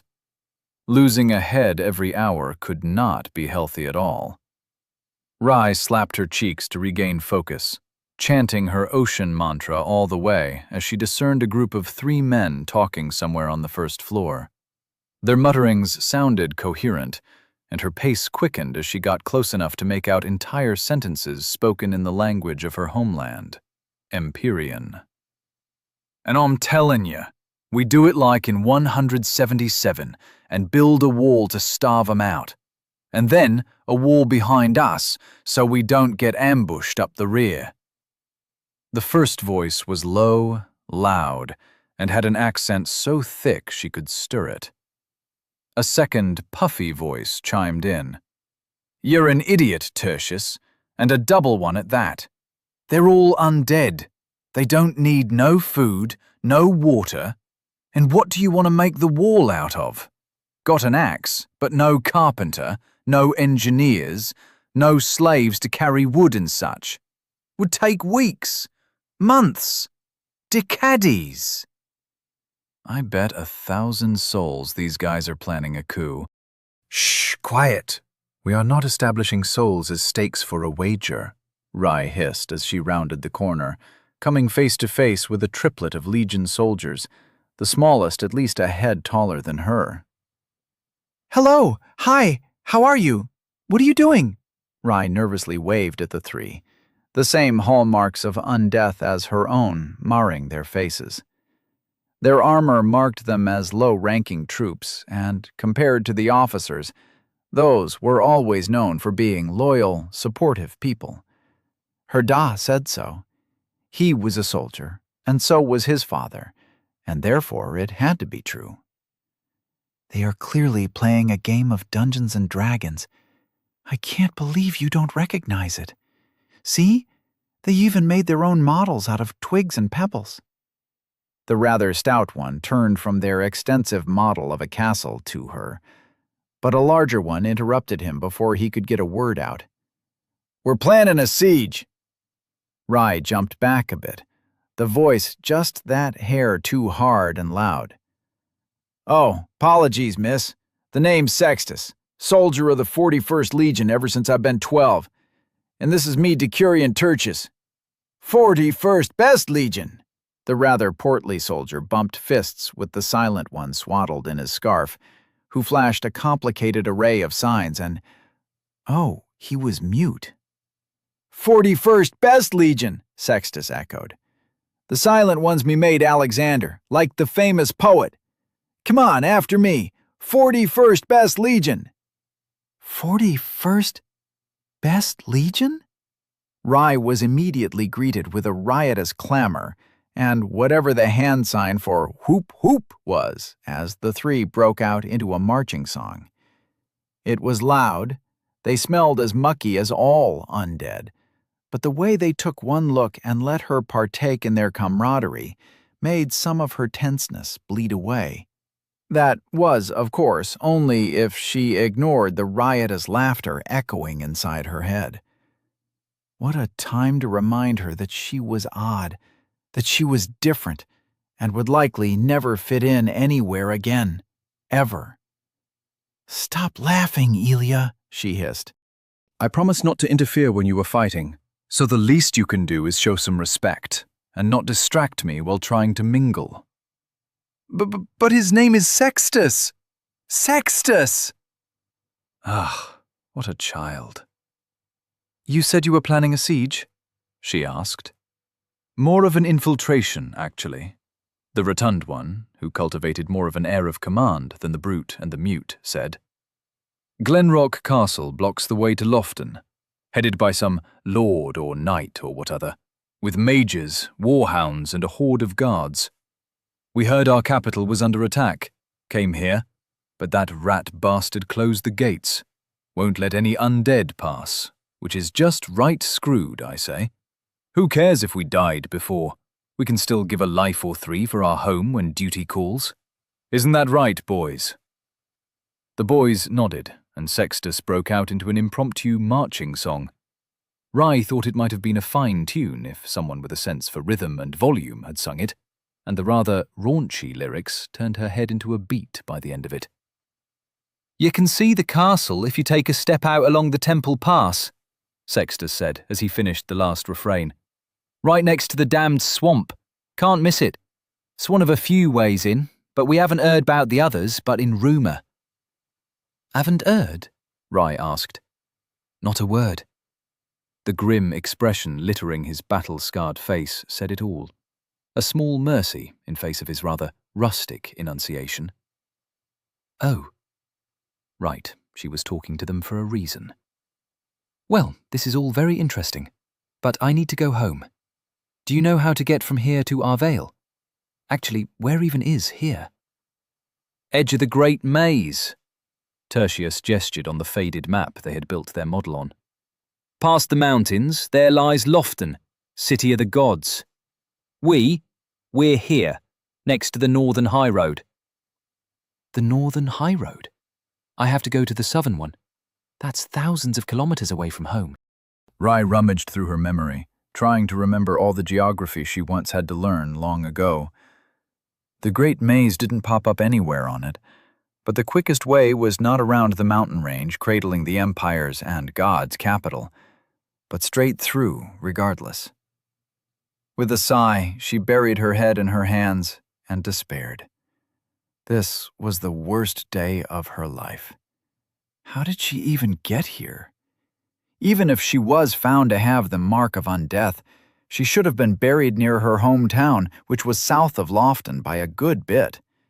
Getting this far up north wouldn't have been easy, even on the most direct route. Elia couldn't have walked thousands of miles through a deadly maze. It was just impossible. For the time, she set her mind on idle questions to stave off the encroaching apathy. Don't you need more people for a siege?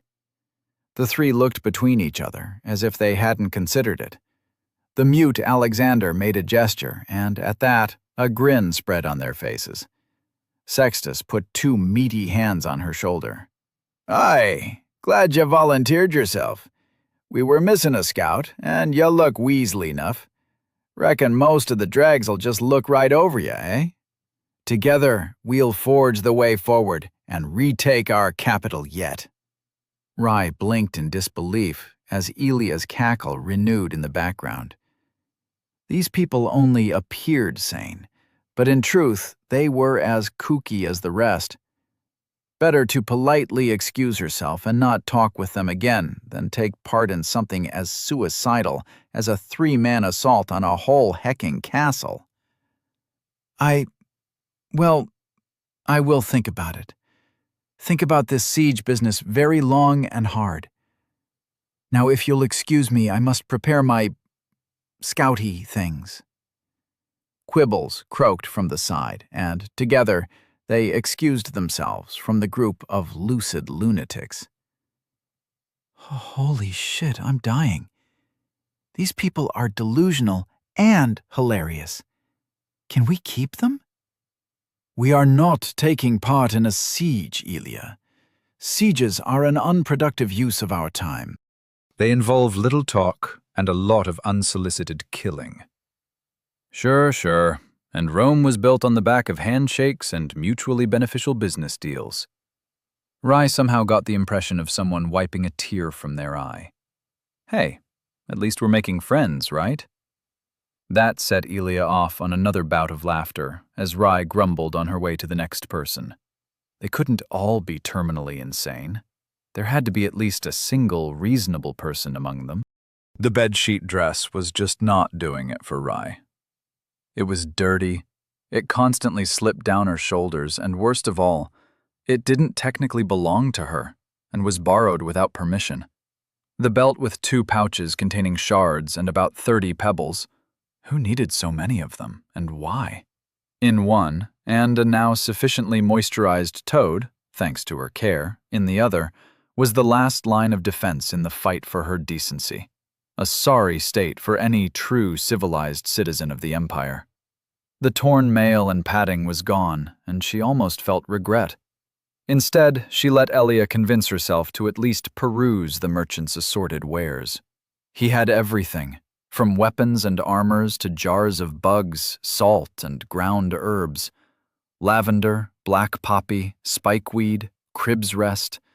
She made a mental note to find out how much an undead differed from a live human. They could still bleed, but, as an example, could they catch a fever? Could they heal wounds without the miracle water? Could they get pregnant? She poked the merchant. Sadly, he was fast asleep, and no amount of hellos and polite prodding shook him awake. Oh well, guess we're not trading our common shards for some uncommon ones. I really wanted to feel the disappointment of rolling a useless uncommon boon for a change, too. Shush you! We have no money, and we are not buying anything with souls. That would not be ethical or moral. Also, it would be breaking the cycle of souls, the turn of life to death to life. A great taboo, the kind that would find quite a few people asking quite a few uncomfortable questions in uncomfortable ways. She wanted no part in that, not for all the massages and apple lemon juice in the world. She knew how to get back home, though her knowledge didn't reach beyond follow the high road south. For a journey that far, she would need funds, and, lacking the will to do something drastic, she decided on trying to see if anyone was willing to help her, or would pay for her help. She was willing to do near anything, as long as it didn't involve murdering people or whoring herself out. Hello? Can you understand me?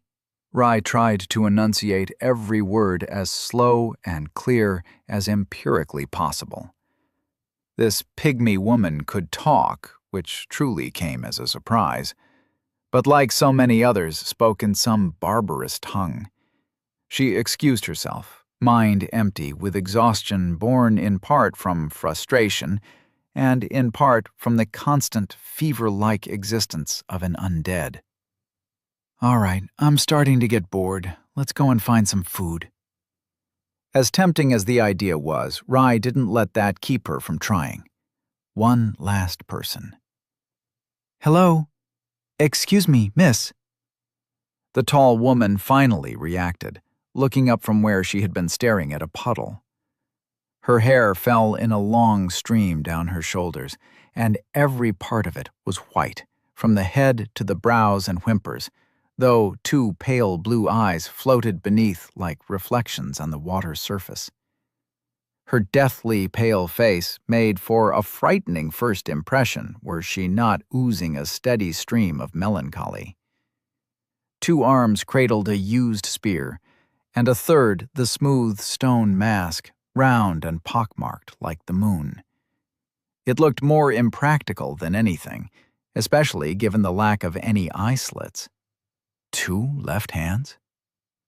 Yeah, Rai whispered. She's a pasty. They have 3 arms. Whoa, hold it right there. Is that a slur? It's what my mum called them. And perhaps that meant a lot, or it meant nothing. She could not remember, and at the moment she had rather more important things to concentrate on. Now shush, you're making me look weird again. Oh, apologies. I did not see you arrive, the woman said, in a morose yet perfect Empyrean. Though I'd say that today is a poor day indeed for celebrating newcomers. My companion has left me. Without him, I find myself unable to carry on. I suppose I will sit here and wallow in my misery if the world allows it. Great. She's all doom, gloom, and goth in spirit. Oh no. You poor! Is there something, anything, I can do to help? Draw a mustache on her mask. I'm sure it'll cheer one of us up. The woman stared longingly at her stone-carved mask. Perhaps. Could you sing something for me? Rye shook her head. Pity. I haven't heard a song in ages. But I can dance. Rye tried to lower her hips and shift her balance on the balls of her feet. She nearly fell over from the attempt and tried not to show her shock that she both lacked the strength and had somehow forgotten how to dance altogether. I cannot dance. With a sigh, she sat next to the woman and brooded. And brooded. And brooded. The woman looked like she could use a hug, but she couldn't hug a person she had just met. Mum would never approve, no matter how much the hug might be necessary for either party. What could she even say to take the edge off of a bit of the tragedy of losing a loved one? By the end, it felt like steam was coming out of her ears. She shot back up and turned to face the woman. I'm sorry, but maybe you will find a new companion and another way. Life goes on, goes the saying. Who knows? Maybe the gods will reincarnate him or her as an animal nearby to watch over you in their second life. The woman seemed lost in thought, as she didn't even bother to turn her head. When Rye was standing there long enough to have made it awkward 3 times over, the woman finally spoke up. Perhaps, knowing that he has passed on, I may return on my path. 'Tis true. However, I find myself clinging to strings of the past. He asked to smell the roses one last time. He is still there, I fear, in the garden out back, gone in all ways that matter. Please, put an end to his sorry existence. I don't have the heart to do it myself. Ha! This place has side quests.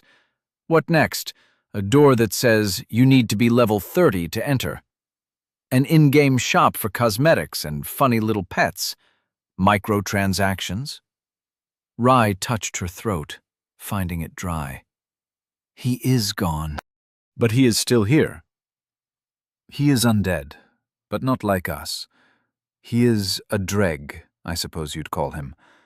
A mindless, shambling undead without purpose or place, yet still a danger to people like us. I suppose it is the fate of all undead to lose their minds. Like you. Like me. A cold shiver dripped down her spine. If this was true, then Rye herself was already well on her way to the end. The dull sickness, loss of memory, and the way she was shriveled and wrinkled like a knotted oak could be explained by a decay of her body, now little more than a vessel for an errant soul. Or 2 souls. Though the way Elia was handling all this was lending credence to the idea that she either didn't have one, was ignorant of it all, or simply didn't care. None of these answers was in the least comforting. None of them would explain the idiosyncrasies, the horror of being stuck in a hoop of time, Come on, this is an easy one. In and out, 5-minute side quest. Maybe we'll get some good loot. The lack of fear for inflicting death and dying herself. Even if it was an undead, Rye could not do the deed. She started crying every time they had to butcher a chicken. How could anyone expect her to grant the final mercy to a person? I'm sorry, Rye said, and got up to leave. Don't be, the woman said. Not all of us are set to complete our journey. It appears I was simply not enough. I need a moment to myself. She half flew up the stairs, stumbling over a curled-up undead muttering nonsense in a disjointed prayer as she gasped for fresh air. Vertigo played a drumbeat inside her skull. They were out of the maze, but the nightmare wasn't over. The outside greeted her with a fresh breeze. A terrace spread around the back of the temple, and a once great tree stood hanging off the infinite drop. Its trunk was flayed by wind, dead like all the plants around it. Here and there, slightly green ivy searched for purchase between the brittle mortar of the wall. It must have taken an immense number of chance encounters just right for that plant to grow here, where it could find barely enough to survive. She could almost imagine the invisible struggle of the vines and roots, prodding and running up against solid rock all around, until finally, a hair crack gave it purchase. How many seeds must have come this far, but failed on the steps below, on the swamped gardens outside, or been simply blown off the edge without a chance for recourse? Rye stared at the set for much too long before tearing her gaze away and out to the endless maze that stretched beyond the horizon. Now was not the time to be empathizing with plants. Elia? Yeah? She swallowed heavily. You sound awfully chipper for being stuck in my mind. Why aren't you angrier? Oh, I wasn't expecting your inevitable betrayal this soon, but I did get to sleep in a bed, so that's worth it. I don't have to worry about any spiders crawling over me while I sleep. Could probably organize some food from somewhere. All in all, I've achieved the dream. I'm quite happy as things are. There was a pause, interrupted only by a gust of wind and an awkward cough. Also, I might be in need of a major vacation. A break from all the everything. The undead, the life or death struggles, the concept of birds. Real nice of you not to threaten to get rid of all my hard-earned souls and shards. If living inside your head every now and then is the price to pay for this life, then I sure as hell am not gonna skimp out. Not being inside that god-awful maze is the life. Everything else is dressing. Rye's guilt for trapping Elia didn't fade. Not much. Who knew? Maybe she'd be insane too if their roles had been reversed. Still, no matter how much she wanted to believe her, there was always a nagging feeling that Elia was lying, or at least withholding a part of the story. It just seemed like so little to desire. She chose not to dig further. I see. She took in a deep breath. Are you responsible for possessing my body? I'm not the one who's responsible for landing me inside you, that maze, or this depressing medieval zombie apocalypse shit. That dirt's on God's hands, or whatever bitter architect decided it would be fun to make an escape room the size of Texas and fill it with every hostile intention the world could cook up. This isn't the afterlife I was dragged to church for. The answer was delivered with a familiar bitterness that spoke of honesty, Rye hoped. You aren't, then. I didn't want this either, and you just want revenge. She hemmed and hawed, head tilting back and forth. You're not a bad person, just unlucky. Grown up under bad circumstances. Rye. No, you listen to me. Let me help you. Get you your own body, fix your bad attitude, your murderiness, and all those weird words you keep on using. I don't know how I'll help you do it, but I promise I will. Rye left. Education, that's all you need. The pen cuts as deep as any sword, and violence is a last resort. Take me as a good example to follow. I'm happy to exhaust every other option before I even think about taking up arms. Don't you worry, I'll make a good, civilized person out of you yet. And then you can help me get home, and everyone will be happy. Rye. Dodge! Rye jumped in place, which was not an effective measure for dodging the spear thrust coming from her left. She fell to the ground, clutching the oddly wet side of her stomach. Her hand came back nearly black with blood. Then the pain hit, and she screamed. Her right arm moved on its own, scrabbling for a rock to throw at her assailant, but the blinding pain caused her to convulse, the stone to miss, and her assailant to gain an easy kill. A second stab grated along the vertebra of her neck as darkness crept in, until it was all she could see, feel, or hear. You have died. You have lost. Soul times 11,176. You have lost. Bone shard, common, times 9. You have lost. Bone shard, uncommon, times 6. Chapter 12. Constitution spells friendship. You're ruining my vacation here. Rye was curled into a ball on the floor, filthy and back in her ragged bits of armor once again. Opening her eyes entailed accepting reality, and reality was decidedly unfun. Next time, listen to me when I say dodge. Or is letting yourself get stabbed also a part of your so-called civilized behavior? Time until lost items and souls dissipate. 15 minutes. The ethereal smoke didn't care about her feelings, wafting in front of her face even through her eyelids. Neither did her barbarian companion. Get up. But she didn't want to. You can sulk later, Rye. But she was feeling horrible right now, and later would come later. You lost a lot of souls just when we found out what they are used for, and bone shards. I owe you a boon, but you can't cash in on it when you let us both go broke. That was fair. True. A good appeal to logic. Rye was not feeling logical, not right now. Dying hurt too much. Undead? A silky voice asked. Does thou require aid? Rye opened her eyes a crack. The attendant stood over her, hands clasped, and with a tinge of worry on her face. She couldn't just keep lying here, not when someone was watching. Time until lost items and souls dissipate. 13 minutes. Finally. Now go get that bread. I'll get up under one condition. Her throat felt dry again. I need a hug. Certainly. A pair of lightly jingling arms enveloped Rye. The attendant's embrace was warm and caring, washing away the mental fog and worries. She leaned into the embrace. Perhaps she enjoyed it a little too long. The attendant smelled wonderful. Time until lost items and souls dissipate. 8 minutes. They separated with a sniffle, leaving a Rye-shaped imprint of blood on the attendant's clothing. Sorry. Don't be. Mail is surprisingly simple to clean.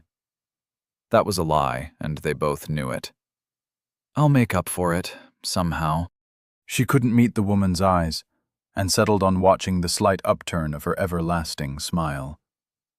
Does thou possess the breath of Menses? Menses? Rye asked. Perhaps you know it under another name? The Grey Order, the Blessing of Uovis, Hansarp's discerning vapor. Close enough. Rye nodded. Don't remember who I learned it from, but I have it. Very well. If thou art willing to listen, I ask thee to peer within the depths inside me. Is that a euphemism? Sorry, is that a euphemism? Rye asked at the same time. They looked at each other for an awkward moment. The attendant lifted her up, but only insofar until Rye settled into a kneel by herself. Offer thy hand, and let me search wherein thy path shall flow. She did, and the world turned dim, as if she had just rolled a bone dice for a boon, until the focus was only on the attendant and herself. A gentle, warm glow radiated from where they held hands. Now breathe, and see what you are, what you were, what you may yet become. Rye did, and the fog arrayed itself into a completely unfamiliar set of lines. Name, Rye. Age, 23. Soul count. Time 0. 11,176. Bone shards. Common. Time 0. 9. Uncommon. Time 0. 6. Undead curse mark. Quelled. Greatly diminishes soul. Moderately diminishes body. Slightly diminishes sense and mind. Vessels. Body. Your body is weak, like a sickly human. Sense. Your sense is slightly worse than the average human's. Mind. Your mind is above the average human's. Spirit. Your spirit is pitifully weak, like that of an unlearned child. Boons. 1. Empty. Rai stared at the panels in wonder. They had so much color, so advanced, so wow. No. The attendant's voice came like a distant ring of a bell.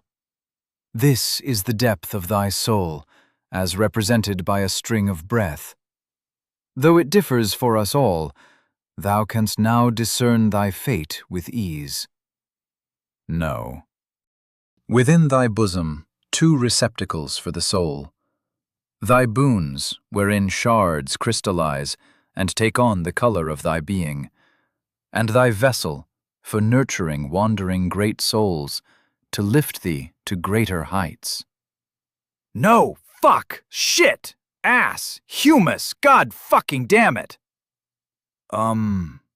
Rai ummed with increasing nervousness as Ilya exploded into an avalanche of expletives in the background.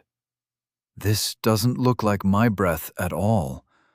I only know about the boon part. No one told me I could level up. I lost so many souls, hundreds of thousands, millions. Rai tried to focus on the barely moving lips of the attendant, learning a heap of new words from both ends. It has been some time, then, since thou hast learned thy breath. As an undead, thou yearns for souls, and souls yearn for thee. Thou art a vessel for 4 facets, each in turn strengthening themselves and another. Thy body builds thy sense, thy mind, thy mind, thy spirit, thy body. She offered a hand, and a shining object floated out of her pocket. Quibbles looked like he had been in the middle of a nap, and an object like liquid flame, or perhaps flaming liquid, glowed where his stomach was. Quibbles, stop eating my shit! Did he eat something important? The attendant was somewhat hampered in her speech as she rotated the rotund individual with her mind. To his credit, Quibbles didn't make a single peep. He was a dignified toad, rotating on his own terms. Squish him! Mr. Toad, sir? Rai asked, though she didn't feel her mouth move. Could you perhaps give up what you have swallowed? I promise to feed you any tasty-looking insects we find on our way. The rotating toad hung listlessly in the air for a minute. Then he opened his mouth, and the light flowed out of it. It was an ethereal color, a light shade of red with dancing white swirls on the inside. It felt mesmerizing, so much that she barely noticed her finger touching it. It was warm. "I is a great soul," the attendant said with a schooled face. "Souls are the energy of all life, yet a strong soul carries great power and will distinct enough to share with thee. I will boop this." As Ilya possessed an arm and used her psychometry on the soul, another window of haze layered itself over the others. Soul of the forlorn giant. Soul of the forlorn giant. It is said that the giants of Morgenthau are a violent and uncaring folk, yet one found friendship with a misbegotten false serpent can be crushed in hand for a large amount of souls. This is a soul? Rai asked, finding its weight more than she could handle, even though it floated on its own. What if she dropped it? Would it break? Rather, would it die? It is, and thou wast blessed with a most wondrous boon. However, not all things are revealed so easily. She smoothly blew the smoke away, feeling like a dew-laden breeze on Rai's cheeks. With a flourish and a blessing, I may yet find within it hidden strength for thee to ingurgitate. The smoke rearranged itself once more. Soul of the Forlorn Giant, uncommon, 0/4,000. Moderate increase to constitution, 0/. Moderate increase to strength. Numbers. Words, even. Rai still had no clue what this all meant, but when the attendant leaned down close enough that she could feel her breath, she was half inclined to think this was all a dream. Does thou wish to accept this soul, for all its flaws and worths, and nurture it within thine bosom? Yes, yes! Level up! Come on! Rai blinked herself out of the enchanting moment, doubts forming at the edge of her awareness. Before she could voice them, her hand moved at blinding speed and grabbed the soul. She watched in half horror, half incomprehension, as it dissolved along her arm and swam up through her nose before settling into her chest. Vessels. Soul of the Forlorn Giant, uncommon. Your body is weak, like a sickly human adult. 0/4,000. Moderate increase to constitution. 0/????? Moderate increase to strength. Your sense is slightly worse than the average human. Your mind is above the average human. Your soul is weak, like that of an unlearned child. Feed these souls a score of sovereignless ones, and thou shalt grow to withstand the hardship of thy holy pilgrimage. For thou art undead, and a vessel to hold within thyself those forlorn souls which cannot find their way to Lofton. More souls? We need more souls. Rai, ditch this frivolous hug dispenser and get our souls.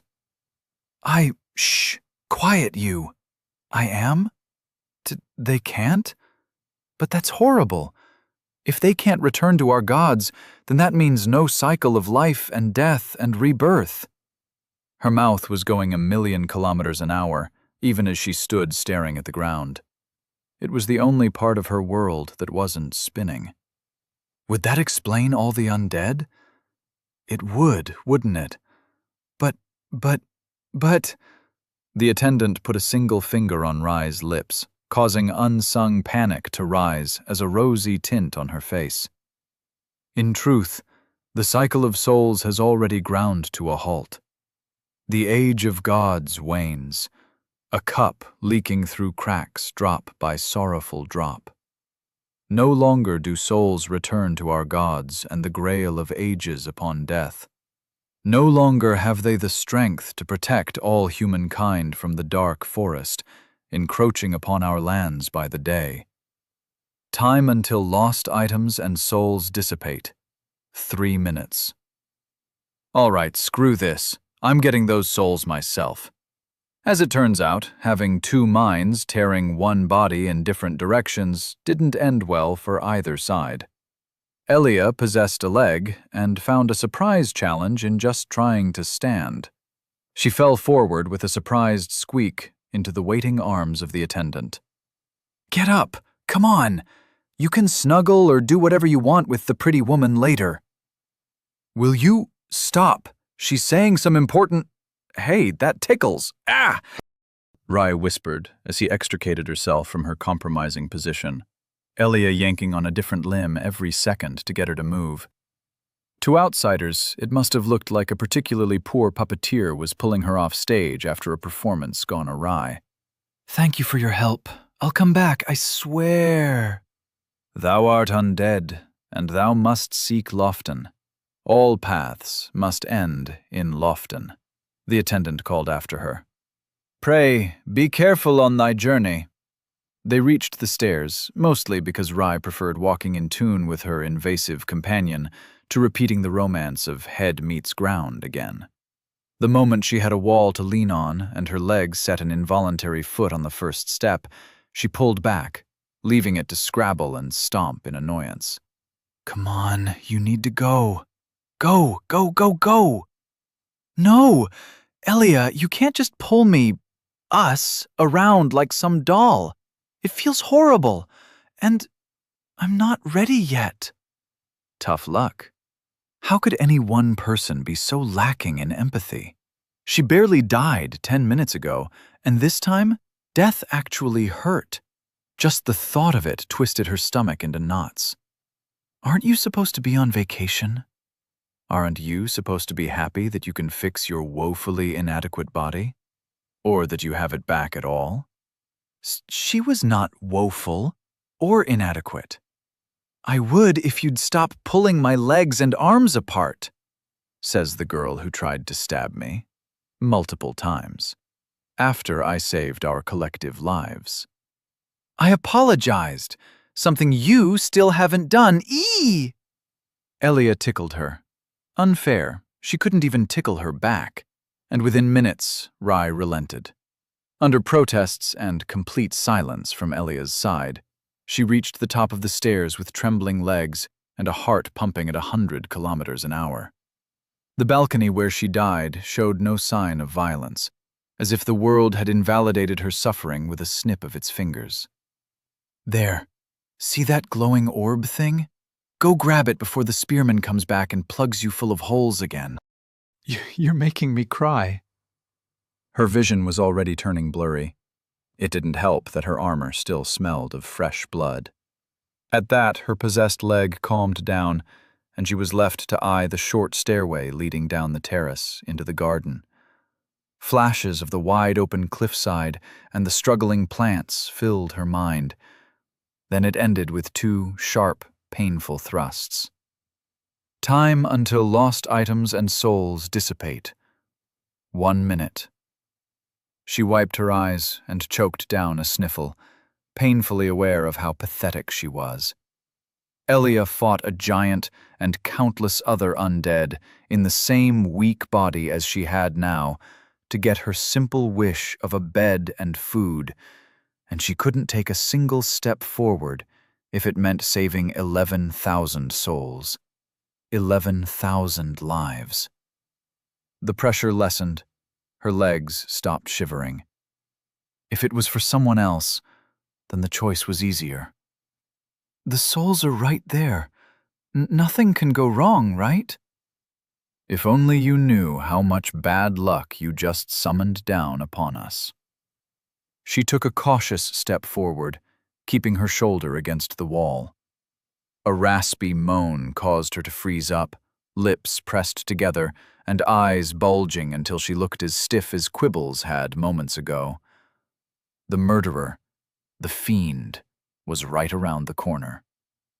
Right there, she whispered, reaching a hand from behind the old statue she was pressed against. The message popped up, and she frantically dismissed her smoke before someone took note. Another tense moment passed. She let out a breath as the undead moaned again, this time further away. Congrats! You solved a problem caused by your own ineptitude. All you had to do was take 30 steps and reach out your hand. I'm fucking impressed. Rye pushed down the gall that was gathering in the back of her throat.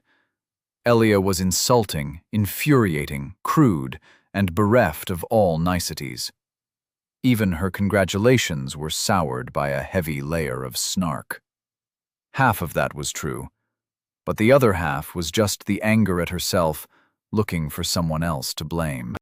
She sunk against the wall, trying to separate two strands of sticky, dark blonde hair. "Elia, can we talk?" "No." She took another much-needed breath. "We can't keep on going like this." "You're tearing us apart, Rai, not me." I am, right? But you're not helping either. You could stand to be less sassy." An ethereal snort rang in the air, followed by the sound of slurping? Was she drinking something in her head? How? Where did she keep on finding these stage props? "I am not sassy. Just tired that I have to do everything by myself and that you've interrupted my vacation with babysitting." "Right. You're the one doing babysitting." Another deep breath, in and out. Be the bigger person. "This is not working. You can see that much, I hope. We can't make it through this if all we treat each other as enemies or begrudging travel companions. We need to be better. Do better. We need to be friends." Gee, a friend? I don't know. That sure is a lot of commitment. Not like we're stuck in the same body. Not like I've tried to help you every step of the way. "You say that, but your voice says you want to stab me." For all she knew, Elia would have were the circumstances different. Perhaps they both had soured their first impression. If this was going to be a state that was extended in any frame of time, it would help to have similar interests, interesting conversations, and a willingness to listen and care. "I think, above all, friendship needs to come from both sides. So? This is me making the first step. I know we got off to a rocky start, but Elia, I would like to be your friend." It was hard to tell whether the silence afterwards was born of shock, awkwardness, or deep and fulfilling introspection. Rai really hoped the latter. Even if they did become friends, sharing a body was not going to be easy once they returned to normal, day-to-day life. No, especially because they shared a body, there would be conflict. Pain, too. But in a strange land, with a strange prophecy proclaiming undead, the outcasts of society, as carriers of the last embers of civilization and destined to meet their fate in the city of the gods, a friend tagging along would be nice. She was certain that alone, she would not be enough. "You're being awfully serious. If there's a thing I hate, it's serious." Her heart stopped for a beat. "But I do love me a good buddy cop TV show. Guns, action, drama, pew pew pew. You can be the no-fun cop, and I'll be the one that hogs all the trailer punchlines." Is that a yes?" "Precisely, my little brain bud. We will form an unstoppable duo. Elia Rai, I'll teach you how to survive in this cutthroat, woman versus undead world, and you can teach me, I don't know, culture and language and whatever." Uh-huh. Rai had no idea if she would ever get used to this, if this level of weirdness was par for the course. "There will be blood and leveling and hamburgers, too. We shall bathe in the blood of our enemies, clad in nothing but body paint and the will to survive like the old Germanic and Britannic tribes." I don't know about that, Elia. You're starting to scare me." "Scared? Scared? Rai, you haven't witnessed true horror. We just beat level 1 of this goddamned stupid world." "No, we just finished the tutorial level." "But don't worry. Together, we will learn to brave every challenge, every wretched foe thrown against us, and they shall break like uncooked spaghetti." Rai chuckled nervously. Spaghetti was a funny-sounding word. And for the first lesson in my infinite repertoire of tricks... Oh, fuck. Dodge! Rye had just enough time to wipe the lingering wetness from her eyes before an unwelcome figure stood on the stairs next to her, holding a spear and staring with muddled eyes. Oh no. You have died. You didn't even try to dodge. Disbelief oozed from every pore of Elia's voice. When in threat of dying, Rye had a remarkably easy time of freezing up and letting death take her. This didn't speak well to her continued survival, and when the attendant came around, worried about the undead curled up in fetal position, she lunged for a hug.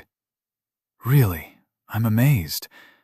I thought I died easily, but wow. Just wow. Quiet. She nuzzled her face deeper into the fine chainmail, soft like a baby's bottom. It was easier to hide her tears this way, and her anger. Anger that she made the same mistake twice.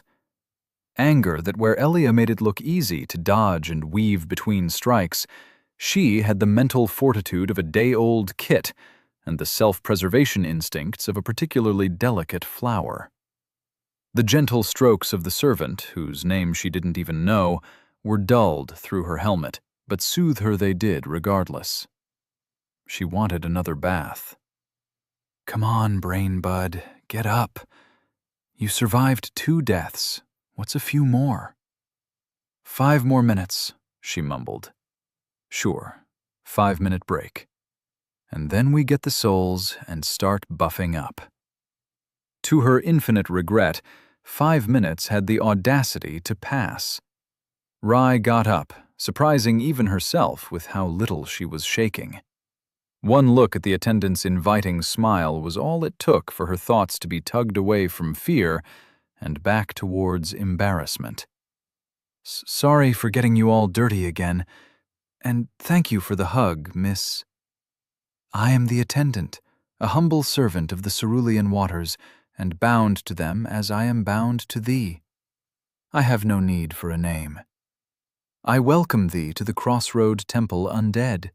I only hope thou hast found comfort within mine embrace. Rye stood still for a moment, brows furrowed. Didn't she already say something like this before? She did, Rye was sure. She took a step back. Elia? Do people really not remember us when we die? There was a heavy silence, followed by a sigh. Go get our souls back, Rye. Oh, okay. Rye turned to the staircase and nervously made her way up. But we have to talk about this later. Friends tell each other everything, right? Right. The souls in Sundry were almost laughably easy to find and easier to retrieve. They were a few feet closer to the entrance this time, and she scooped them up, turned on her heel, and bolted back indoors before the undead could even get within hearing distance. You have regained... She cut off the smoke, heart pounding as she reached the bottom of the stairs again. Only then did she breathe out, a fine film of sweat covering her brow. Undead could still sweat, apparently. They weren't so different from humans after all. Geez, you can run, girl. Isn't so bad if you're quick about it, eh? Now, go touch the level-up lady. Stilling her breath, she tried to look as presentable as she could be before talking to the attendant. Her ratty wraps and torn armor probably stunk to the heavens. Kneeling like before was a good way to hide her shame. Offer thy hand, and let me search wherein thy path shall flow. Soul count, 11,176. Body. Soul of the forlorn giant, uncommon. Your body is weak, like a sickly human. 0/4,000. Moderate increase to constitution. 0/? Moderate increase to strength. Oh, okay. What now? Rye whispered, though the attendant was close enough to hear as well. Let thy seeded soul fill with the strength of the lesser. Allow them a path, and thou shalt unravel strength hidden within. There are choices to be made. Feed thy physical strength, feed thy constitution, feed both or none. The attendant bowed in reverence, more to the process and idea than her. Whether thou would trust me with the procedure of transmitting thy souls or not, thou must but say the word. Rai blinked some of her spiraling worries away. It wasn't difficult, the attendant could handle it, and souls didn't disappear. They were just converted. Yeah, this wasn't so bad. It couldn't be. She was planning on passing Lofton and dropping them off anyways. Having them work to make the travel feasible was only fair. All right, put 4,000 into that first increase. And then everything after into strength? No, just constitution is fine. You think I died against the giant so often because I was weak? I died because after a minute of exertion, an ankle gave out. My arms cramped or turned into spaghetti after a dozen stabs. We're fighting undead, too. But we have to win every fight where only one of them has to succeed to force a reset. You're gonna thank me later, believe me. Constitution is worth it, especially if you want to wear armor, which we will also have to buy, because nobody we fight has anything fitting for your height. Tell me about it, Rai whispered, then turned to the attendant. 4,000 souls into my constitution, please. A flow of wispy light exchanged between their hands as a notable change grew throughout her body. Her breath came deep, clear, and without a rasp. The humming fatigue in her joints melted away, and some of the feverishness disappeared as if it had never been. Soul count, 7,176. Body. Soul of the forlorn giant, uncommon. Your body is weak, like a sickly human. You have the constitution of an athletic adult human. 4,000 over 4,000. Moderate increase to constitution. 0 over dot. Moderate increase to strength. She took a deep breath, feeling it go, and go, and go on. Rai tugged at her tattered clothes, staring at the muscles underneath. All doubts and insecurities were washed away once she laid her eyes on the change.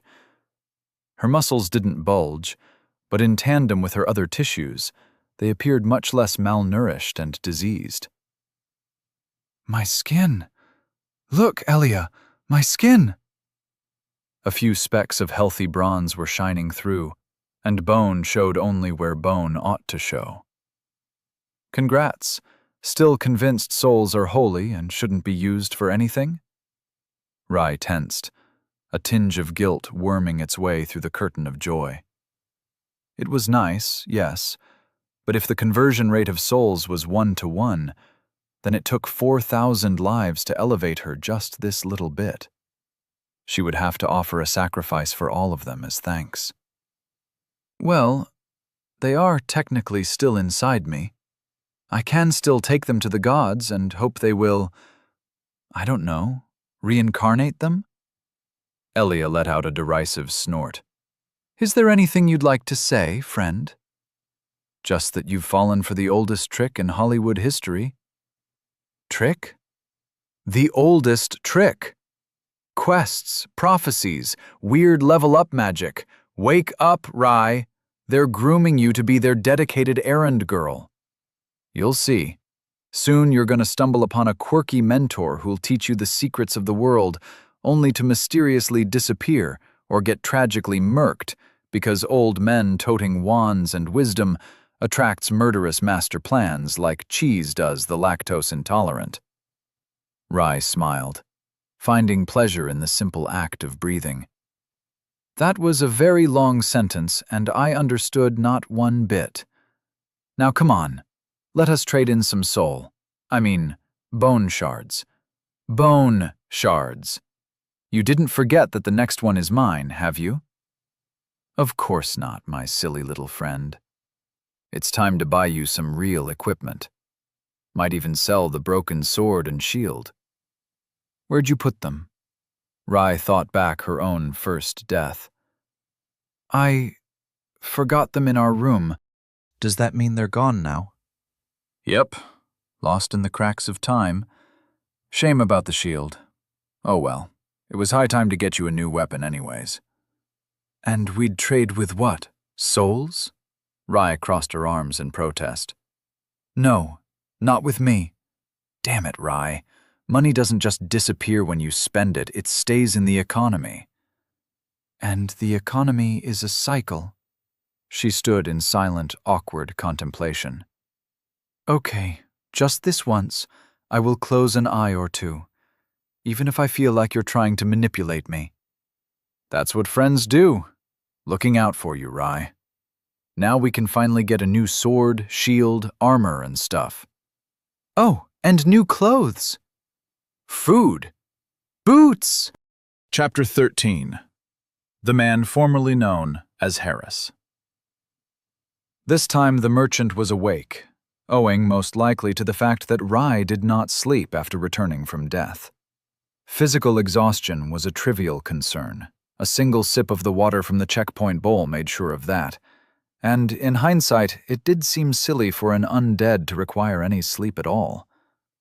Or maybe it wasn't that unusual, given how mental fatigue could build up even without heavy exertion. However, Rai never once saw the sky grow dim, and they had been out for more than a day before reaching the temple, too. Their inner sundials possibly gave a rhythm to those undead who did sleep. Rai walked up to the scattered merchant's stall, feigning disinterest. Oh, she would buy something for sure, but the undead merchant didn't need to know. Every trick in the book was valid when confronting his ilk. Merchants had no souls, as was commonly known. She channeled her best haughty princess, then toned it down to merely snobbish merchant nobility. She wouldn't want to kill the man with her performance. He might have a heart attack. It happened before. It was not her fault, Da said, but better to be safe and tone down her charm a notch. Sir, are you in the business of trading shards of boons? The scraggly man looked up. He had a round hat neatly fitted to a skull unusually replete with hair. That I am, a trader in souls and goods. I am the man formerly known as Harris.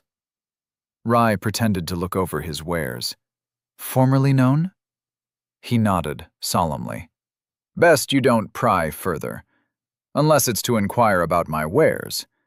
I can only hope you find something among my modest selection. Modest? His stall was anything but. He himself sat comfortably amidst a pile of old pillows and upholstery, some holding wares, while others supported his own atrophied body. They looked comfy and, above all, expensive. One even embroidered in red and purple, while the rest were done up in the more common shades of gold. The mishmash of styles and faded garish colors reminded her of a bazaar, even if it was confined to a single corner. He was the only person around who seemed willing to buy or sell anything at all. Though with all the madmen around, she wasn't exactly spoiled for choice. May I touch them? The merchant nodded. Elia went right to work. Boop! Red tunic. A short red tunic, commonly worn by one of modest means. She leaned down to inspect a small sign of carved wood and recoiled. 200 souls for a tunic! Beep!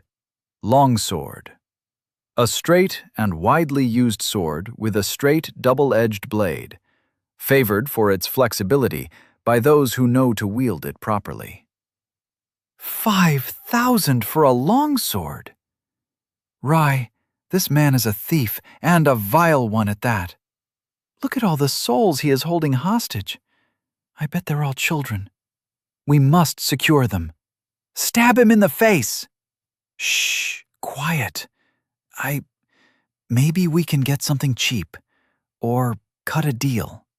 Her eyes fell on a pair of wonderful boots, made of hard leather and with a slim fit. She would look great in them, and they would protect her feet, no doubt. Boots. Boots made from hardened animal hides, comfortable to wear and insulated against the cold and rain. Exactly your size. 2,000 souls. They're exactly my size, Rye whined. And they look so comfy. Mug him. Do it. No, I would never, she hissed. Shut up. Excuse me? The merchant asked, slightly offended. Not you, it's... I need that longsword and the kite shield. The boots. 2 sets of underwraps, 2 red tunics. Rye, I hate to be annoying, but we need some armor. Anything that'll stop a dagger or spear tip from instantly goring us. Right. Her eyes caught 6 sets of armor leaned against the wall on display, from chainmail hauberks to scale and half-plate with matching helmets and all. One look at the prices, and she considered searching for the nearest authority and reporting him for racketeering. After some perusing, and as the realization of the scale of this soul-sucking economy dawned on her, she happened upon one of the cheaper armors. This armor, right here. She pointed to a discolored yet fine chainmail hauberk, padded with pelts that someone almost certainly had died in. It protected her torso, upper legs and arms, as well as her neck. At 5,000 souls, she could probably haggle the total down by a bit. Are those dried fruits? Food! Get his fruits, now! And a bag of fruits. Rye had to admit, she was in a breakfasting mood as well, feeling somewhat peckish after dining on nothing but flavoured water. She was feeling many things. Foremost, that this man didn't care about what she needed, just that he got paid. Cruel and heartless, like any person that made a living by extorting souls. He had a look of greed about him, an overly defined jaw mixed with the long and pale limbs of the strange folk living to the far, far east. And he smelled of ick, of snails and dye, caustic soap and dead leather. "Are you from Morefurt?" she asked. The man did not appear surprised. "What's it matter to you?" "What it matters? Well, I thought, you looked a bit like... Is it still the year 576 of our holy empire?" The man looked up at her from where he was adjusting a dagger and chuckled. "Time's gone down the drain, much like any empire you or I may have lived in. It died, as did many things, and unlike us, undead ideas don't listen when brought to heel. Though I suppose you may assume and do as you well please now. None left to watch over language, nor passage of the years, nor the origin of pilfered goods." He was a thief of the dead. Did nobody in this place besides her care about the decency of those who passed? What if their belongings held sentimental value? What if they woke back up without a tunic or that new fashion from over the Ferrish Sea? Pants. He couldn't be trusted. He was from Morefurt, and the people there were the most vile, deceitful, and foul-smelling kind. Because of the swamp and the dyes and their tendency to lie, and not at all because of some rivalry with our Vale about a stolen goat that went back 25 generations. It was an important goat. It laid golden eggs and foretold the weather. At least, that was how Dar had told it, in between teaching her how to haggle on the local markets. Armor, sword, shield, tunic, boots, underwear, fruits. The merchant counted. That makes a total of 14,000 souls. 14? 10 plus 4 times 1,000. They do educate common folk on addition and multiplication outside of Morefurt, do they? Yes, Rye cut herself off, biting her tongue before she said something she couldn't take back. It was twice her remaining souls, and though she thought herself a good haggler, it would require a miracle to reduce the price by half. Are these bone shards worth any souls? She pointed at a small bowl adorning the top of a pillow, a dozen shards lying in a heap of grey and green. Bone shard, uncommon. The shard of a divine soul, undefined and undeveloped. The strength of a shard is directly correlated to its rarity, for only the rarest moments crystallize to mark a person's soul indelibly. Combine 10 for a bone die of appropriate rarity. Ooh, rarer shards require less shards for a boon. Sure hope that trend continues. Trade only for other bone shards. 3 common to an uncommon, 4 uncommon to a rare. Souls for everything else. Your budget? Soul count, 7,176. We have 7,000, she said, and immediately bit her lip. She screwed up. Rule number 1 of barter: never reveal your cards. She blamed it on her headache and the lingering fever.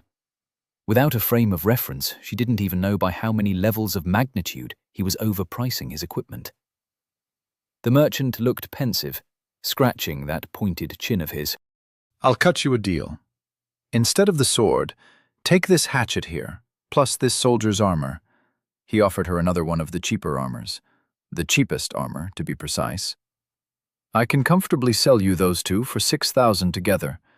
The fruits are another 1,000, as is the other pair of used boots, and if you want a shield, it's 2,000 for this here buckler, instead of 4 for the kite shield. Rai didn't trust this man, and she searched for the price tags in the hopes of catching his treacherous designs in motion. Conscript set. A set of cheaply made armor from a faraway land that may protect a life, but not much else. The lamellar plates are brittle, and the mail roughly joined, yet the people of the East often marched to war with even less. 3,800 for the armor. Hatchet. Commonly used to chop wood, a hatchet can become a deadly tool in the right hands. Due to its top-heavy nature, care must be taken not to overextend after swings. 2,200 for the hatchet. All was in order, except for her purse. Spending all her money, her souls at once, was not a smart choice, but it was one she had to make.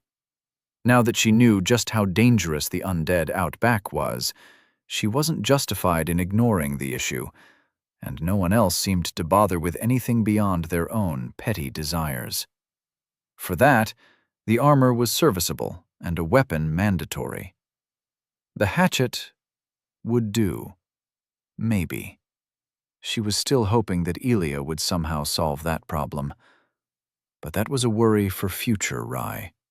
Present Rai had to make the most of over 7,000 people's worth of souls. Buy the fruit! I haven't eaten food in so long! Have mercy! Mercy! 1,000 for half a meal, barely a snack. She sighed. The things she did in the name of friendship. 7,000 for armor, hatchet, 2 tunics, underwraps, and fruit. The man nodded, and a quick shake of hands settled the deal. If you don't turn dreg, come back any time. Got a feeling you'll be coming back soon enough. The glint in his eyes betrayed quite the opposite. He sold poor-quality items at overly high prices. Then, when the person died, he took the gear off their corpses and sold them to another. It all made sense now. And then she saw his legs and realized they were charred up to the knee, blackened stumps without feet. Harris the merchant was crippled. He would have had no other choice than to sit here and barter for his dear life, even if he wanted to fulfill his duty as an undead. Not a thief, but a redistributor of scavenged goods sat in front of her, one whose life was held up entirely by the willingness of others to trade with him. and Rai had thought he was selfish. She was a horrible person, the worst. The embarrassment, the guilt and shame filled her thoughts with an uncomfortable buzz, though that was an order of magnitude less than what she was setting out to do. Everything would be fine. The undead outside, companion of the sad, white-haired lady, was a threat not just to herself, but to others. Someone had to do something about it. Looking at the positives, if she succeeded, she would gain the souls he was preventing from moving on and put them to good use. They would help her in exchange, either as currency or as part of her strength. Hey, is that an actual toga? Are you Roman? Semper Victoria, am I right? It's not a toga. Togas are for important meetings and ritual holidays. This is a tunic, made in the Empire and a glorious sign of our wonderful civilization, Rai said, before noticing that somehow everything was perfectly her size. That never happened outside of custom-tailored clothing. The man must have had a boon. I still feel a tad too small for my shoes. Soles. Cool. Now, food. I'm going to implode if I don't get something in my mouth in the next few seconds. Speaking for the both of them there. Take control of my mouth, and I'll feed you. If that's all right with you, Elia. Elia did, ravenous for sustenance with substance. Having to feed her own face while it belonged to someone else, revelatory and most awkward. It turned from awkward to downright mortifying the moment she heard herself moan loud enough that even some of the mindless undead sitting about turned their heads. Honestly, hearing Elia eat made her think she was enjoying an entirely different kind of activity. A vague shape played upon her mind, the hint of a curve, of eyes. But every attempt to give it color or a defined edge only led to a minor headache. Remembering things was hard as an undead. Maybe that too could be fixed with souls. Thoughts for later. At the moment, she had to try and mime to Elia that she wanted to try one too. Elia understood eventually, but she was a thorough chewer. It took her a minute to finish with the disappointingly small fruit, and Rai found out why the moment she regained control and tried on for herself. Oh, this tastes pretty good. This is the stuff. This shit tastes better than sex, on which I am a qualified expert. You could sell these for a kidney and a half in a back alley and still get your door run in by ravenous customers. Wonder what's inside. Oh, wait, I don't have to guess. I have a thing. Sugared apricots. Apricots from the plantations around Lofton, sweetened with red sea snail sugar.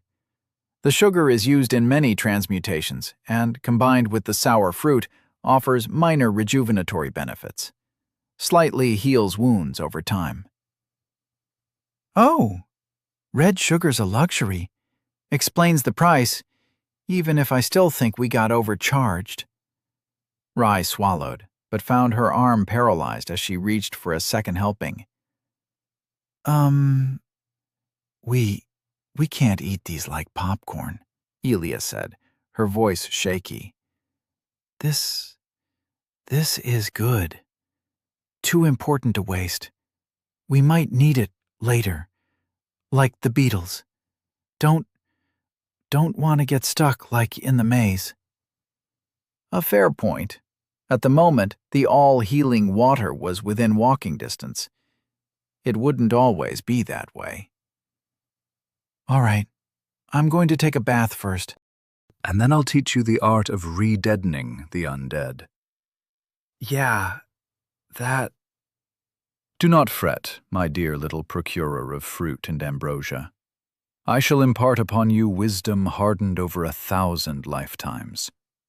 By the end of our training, you shall be forged into the likeness of a great warrior, a master of puns, and preemptive self-defense. Look forward to it. The twisting knots in her stomach cried to object, but she knew she had to do it. She'd have to live with murdering a murderer, and maybe more after. Dirty work always made its way into her hands. Someone had to do it, and she wasn't quite willing to let Elia take full control just yet. Besides, he was holding souls hostage. Freeing them couldn't be so bad, right? The temple was quiet, but for the clamor of the 3 soldiers above. Rai sat on a stair, listening intently to her hand, which Elia had possessed, miming a talking sock puppet. Rai gave her best to settle into the mindset of a good student, which meant to trust the teacher, listen to everything said, and make notes. Lacking paper, she just hoped the lesson wouldn't drag on for longer than she could memorize. Okay, first lesson of the day, initiative is king. Initiative is king? Yes. Assume this. You find a soldier walking down a corridor. You step into a shadow, wait for them to pass, and take a stab at their neck. Best case, your enemy dies. Next best case, they are wounded, crippled even, and you're right in range for a follow-up strike. Hit 'em with the ol' 1-2. Hit 'em with the ol' 1-2, Rai muttered, tracing imaginary notes in the palm of her hand. And the worst case? Worst case, they stab you back. But when has that stopped anyone? Rai chose not to interject that many dead people would disagree if they could. I'm going to fight the undead, the dreg who killed me, the murderer with the spear, the lost friend of our 3-armed lady. Any advice for him specifically? Who? Oh, the side quest. Yeah, without an ambush, you'll need to get past his reach. Second lesson. Reach is queen. Superior reach means you can safely poke without fear of being poked in return, as long as you don't screw up your position horribly. Thereby, positioning in relation to your own and your enemy's reach is a prince. And let us not forget, speed is a princess, strength is a jack, and I think I lost my metaphor. You get the gist. Okay, so fighting involves a bunch of royalty. No, wait, that's just a hierarchy, like in a card game. Okay, I think I can remember that. Idly, she scratched at her cheek. She'd probably have to take a bath afterwards again. But no, she shouldn't think like that. She was about to take a life. It deserved more attention than a wandering acknowledgement. So, what happens if I don't strike first? Then you better not get hit. But what if I get hit? Like, right here. She pointed to the side of her belly, a phantom ache pulsing once where she was stabbed a lifetime ago. That's why you have armor. Sheesh, don't make me spell it out for you. Yes, O wise teacher. Would the wise master kindly tell me what to do if I get wounded? Getting cut hurts. Getting stabbed more. I know. Startled, Rai waited for Elia to recollect her mind. I know. If you get stabbed, leave it at that and act. Getting shanked hurts, even through chainmail, but you know what? You can either succumb to your owie, lie down and die, or you can retake the initiative, or run to fight another day. Now, let's dunk this dweeb. Oh, okay. A big clump got half stuck in her throat. I can do this. I can do this. She waited behind a statue that marked her last point of death, waiting for the rasping breath of her enemy to come closer. The statue depicted Ruthe, god of peace, and she was well aware of the irony. She knew that his peace needed to be kept somehow, in spite of the machinations of evil people, beasts, and worse things. She just never expected to play the keeper. This three-armed dreg, he had to be evil. Cold, plodding steps ascended the stairway round the corner. A moan, then a sound like wind whistling through a crack in the wall. Wait for it. Wait for it. The face of the undead came into view. The same spherical stone mask crowned his head, and beneath his yellowed clothing the jingle of mail rang clear in the crispy air. One of his two right arms clutched a well-used spear, two winged spurs threatening to tear the calves from anyone foolish enough to think they could dodge a simple thrust. In the left he held nothing, and that was her only saving grace in this horrible situation. Now! With a cry that would have made every warrior avert their eyes in shame, Rai jumped out of her hiding spot and flailed her axe towards the undead. It chipped the mask, more a helmet as it covered every part but the nape. It was quite a poor strike. The undead turned, and Rai had moments to notice that with the twisting motion, the spear was already well on its way. Closing her eyes was a very poor choice of defense, and the kind of reflex that got her killed the previous 2 times. This time, she stared bravely as the incoming spear punched through her face. "Why didn't you dodge?" You have died. You have lost. Soul times 176. You have lost. Bone shard, common, times 9. You have lost. Bone shard, uncommon, times 6. Chapter 14. Dooge! The undead spearmen moved up the stairs, slow, trotting steps building up to frightening speed and agility. He was no simple undead militia. His spear was nothing special, though skill made it bend and bite like a living creature. Rai was ready, mentally prepared to do the deed. He was a danger to everyone, not just her. This wasn't murder. This was a community service. She took one step, right onto a sharp rock, and yelped, advantage of initiative and surprise slipping from her grasp like sand. The undead turned. The undead speared.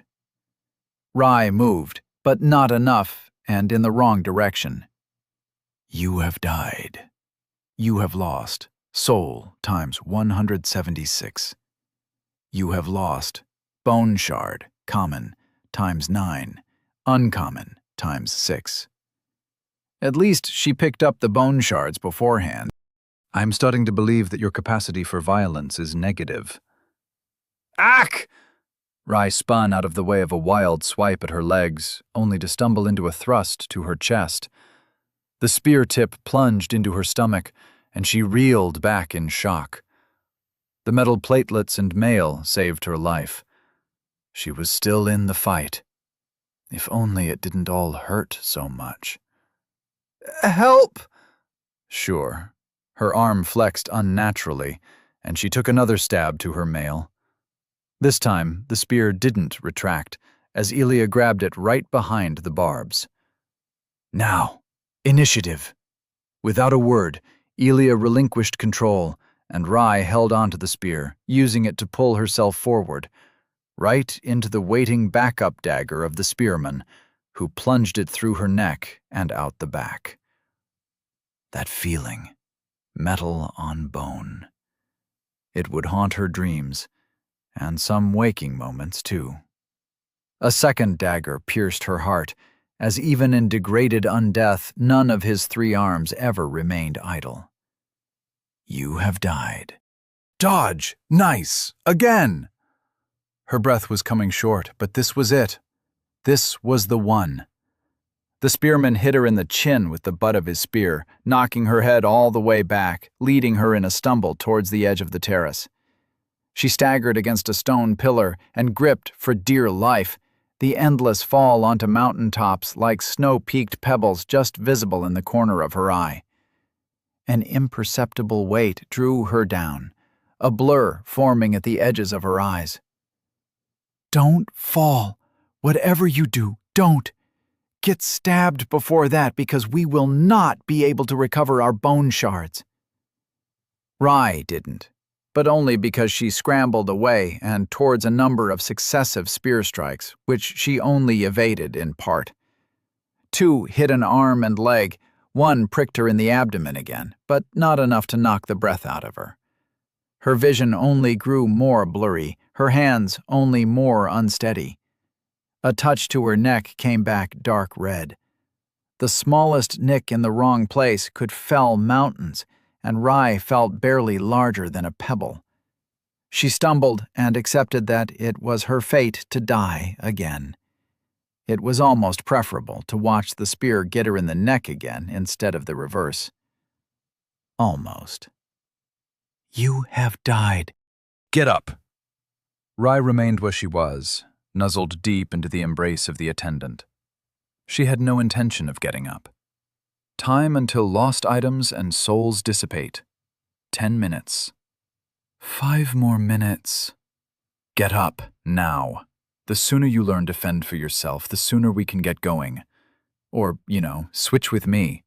I'll avenge your deaths faster than you can say pen, pineapple, apple pie. Doing things my way means taking breaks.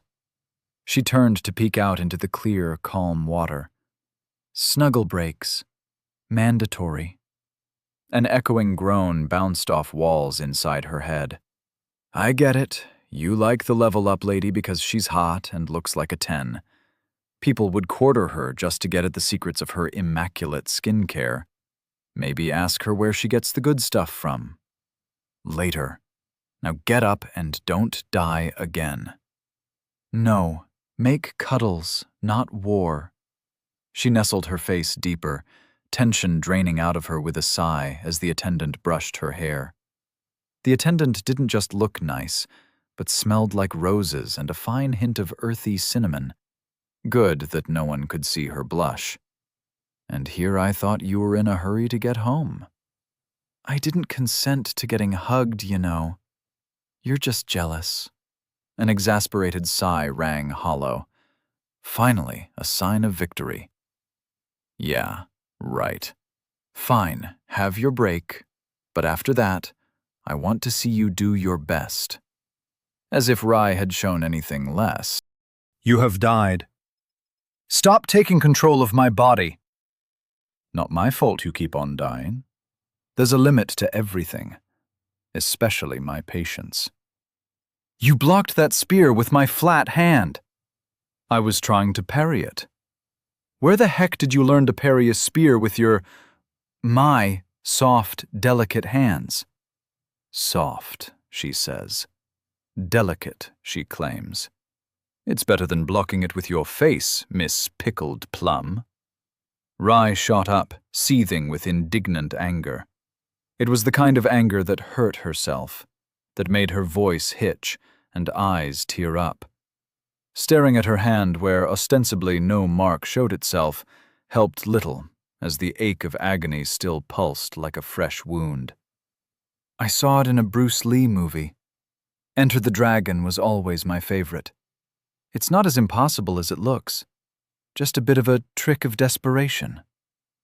Rye listened to her heartless teacher ramble about things she didn't understand. It was a story, at least she thought so, about a warrior who fought without any weapons at all.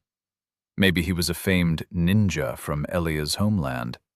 Maybe they valued individual strength over everything, like the giants of Morgenthau. What exactly is so fascinating about these stories, where one man beats everyone up? 'Cause watching my boy Lee go ham on a gaggle of witless schmucks is awesome. Kapow! Wham! Bazoing! Truly, barbaric in every meaning of the word. She shook her head, a nugget of information immediately lost in the swirl of chaotic memory. And then, she was at the top of the stairs again. I parried a bolt once. From a crossbow? With your hands? Hell yeah, I did. I'm awesome. Never managed it again, though. Was hard without a shield. Iced the Dreg. He never got me again afterwards. The spiders did, but that was after I lost my boots. I could kill for some boots.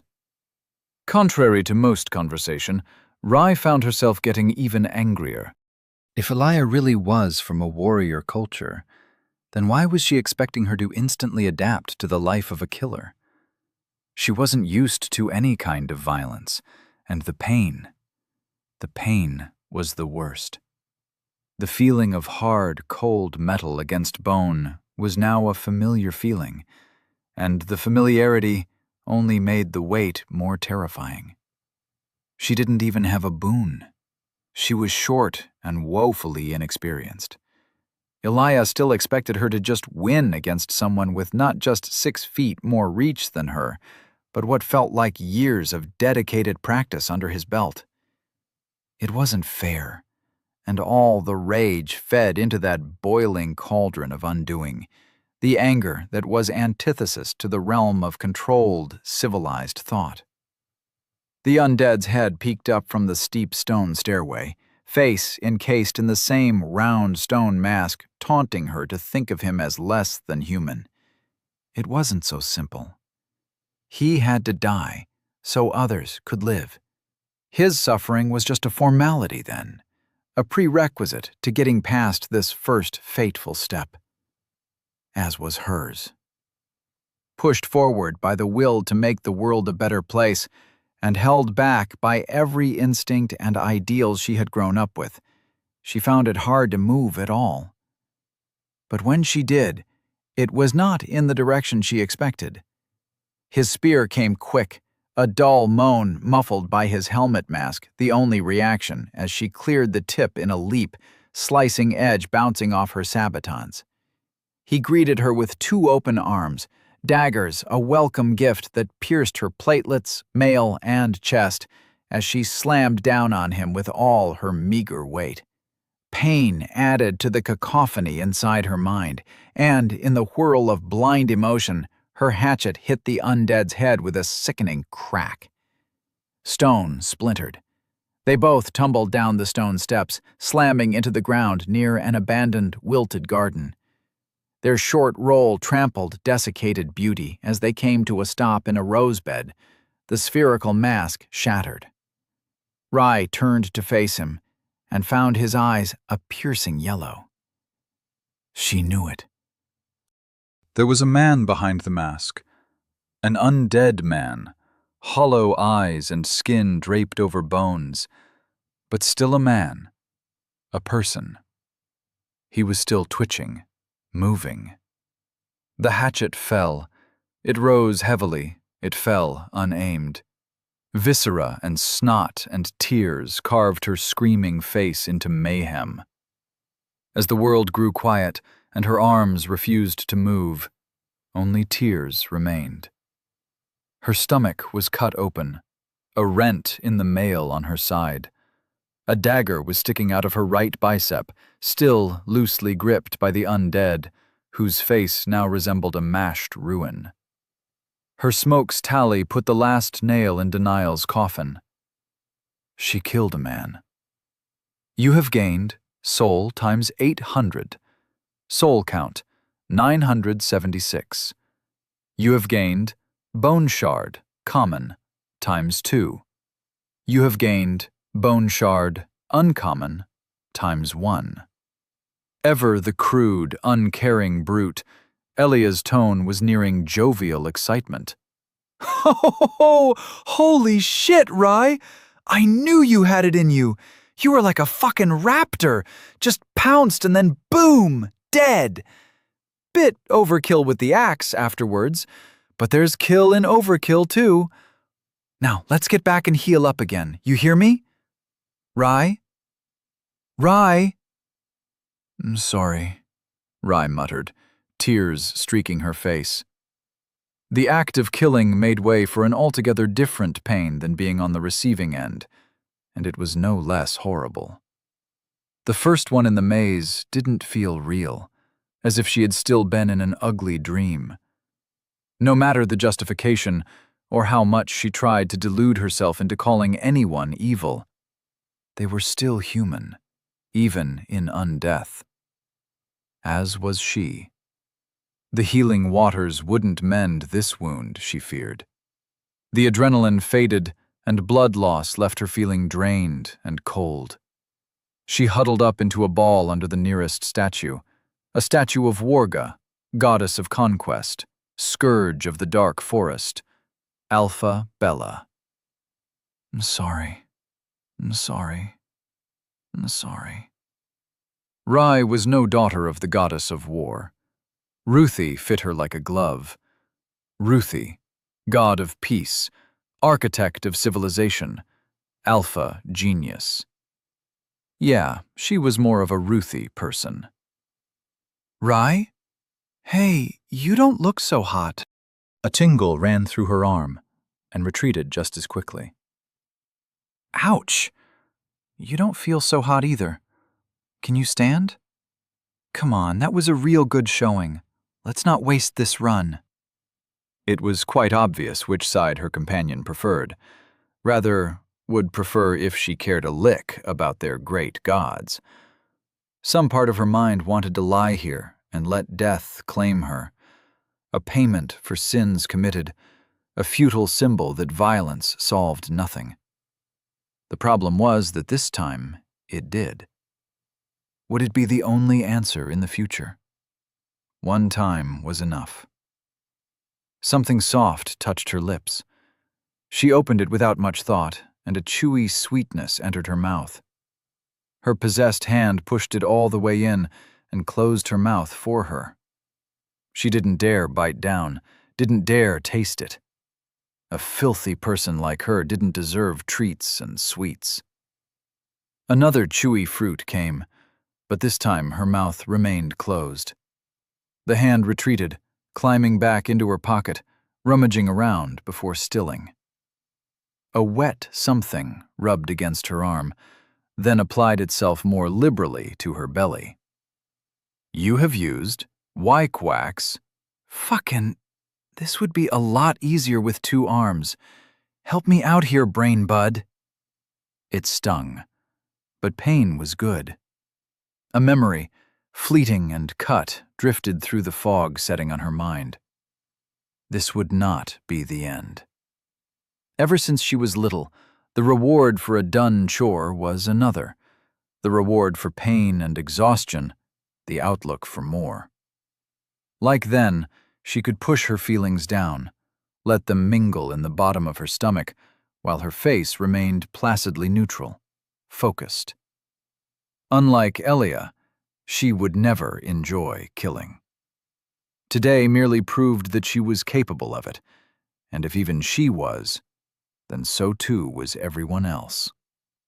Innocent was not a word that held much meaning anymore. With enough incentive and a knife, anyone could become a killer. Not just anyone could show a level of remorse like her, but that too was just a pain that could be swallowed, could be ignored and forgotten, though she failed on the should more than the could. With a quiet sigh, her eyes drifted shut, willing the world to let her sleep. Let her other half take over. Let her enjoy what Rai had to suffer through. Elia was right. She wouldn't last 3 days. She didn't even make it past lunch. At this rate, she was never going to cure her undeath, or make it home, or see her family ever again. Hey, don't go sleeping on me. You're still bleeding out. Her stomach grumbled. Thanks, stomach. At least one part of herself had a straight bearing on what it wanted. With a quiet sigh and less apprehension than she felt was appropriate, Rai began chewing and slowly let herself drift into dreamland. Don't sleep with food in our mouth, or we're gonna choke. Hello? Rai? Brain bud? Holy shit, you snore loud. Well, this is ironic, and mildly terrifying. Can I even sleep like this? Shit, should have asked Rai. Should have asked a lot of things. Ugh. Elia's gaze swept from one corner of darkness to the next. It was kind of cozy in here. Peaceful. She leaned back in a metaphorical sense, and whistled an awkward tune. What a vacation. And then the floor opened up, her apparition of a body screaming down into the land of dreams and memory. With a shock and a shudder, a girl woke up, wrapped in warm sheets of feather-stuffed bedding. A tired face under a disheveled mop of straw-colored curls shuffled out from under the covers, the dull, red-tinged sky torturing her even through a hefty squint. Sunrise. She overslept again. "Rye," a sonorous voice called, followed by another knock. "The mistress wants you up and at it."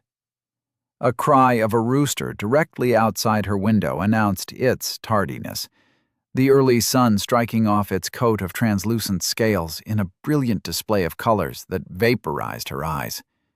Figuratively. Groaning, and with all the inertia and impulse of a 10-legged slugopede, she flopped out of bed and struggled to right herself before the polished tin mirror. "Come in, Sam." A yawn stretched wide as the embroidered cloth divider parted, the servant with black hair done up in a bun peeking through, mischief hidden beneath sharp, dark eyes. There was no need to have Sam help her dress at all. Today was a normal day, filled with chores, studying, and work, which, for the grand harvest at the end of long summer, meant that a simple tunic laden with colored stitching at the rims over the usual summertime underwear would suffice. The winter year would sweep them all away if they didn't all work themselves to the marrow. But a little vice was acceptable if it kept them all standing. She chose her newest tunic today, red stitch arum flowers and green olive branches on beige fabric, and let Sam get to work. "Oh my, you look to have been out late, Bean," her servant cooed in a sing-song voice. "Was it that centurion's son, Avitus, this time? Or that merchant, the one with olive skin and a pretty face? Or maybe Hannah? You'd have to have gone far for Hannah." Rye managed a strangled sound as she let Sam brush and order her hair. "I was studying, thank you very much." "Ah, yes, studying. And I think I might know with whom." Rye stayed silent, knowing full well that she knew that Sam knew that she knew, though the act she was putting up for all the world was quite convincing. "We should call it something less conspicuous than studying," she muttered as she leaned into the careful brush strokes. Sam soon caught her nodding off and pressed her hands to her neck. They were icy, eliciting a squawk and a friendly bat as Rye stood up to let herself be dressed. "Is the princess ready to stay awake now?" "Maybe. I'm already ripe for midweek." 5 days of work lay ahead of 1 day of rest, and without Sam's affectionate ministrations, she honestly didn't see how she would make it through. "You've already been up for long?" "Not at all," she said, and smiled, puffing up Rye's hair before letting them rest in a bun. "Thy hair be brushed, O great one." "Very well. This shall be sufficient." She raised her chin, continuing in a mock commanding tone. "You may take your leave, O loyal knight of the horsehair brush." Sam rolled her eyes, bowing with an overly elaborate flourish of her hands. A small antic before each had to see to their respective duties. Her best friend wasn't technically a servant as much as she was technically not part of the family, because Mom and Da for some reason decided that 18 was a good number of children to have, not one more. Even with that much help, everyone, from her brothers and sisters to the servants and harvest hands to Mum and Da, was running on fumes. Only a couple weeks until the first signs of fall, so the oracles claimed. Breakfast was served at differing tables, one for the little children, shepherded by Sam and a sleepy-headed servant from the Thalian Islands, and one for the young adults and above, namely third-born Califer, second-born Marcus, her parents, and herself.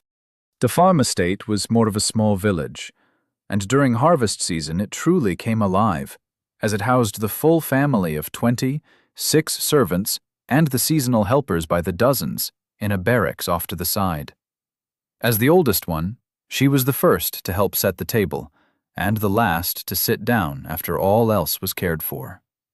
Porridge was on the menu, thick with oats and milk, yellow and orange bristleberries sprinkled in between spoonfuls of jam. She made absolutely sure everyone else had their portions before filling her bowl a modest amount.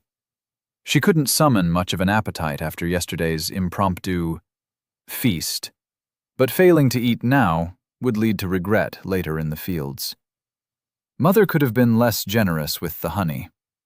Her mother sat down with her, taking one last dismissive look at the servants wrangling a noisy Liara and cranky Fia fighting over a spoon before taking to the meal herself. Rai didn't look her in the eye because her face was an owl, rings around her eyes barely hidden by a mask of orderliness. "Mum, is Da not joining us?" Rai asked after swallowing cleanly and not pointing out in front of everyone how Mum's hair was looking more frazzled today. Wouldn't want to get accused of behavior unbecoming of her, the firstborn. Not first thing in the morning. "He left in the morn, inspecting the harvest of our client farmers. He will return in 4 days, after visiting citizen Paulus, the elder, father of Paulus the younger. You know the one." She yawned, but her tone was much too jovial for the sapping questions that soon had to follow. "And your studies? How are they, dear? Will you be set to take the exam fall next year? Or is that asking too much?" "Yes." "No, I'll be done with Mr. Marksworth's assignments right on time." Cries in the background forced her to stand up and put an end to the bickering before Fia went on another of her famous tantrums, or someone lost an eye. Sam looked truly grateful.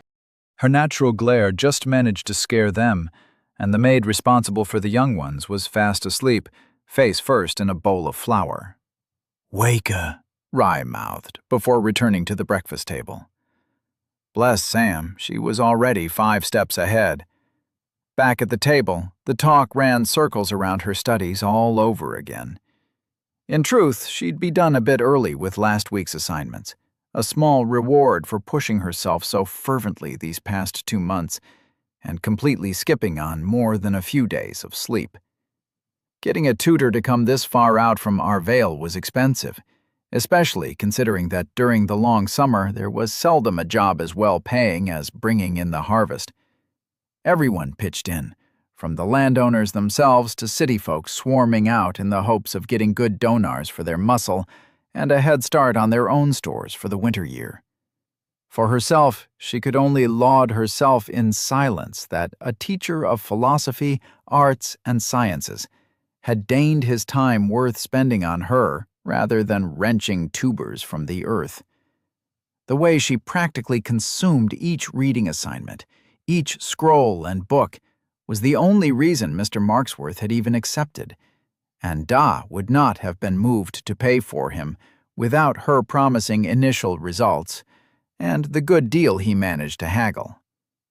There was definitely something more going on there with the amount of attention Marksworth deigned to give her. Either way, she was getting results that set her up to either fail catastrophically down the line or, as luck had a twisted sense of humor, condemned her to rise above them year after year. The prospect of falling behind, of wasting all the good grace given, gave enough anxiety and impetus for extended studying even after a day standing bent over in the fields or politely yelling at the workers and her siblings to pick up the pace. In exchange, she felt just about ready to collapse. Next to the steep pile of trigonometry, algebra, history, religion, the 7 dialects and philosophy, the farm work formed a pile that never seemed to shrink, only stay the same or increase. The exam that would determine her degree of competence wasn't for another year and a bit. She'd have it in record time, yes, but only if sleep deprivation didn't kill her outright. Could she make time for an evening at the long summer festival? Likely not. With a strangled sigh, She returned to her lukewarm porridge. Good. That we get to see you go beyond your origins makes me and your father very proud. Even when you'll eventually have to move into the city. Now come, stop martyring yourself at the breakfast table. I made enough for everyone. Her eyebrows had to be reined in from arching up, just as her owlish mother spooned another dollop into her bowl. Now she was obligated to force that down too. Sickly sweet. The best kind of horrible. The moving out part was new to her, but it was soon washed away by the thoughts that she should have seen this coming. That of course she couldn't stay a day's journey from our Vale. Her mother moved on to other topics, her window to mutter a, "Thank you, Mum," passed. Sophia was blessed with her first soul shard. Isn't that wonderful? Oh, and before I forget, after consulting with your father, we have decided to free you of all your evening duties until the end of the year, perhaps longer. That means no dilly-dallying with strapping young farmhands or anyone else this season. You're our firstborn. You need to look and act the part. Are we clear? Rye nearly sputtered, but kept her composure on the outside. She had ostensibly used less cribs rest than usual this month. How did she know? The particular implications aside, if Mum really meant all chores, that would even leave her with some time for other pursuits. This was great news. Suspiciously great. A quick glance toward Sam told her that the younger kids were still not seated nor ready to eat together. Chores still need doing, Rye said, earning her a glare from her brother and half-brother. Only then did her mother turn to the second and third-born. Marcus and Califer will take over feeding the grugs and cleaning the stall for you, starting today. Actually, me and Callie wanted to go out to the festival today, with Emmy. You know, the Tenders girl. They've got a fortune teller and a Becky who can spell words into the air with fire and make them fly, like a bird. Birds aren't real, Callie added, around a mouthful of bread. Everyone knows that. Only things that fly are rocks, dragons, and those serpent things. Yeah, sure. Except I saw one yesterday with my own eyes, real high up. Heat stroke, Callie shrugged ineffectually. An onset of lunacy. Marcus's response was choked in his throat with his bread as he saw Mum's penetrating glare. Talking back to Mum. Yikes. The lecture that followed was one that Rye toned out all too readily. She finished her porridge, excused herself from the table, and headed on out, ready for a day of drudgery. The sun burnt down on sweating brows and well-worn sandals. It was much too hot to be picking tomatoes, but the tomatoes demanded to be picked. It was harvest season, and everyone had to pitch in, even the firstborn. "I'm ripe! I'm ripe!" one of them squealed. "Quiet, you!" They were a needy vegetable, or maybe a fruit, possibly a berry if one was generous. Rye only cared that they were quiet once plucked from their life-giving stems. It was all in her mind, that she knew. Why the gods gave this lineage of tomatoes telepathy was a mystery, but she'd rather they hadn't bothered. It ruined a lot of meals for her, eating something that had talked back the day before. "Pick me! Pick me!" Rye rubbed at something in her eye, but sweat and dust only made the touch sting harder. She didn't notice Kelly and Marcus sneaking away. Not until they were well outside of the range of her sling. "The heck?" she yelled at them, watching as they turned their heads.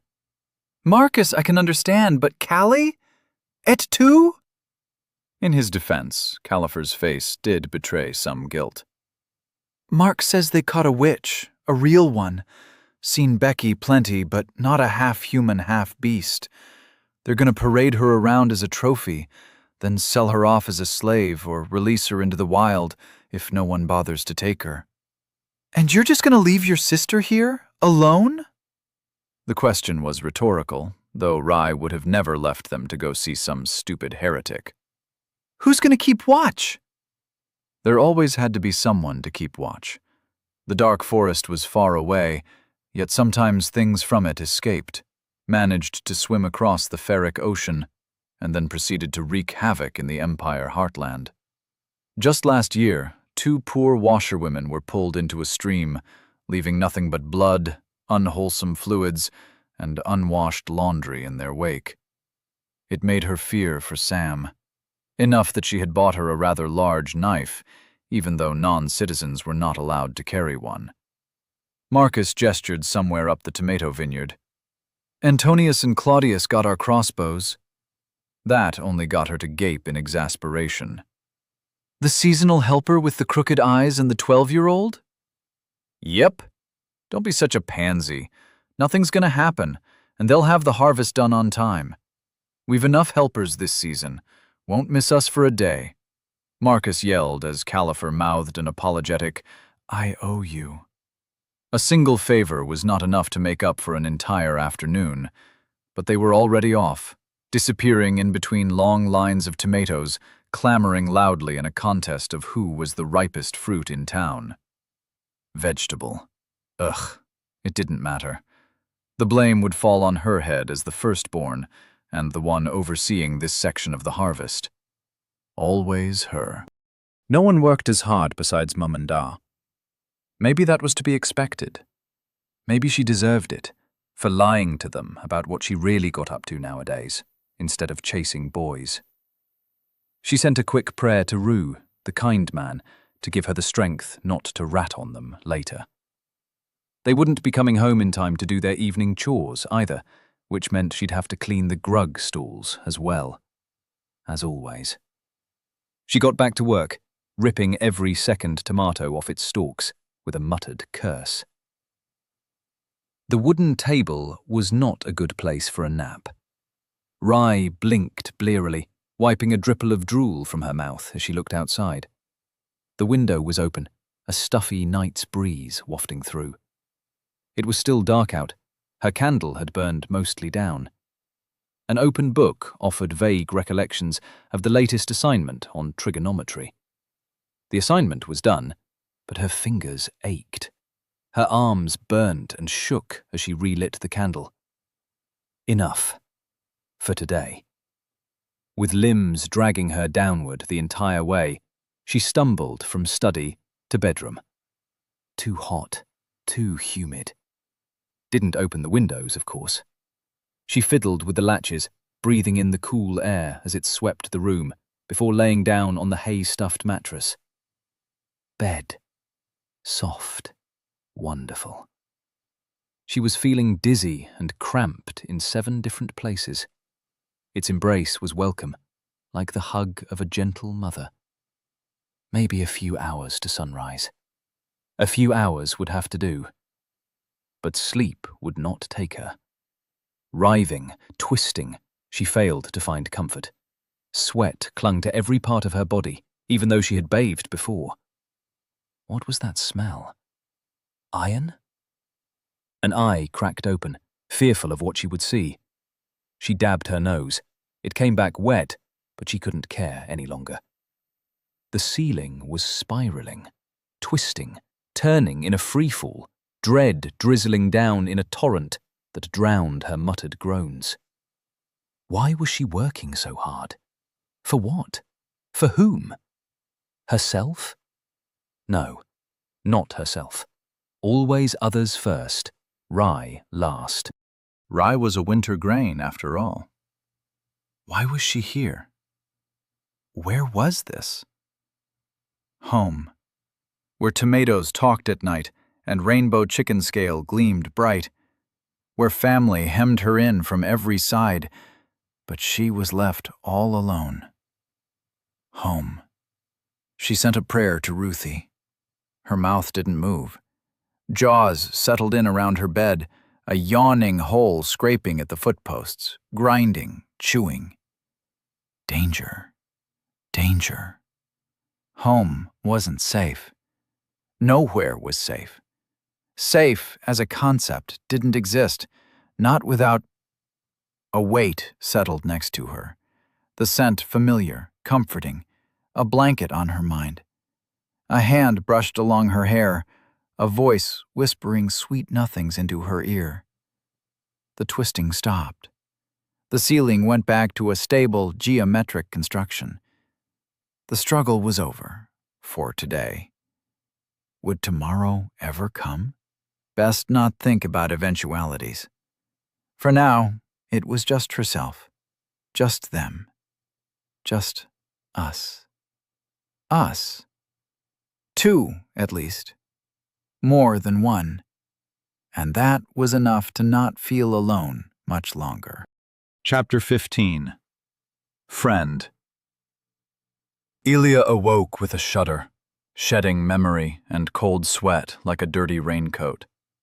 Nothing made sense, and at the same time, an attempt had to be made to order the pages of her memory before they slipped through the cracks. Elia was Elia. She grew up in Portland, Oregon, not a farm. She didn't have brothers or sisters, and neither did she go out feasting, most likely this world's equivalent of partying. Nor did she spend her time foreshortening her lifespan by studying like an academic zombie. She was a normal zombie, thank you very much. She didn't need to go to school.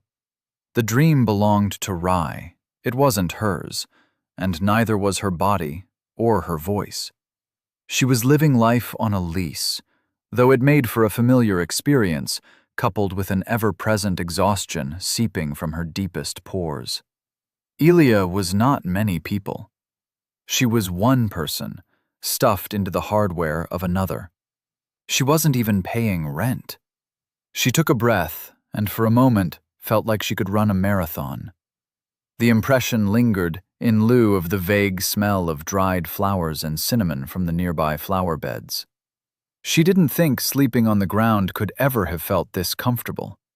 She even had a pillow, a blanket, Elia was not in the garden.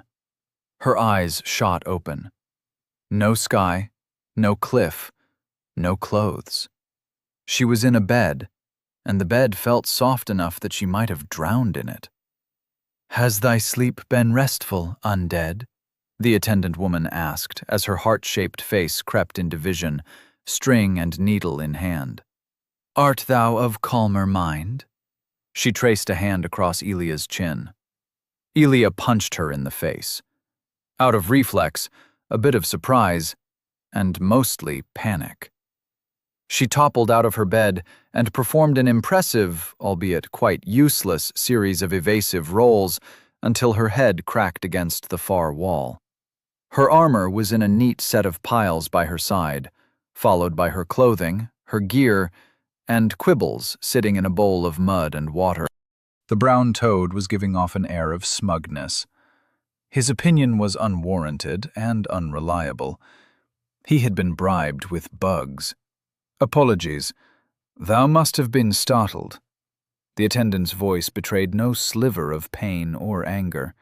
It was the exact same gentle tone her words always carried, seeming ethereal, almost out of this world. Equally unnatural was the fluid, graceful motion as she cupped her eye with a hand. No trace of pain marked her face, a state Elia tried to copy. "The fuck?" was all she said, belated realization dawning that she was in control again. "Thy wounds required care, dear undead. Thou wouldst not drink, and thy sleep appeared disturbed. Thy thoughts ringing of discomfort, thy body cold from lack of life." She lowered her hand, revealing a faint blue bruise growing around her left eye. "I only sought to bring thee peace." "Don't fucking touch me," Elia said, adrenaline still pumping as her eyes flicked to the bandages around her arm and stomach.